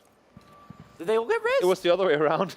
Wait, did they wipe? Yeah, no, they're 3 alive, I think, still. But the other team's still The alive. other I will say team this. got I will say eliminated. they got knocked, but they were not killed. Exactly. And you can see on the top left-hand side there, when somebody's crawling on all 4s, they're knocked. But only when you actually see the graveyard sign is there going to be a kill. There was one that was knocked, and his teammate was looking at the doorway. A guy just peeked out the doorway, Do you know what killed we the guy that learned? was knocked, and he didn't Do you know get what we traded. learned? If you just try to be mean for the sake of being mean, you get egg in your face. And this is a big fight too, as it's now Tianba trying to vie for this compound, and it's Reject who's holding it down. And so far, it seems like they're being very successful. They have lost 1 player already, but able to now not only get the knocks on, but also the eliminations on. You can see here, as soon as the Tianba player tries to disengage, go elsewhere, there you have Mafioso on the other side taking him down. There's no room for error in these areas of the map, especially not when the players are hitting shots like The that. thing you got to be careful with, for teams like Talon, DRX, Boom, etc., as Rejects and A7 are continuing to pick up the elims, is the term, am I using this correct? They are sponging points away from their closest competition. Yes, effectively. They are, I mean, sponging, soaking, whatever you want to call it. They're racking up a ton of points, making it that much harder for all the teams that are set down below to catch up, both that, but also, I mean, kind of keeping them close to one another, which for their sake is nice. It's kind of the, okay, great, now the top is out of the race, but at least you can still climb from 15th to 3rd in like 2 games. But of course, we're not quite there yet, but the gap that they are starting to separate themselves with, now 11 points from Talon, or from Alpha 7 down to Talon, it is starting to get a little dicey. Just looking at the map state right now, it's just trying to push everybody in towards a circle. We already started to see a lot of teams popping up, getting eliminated. I'm just looking at this map right now. There's not a lot of cover. There really isn't, and you can see it here. I mean, what you have here is small hills, small divots, and then you have compounds. So you'll have a select few teams who came here early on who said, we will try and fight for a compound early on instead of going out to scout. They have been lucky, as we heard from Blank and Jackie earlier today, or yesterday, sorry, as well. Sometimes you just get better circles. Oh, there's somebody at the door. Wait, could we check in on the Amazon Arena and find out what's happening at the other game? Sure. We'll come back to PUBG in just a second. Okay. But as it stands, give me an update on MLBB Women's Invitational. This is just game 1, and I have nothing to update as of now, except for the fact that Team Vitality picked the first blood away from Smart Look Omega. at the compositions. Composition-wise, The okay. game started. Things have happened. Exactly. That's exactly what Max said. Because I would say Team Vitality needs to win early. Smart Omega Empress will have late game potential, but Keishi, I think pressure is on her to be able to assassinate, the likes of Team Vitality, especially Chell, which is one of your main damage dealers. Well, who would you think is going to have the advantage? Dead even, close game, 4 minutes on the clock. I think right now it's just Team Vitality picking up first blood definitely swings a little bit in their favor. But what Team Vitality is also very aware is they know how to play from behind, and that's what really sets them apart from the other MWI team members. I mean, they know how to play from behind. They know how to win 20-odd tournaments in a row. 1,000 days undefeated. Gigantic stun there. I'll tell you, Yanimi is taken out. Or secures the kill, rather. Secures the kill on behalf of Smart Mega. What's the name of the champion? Hero that Vival is playing? Vival is playing a Baxia, which is basically similar to the Rammus. Yep. While we're watching this game go on, which is incredibly exciting, I just want to add to the conversation that Alpha 7 just got eliminated in 14th place. Oh, no. That is amazing. Honestly, no, don't. Oh, no, that's fantastic because no, it's my team. As a viewer for the finals, that obviously just means everyone else can climb up and chase the points. We're going to do this quite a lot whenever we have multiple games on the go. So if you are sticking with us, we'll keep you updated on all of those respective results. But I think that is huge. I know, yes, you have a personal investment, but we're talking tournament now. And for the tournament, the fact that Rejects, Talent, DRX, Boom, who are all just sitting below them, they can climb up and close that gap. It was, what, 13, 15-ish points between them. Yeah, so yeah, exactly. For Talent, for DRX, Boom, potentially some of the teams even further down. I mean, with one more day still left to play, there's a good chance they could definitely catch up here.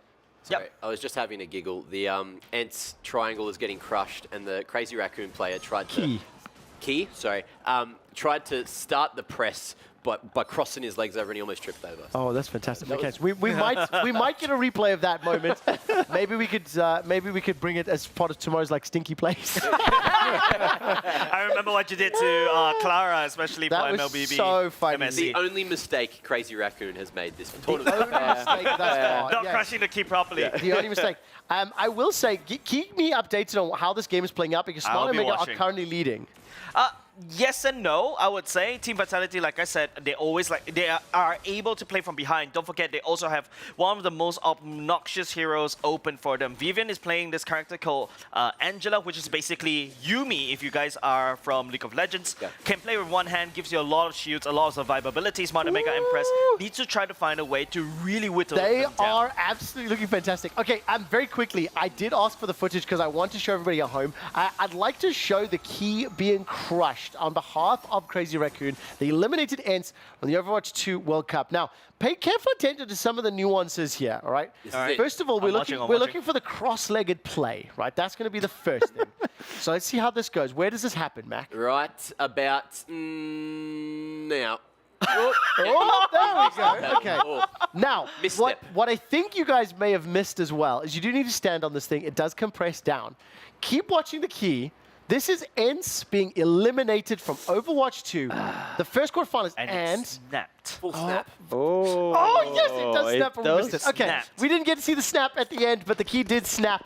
And I'll play from Crazy Raccoon, pretended to eat it. We're going to jump now back to PUBG Mobile. I didn't quite see who else has been eliminated, if at all. 11 teams still remaining. So I'm not sure if anyone is eliminated after Alpha 7. No, it's been a little bit of stalemate since then. The circle kind of landed, arrived. Now teams are on the move again. This is a huge fight coming up. Reject, current first place team, trying to take on Vampire Esports, and they will fall. So now both our top teams down outside of placement points. This is going to shuffle the leaderboard massively coming into tomorrow's games. It really does. Reminder, there's still one more game after this, right? Because this is the 11th of 12th. So still another game to go later on the day. Talent, DRX, Boom. They need to close the gap.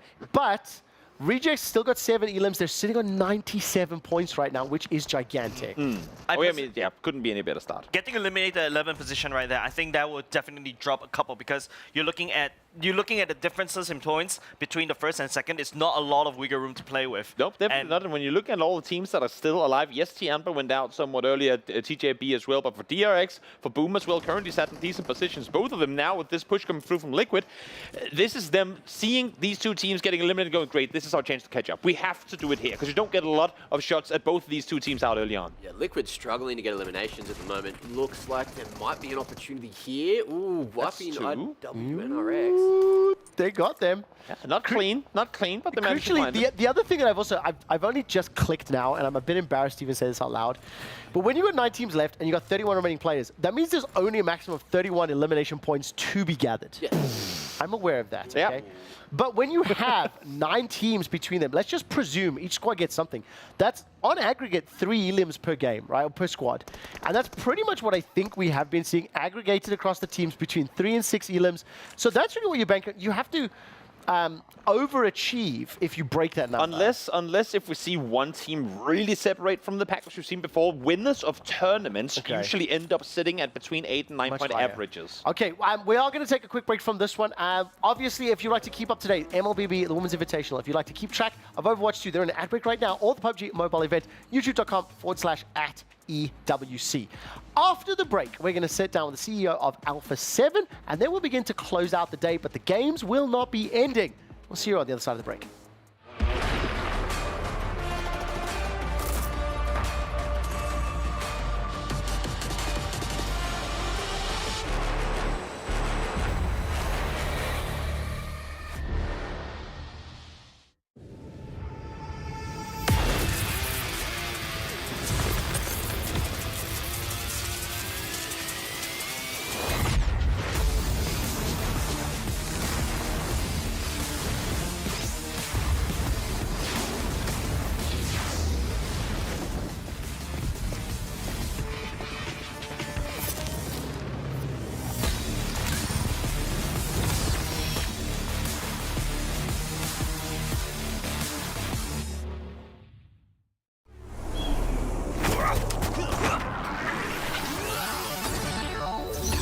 Ready, set, go.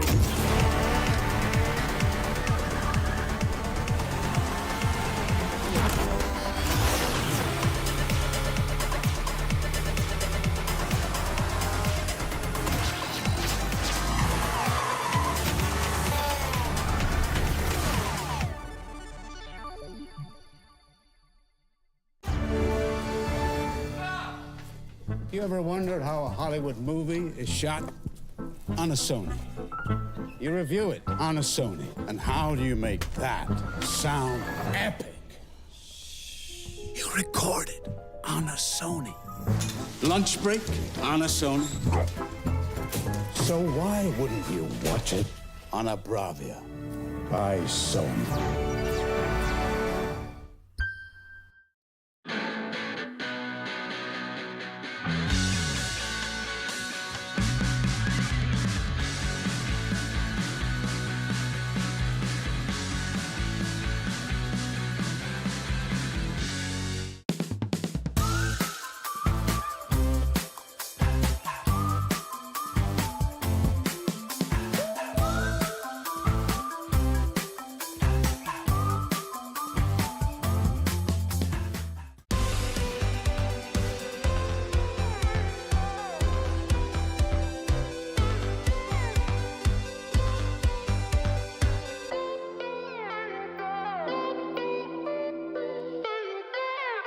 Alliance. 4v4 right now. Let's see what Alliance can do. Alliance trying to make it happen against Talon, currently in last place. A stark difference from their group stage performance. Cluck up close and personal. That's the worst place to be, near that box. You gotta know there's some utility coming right towards you, and he gets punished immediately.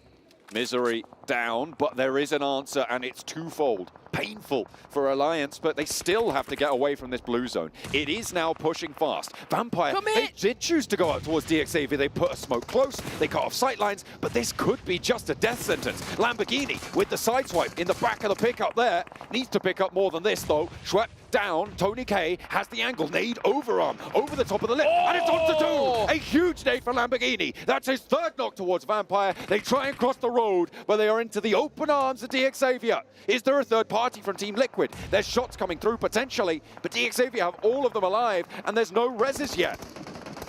Lamborghini, showing a little mercy to Vampire there. He gets knocked and thirsted. The rest of DXavier. Long nade. Let's see if they can hit it. They have to roll a perfect nade down. That looks pretty good. Oh, just a little overcooked. And that is gonna be Unfortunate, but now we're going to see DXA ever say, you know what, we're going to get it done with our weapon. Jump shot, gets one! Ooh, not able to get the second. Where's the follow-up? There it is. Ooh, and okay. Vampire go down. I feel like Vampire maybe made a mistake there, going for the DXavia position. You smoke them off, you take down Team Liquid, but now Team Liquid can third party. what are they doing? Ayala's been knocked for a while. That was a nade from DXavia that took that one down. Ooh, Mythic, no, he's taking a tumble. Ow. That's a lot of damage. That's going to slow him down. Something awful. Will be able to get that first aid off, but they can shimmy along this hillside now. However, it gives DXavia time, and that is exactly what they need to get back on their feet. Oh, speaking of feet, Mythic's ankles be hurting right now after that fall. Linux on the other side. Gonna have to make a play here against Team Liquid. They are out of zone, so they have to push, but unfortunately, IHC is right above them, and that's gonna make things so much more difficult for Talon. I gotta give the edge to Team Liquid here. That nade, oh, just a little bit short. Talon cannot push Team Liquid at all due to IHC's position. Seol's got that nade, but this is a little bit too far. Chief and Ayala have to hold them down. They are holding this ridgeline well. That's a knock towards the backlines of Talon. Mythic still down. Close range. Cardozen with it all to do. Goes for one. Dark can't quite find the second, but there's the sideswipe. Chief now needs to stand up for the team. Talon, with one player standing, will fall down. A little assist there from Zeol on the off angle. And Team Liquid will be able to get these reses, but will they be able to get both? That's the big question. Down to the cliffside, and DXavia trying to flex out in the meantime. Ayala, Team Liquid's being too quiet.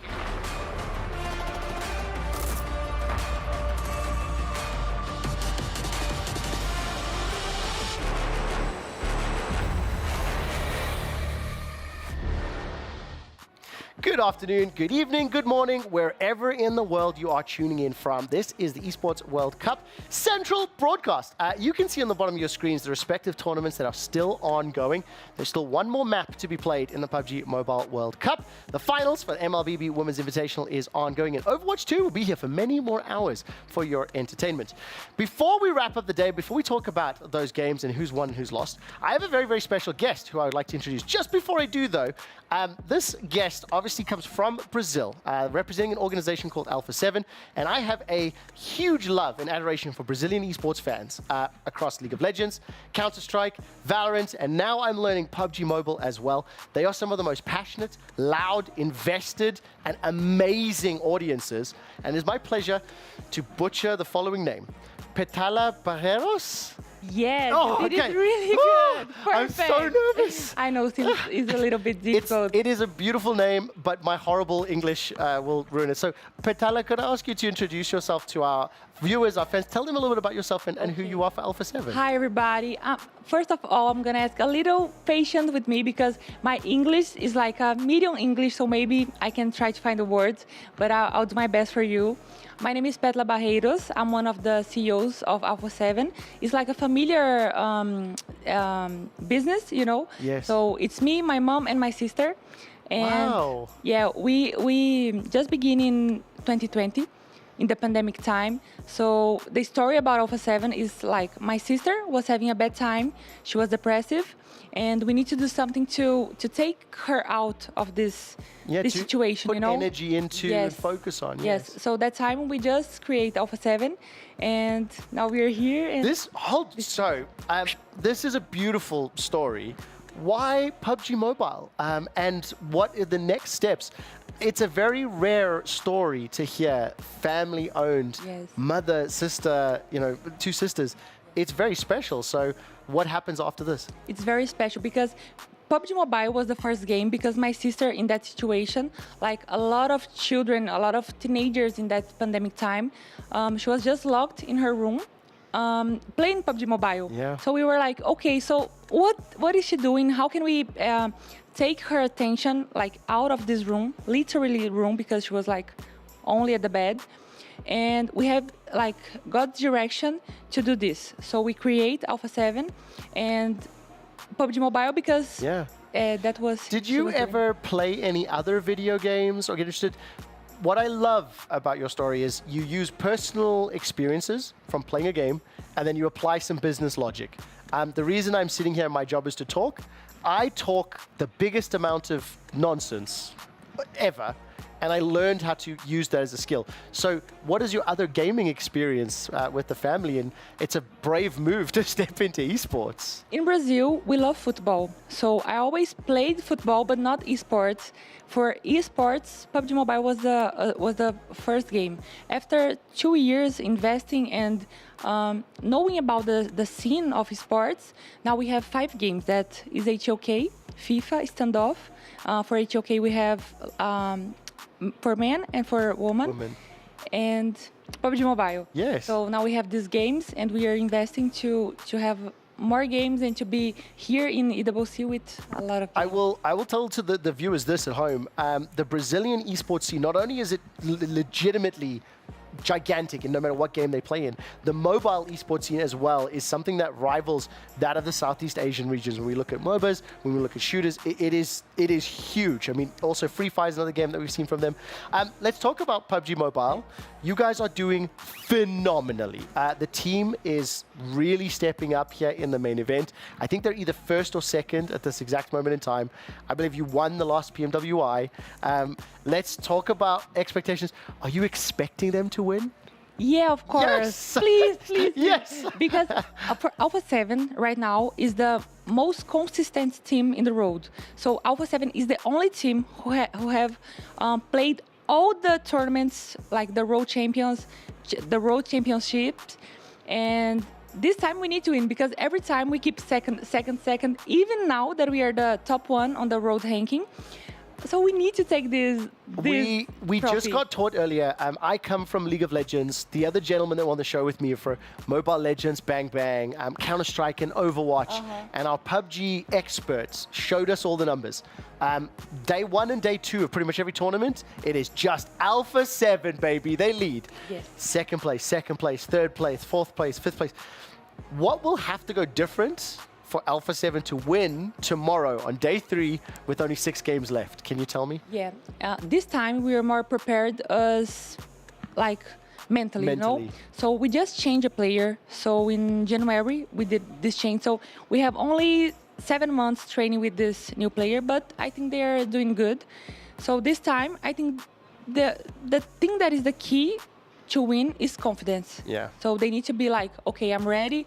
That's the time, because it's not their fault. Like they always said, okay, another second place. So you keep this history, you know? Yeah. So that time we need to change this mindset and do this first place. And also, I mean, still the #1 ranked team coming in on the global rankings for PUBG M. Yes. I appreciate that so much, and I love that you focus on the mentality. I've only got a few more questions for you. Something that I would love for you to help educate our viewers on. Because when the players have walked out on stage, they are wearing Formula One, like, protective gear. And I know this is a tribute to Ayrton Senna. I mentioned a little bit earlier, we've actually got the footage on screen right now. Ayrton Senna passed away in a tragic accident in the 90s. But why the tribute? Why is this your uniform for the event? Yeah, first of all, this year completes 30 years of his legacy. And Ayrton Senna is like, he's brilliant.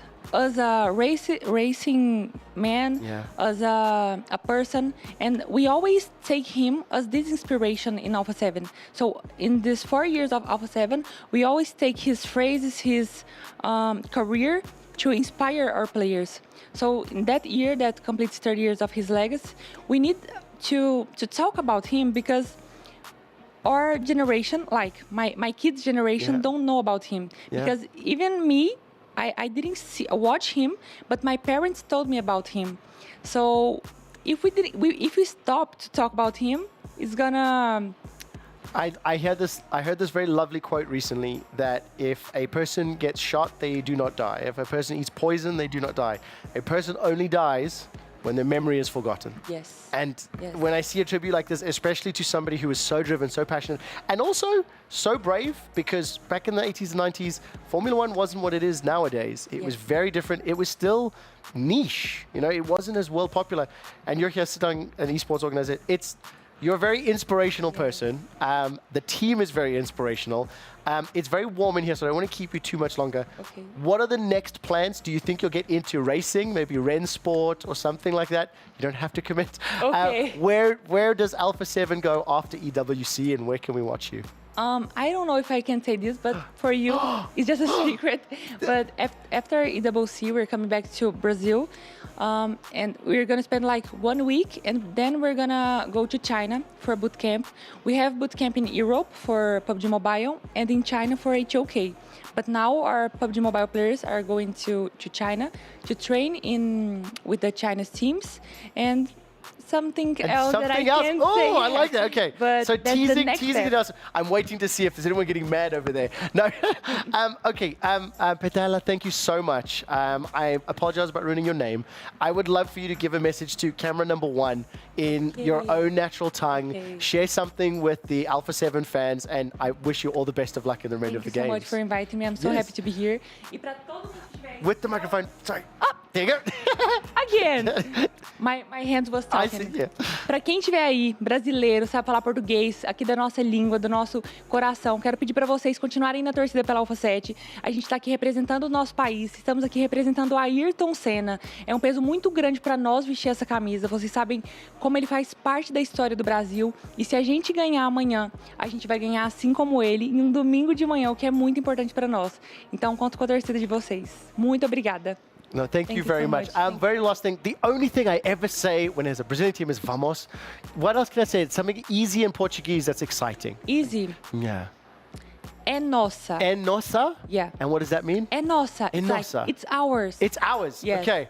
Alpha 7 in nossa. Earlier today, Crazy Raccoon secured their spot in the Overwatch semi-finals. Let's hear from the DPS Lip on stage in the ALJ interview. In nossa! Woohoo! Thank you very much, everybody. Danny Lim here, joined by Lip from Crazy Raccoons for a post-match interview.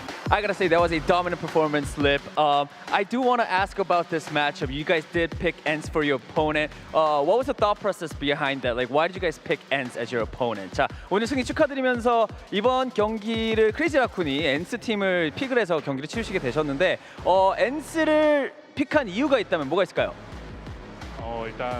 일단 상대조에 이제 제타라는 팀이 있는데 이제 만약에 저희가 또 다른 제타 말고 그러니까 엔스 말고 다른 팀을 뽑아버리면 이제 상대팀 조가 너무 좀 쉬울 것 같아서 근데 저희 생각은 원래 팔콘을 저쪽으로 보내버리자라는 마인드였는데 네, 근데 그게 안 돼서 좀 아쉬운 것 같아요. 그건 네, 일단.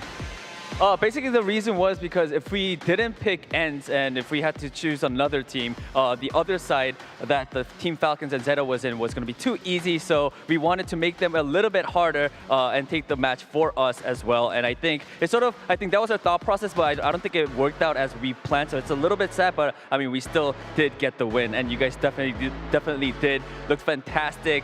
I gotta also ask, you guys are top #1 seed. You guys are just too good at this game. Lip, tell me what makes Crazy Raccoon so good. 자, 1위 시드로 지금 계속 경기를 치르고 계속 지금 너무나도 좋은 모습을 보여주고 있는 크레이지 라쿤 팀인데 크레이지 라쿤 왜 이렇게 잘하나요? 왜 이렇게 잘하는 거예요? 일단 다른 팀들보다 빠르게 맞춰지는 팀업과 이제 다른 팀과 다른 완전한 피지컬 바트인 것 같아요. Faster teamwork. And also gain personal, I guess, ability to play the game was far superior than any other team. I totally agree with that. Lip, thank you so much for the interview. Now it's time to receive the key from your opponents, and it's gonna be Kefter coming up to the stage to give ENCE's key to you guys.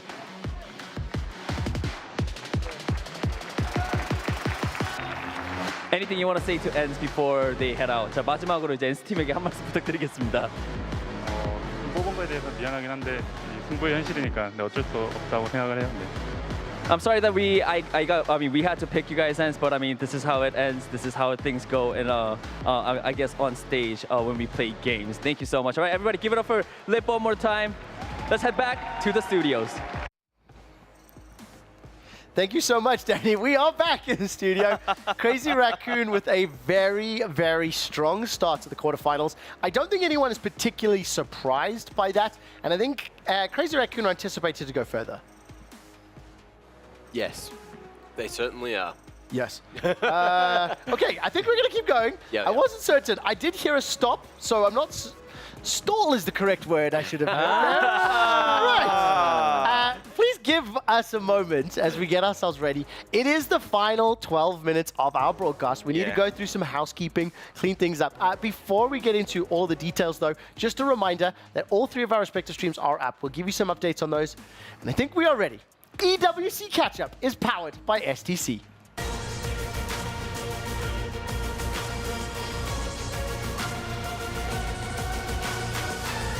While we have heard a fair amount just from the Crazy Raccoon interview, give me the updates here, and I think maybe set the scene for what will be happening later on in the day, Mac. So, Crazy Raccoon, of course, 4-0'd their opponents, knocked ENCE out of the quarterfinals, and the second game of the day, which is Zeta Division against Space Station, has just started. It is going to be Ilios as the first map, so we'll see how that goes. We don't have too much longer here on Central. Question I'll ask for you, Space Station Gaming, are they expected to put up more of a fight than what we saw from ENCE? Because Zeta Division surely have to be a strong opponent. As Zeta Division coming in as the arguably third best Korean team, going up against Space Station, and Space Station has been impressing a lot of individuals. So I'm expecting a 4-1. I still feel like Zeta Division has looked so good this tournament. It's hard to say that they're not going to win this one. We're going to have to find out. Of course, that will be happening throughout the course of the evening. Let's turn our attention to Mobile Legends Bang Bang. It is the final day of the Women's Invitational. So, Jace, what's been happening? Correct. Right now, we're going through the grand finals of Team Vitality and also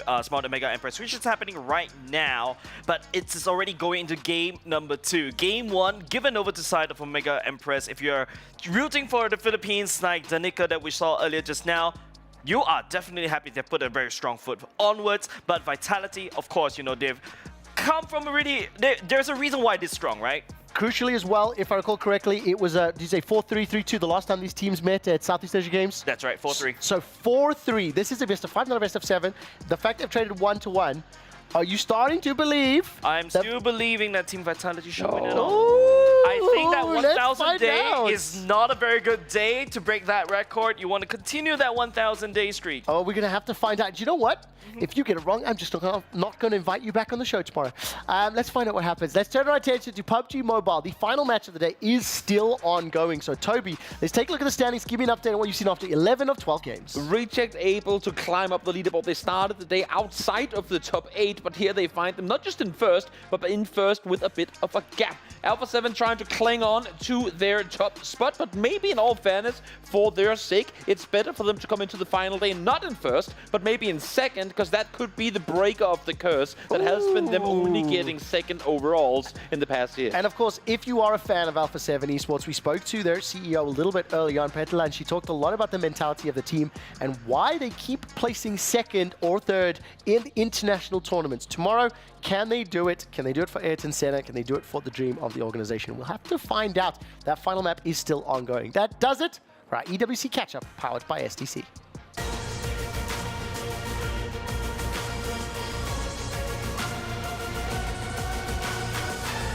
Now, for any of you that have stuck with us and watched many of our shows, or any of our shows, one of the last segments that we do of course you have, you're on the show. Of course, one of the segments that we do at the end of every show day is take a look at the Kidia plays of the day. We count them down. Sometimes we have 5, sometimes we have 3. Today it's 3. And the third one is going to be PUBG Mobile. We have, help me, Toby. Just Revo. Revo from Alpha 7 securing the chicken dinner with a roadkill. Oh, roadkill. I love it. So why do you have 7? You can still see him zooming along. Wow. And that's how you win the winner chicken. Is that an EV? Because the acceleration was real quick. Well, it's definitely a strat we see, especially in open field endings, where one of the players will just say, you know what, guys, you start shooting, distract them, I'll just take the car and see if I can run him over. Okay, let's show this again. Let's show this again. It is so quick. Just zooming along the car. Oh, I love that so much. And again, thank you for showing that twice. So, the thing is, that's only the number 3 play. The number 2 play, this one comes from Mobile Legends Bang Bang, and it's not Ayanami from Smart Omega with the 5-man or 5-woman knockup. Yeah, so this is the one that's against VSG. I think all eyes a little bit... It's... Oh! Oh, my word. Okay. Okay, it's not a knockup. It's actually not an enemy on this X-board. Basically just exploded, basically becoming a bomber, just burning everybody out with the last insanity. That's what the skill name is called. That was awesome. Really, really good. And it's also very rare. I don't know if it's possible to slow it down. There we go. Oh, wow. All of them. Well done. Do you know what? It's so late in the day. It's a third show in a row. Like the whole production team is just popping off. Thank you, guys. Yeah, actually, it's just, you know, the knockup is actually done by the enemy team, but it was not Ayanami that secured most of the team. So even though she got knocked up sky high So I tell you what, stop focusing on the name. It was a 5-person knockup that was awesome, right? Okay. That's the play of the day. Hell That's the play of the day. Woo! We have a lot of people from a lot of different games. If the attribution is wrong, the 5-person knockup is what was awesome, right? Yes. High five. You got it, bro. Right. I mean, you hired me as an expert. The number one play. Yeah, but you'll be professional too. Okay. The number one play, your Kidia play of the day, is from Overwatch 2. It's Lip from Crazy Raccoon going crazy in the quarterfinals to eliminate ENCE. And we spoke about Lip so much already today, a little bit yesterday, and we're going to keep talking about him now because he's just so bloody sharp. Look at this. He finally It's missed not one, just got the map, next. It's just how sharp he was Got the kill. overall on the Widow. You Got the don't kill. usually see this much Widow, especially going to a quarterfinal of a competition this big, but he is just tearing them apart. Look at this. my You cannot walk into his crosshair. You don't live. Listen, doesn't matter where you go, he'll move the crosshair to you. What? That was awesome. Honestly, it is really good. I can't even tell what's the head of the units from half the time. That's insane. I do like seeing Cassidy's ult though. It's high noon. That I love. The That's tracking cracked. on the revolver is really good. Yeah. What does cracked mean, Mac? Cracked is a term used for very good. Yes. Incredibly it is indeed. good. And not armor being shot like in other games. But yeah, that is a very good play. Well done, Lip. We will give you the lip service. Right, that was awesome. Was that an ad lib? I don't know what that Oh was. my goodness. I don't know what that was, but that was a good transition there. Okay, so those are your 5 plays for the moment, or 3 plays for the moment. The last thing that I want to do before we do a last little check-in on our streams is the EWC Club Championship update, brought to you by STC.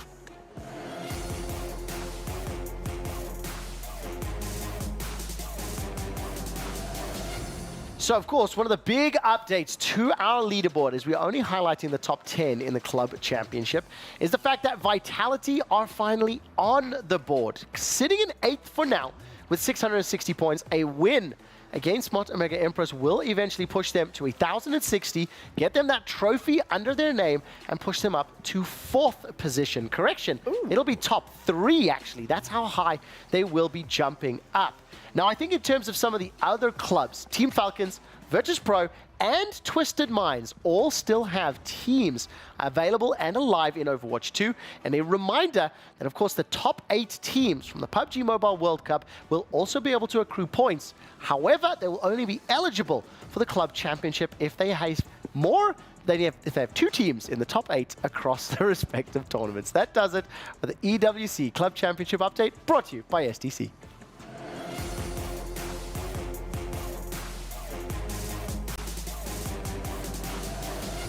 Well, we will be wrapping up our show momentarily, but I think it is important to take a look at what is still happening. In our new time slot from 2 until 6, it is different from previous weeks. We'll be wrapping up before the games are done. So let's see what is happening today.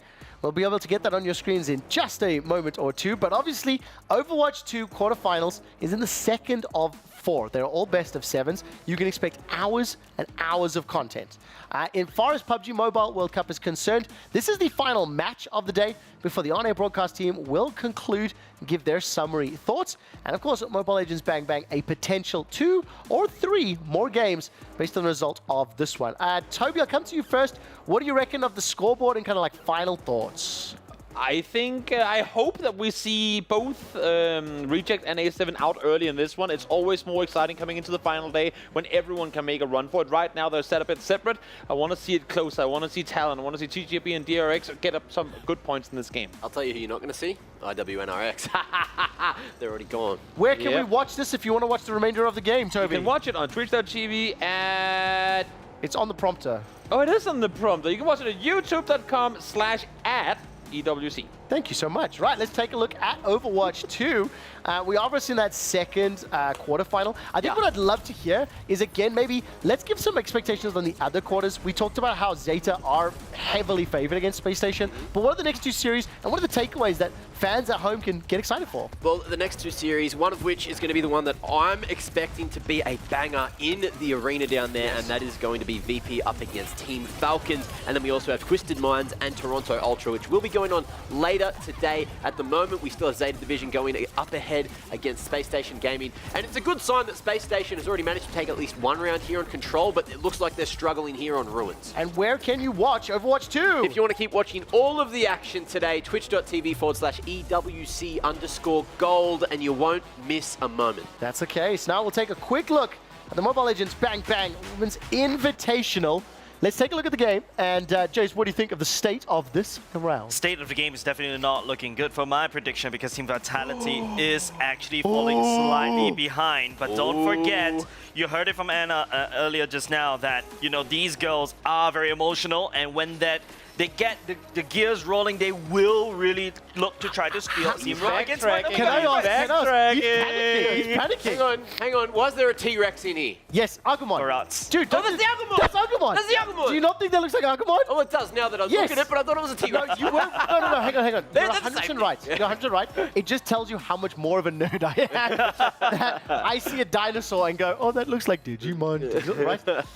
What I will say, though, is obviously at 5-6 minutes with that gold lead, Smart Omega Empress might be putting themselves on match points, although a couple quick kills can turn this around. I think let's watch this fight. How big of an upset would it be for Vitality Lucia, and would it be bigger than Salongo Red Giants winning MSC Finals? I would say it's almost as equal because don't forget, Smart Omega Empress, in the contrary of MSC, their region in the women's... Still good. Yeah, they're good, but they have never won against Team Vitality. Do you know what?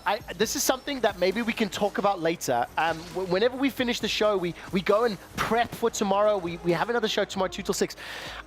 I would love to know from the MLBB broadcasters community fans, is it more surprising that a non-Philippine Indonesian team won MSC, in this case Malaysia, right? That's huge because Philippines, they traded back and forth. Or is it more surprising that the most dominant team that MLBB Women's has ever produced may be upset? Like, look, the final hasn't ended yet. You can still watch it, youtube.com/@EWC.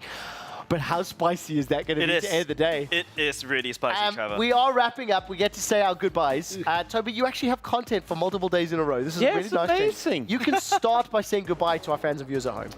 See you guys all tomorrow for what will be the pinnacle of PUBG Mobile Esports. And also thank you so much, Jace. Nice to meet you. And why is that, Toby? Because I don't get to see him tomorrow. Yeah. I've decided to kick you off because your predictions were so bad. Yeah. No, that is a joke. That is a joke. That is a joke. That is a horrible joke. I felt like there's a note right there somewhere. Mac, would you like to say goodbyes to both the fans and viewers at home and then Jace? Yes. Goodbye, fans and viewers at home. I loved having you on the show today, and we'll be here to prelude the grand final for Overwatch 2 tomorrow. I got my pillow. I'm going to go to sleep. You won't be, because you got a flight really early. Just don't put it there. There's too much makeup on your face. Jace, would you like to say goodbye to the fans and viewers at home? And obviously, this will be our last day on broadcast together. Yes, I feel like it's a little bit bittersweet as much as I really enjoyed, being on the couch together with all of you guys and literally opening my eyes to various different games and learning as well. There's a lot of these games that I really want to try, but I haven't got the time. Now at least I got a little bit of an inkling. I feel like I got a head start as well. So really grateful to be here, and yeah. It has been an absolute pleasure. I could not have had a better teacher for Mobile Legends Bang Bang. And you have been a fantastic colleague and a fantastic friend. This will not be the last time we work together. I have one request. By all means. When you get back, can you please tell the MLBB developers to change the high ground thing? That's all I want. Can I do one more? Something that was special, I unfortunately didn't get to do with you guys, but we learned in another mobile battle royale that when you win, instead of a winner chicken dinner, they use the word begins with boo and ends with ya.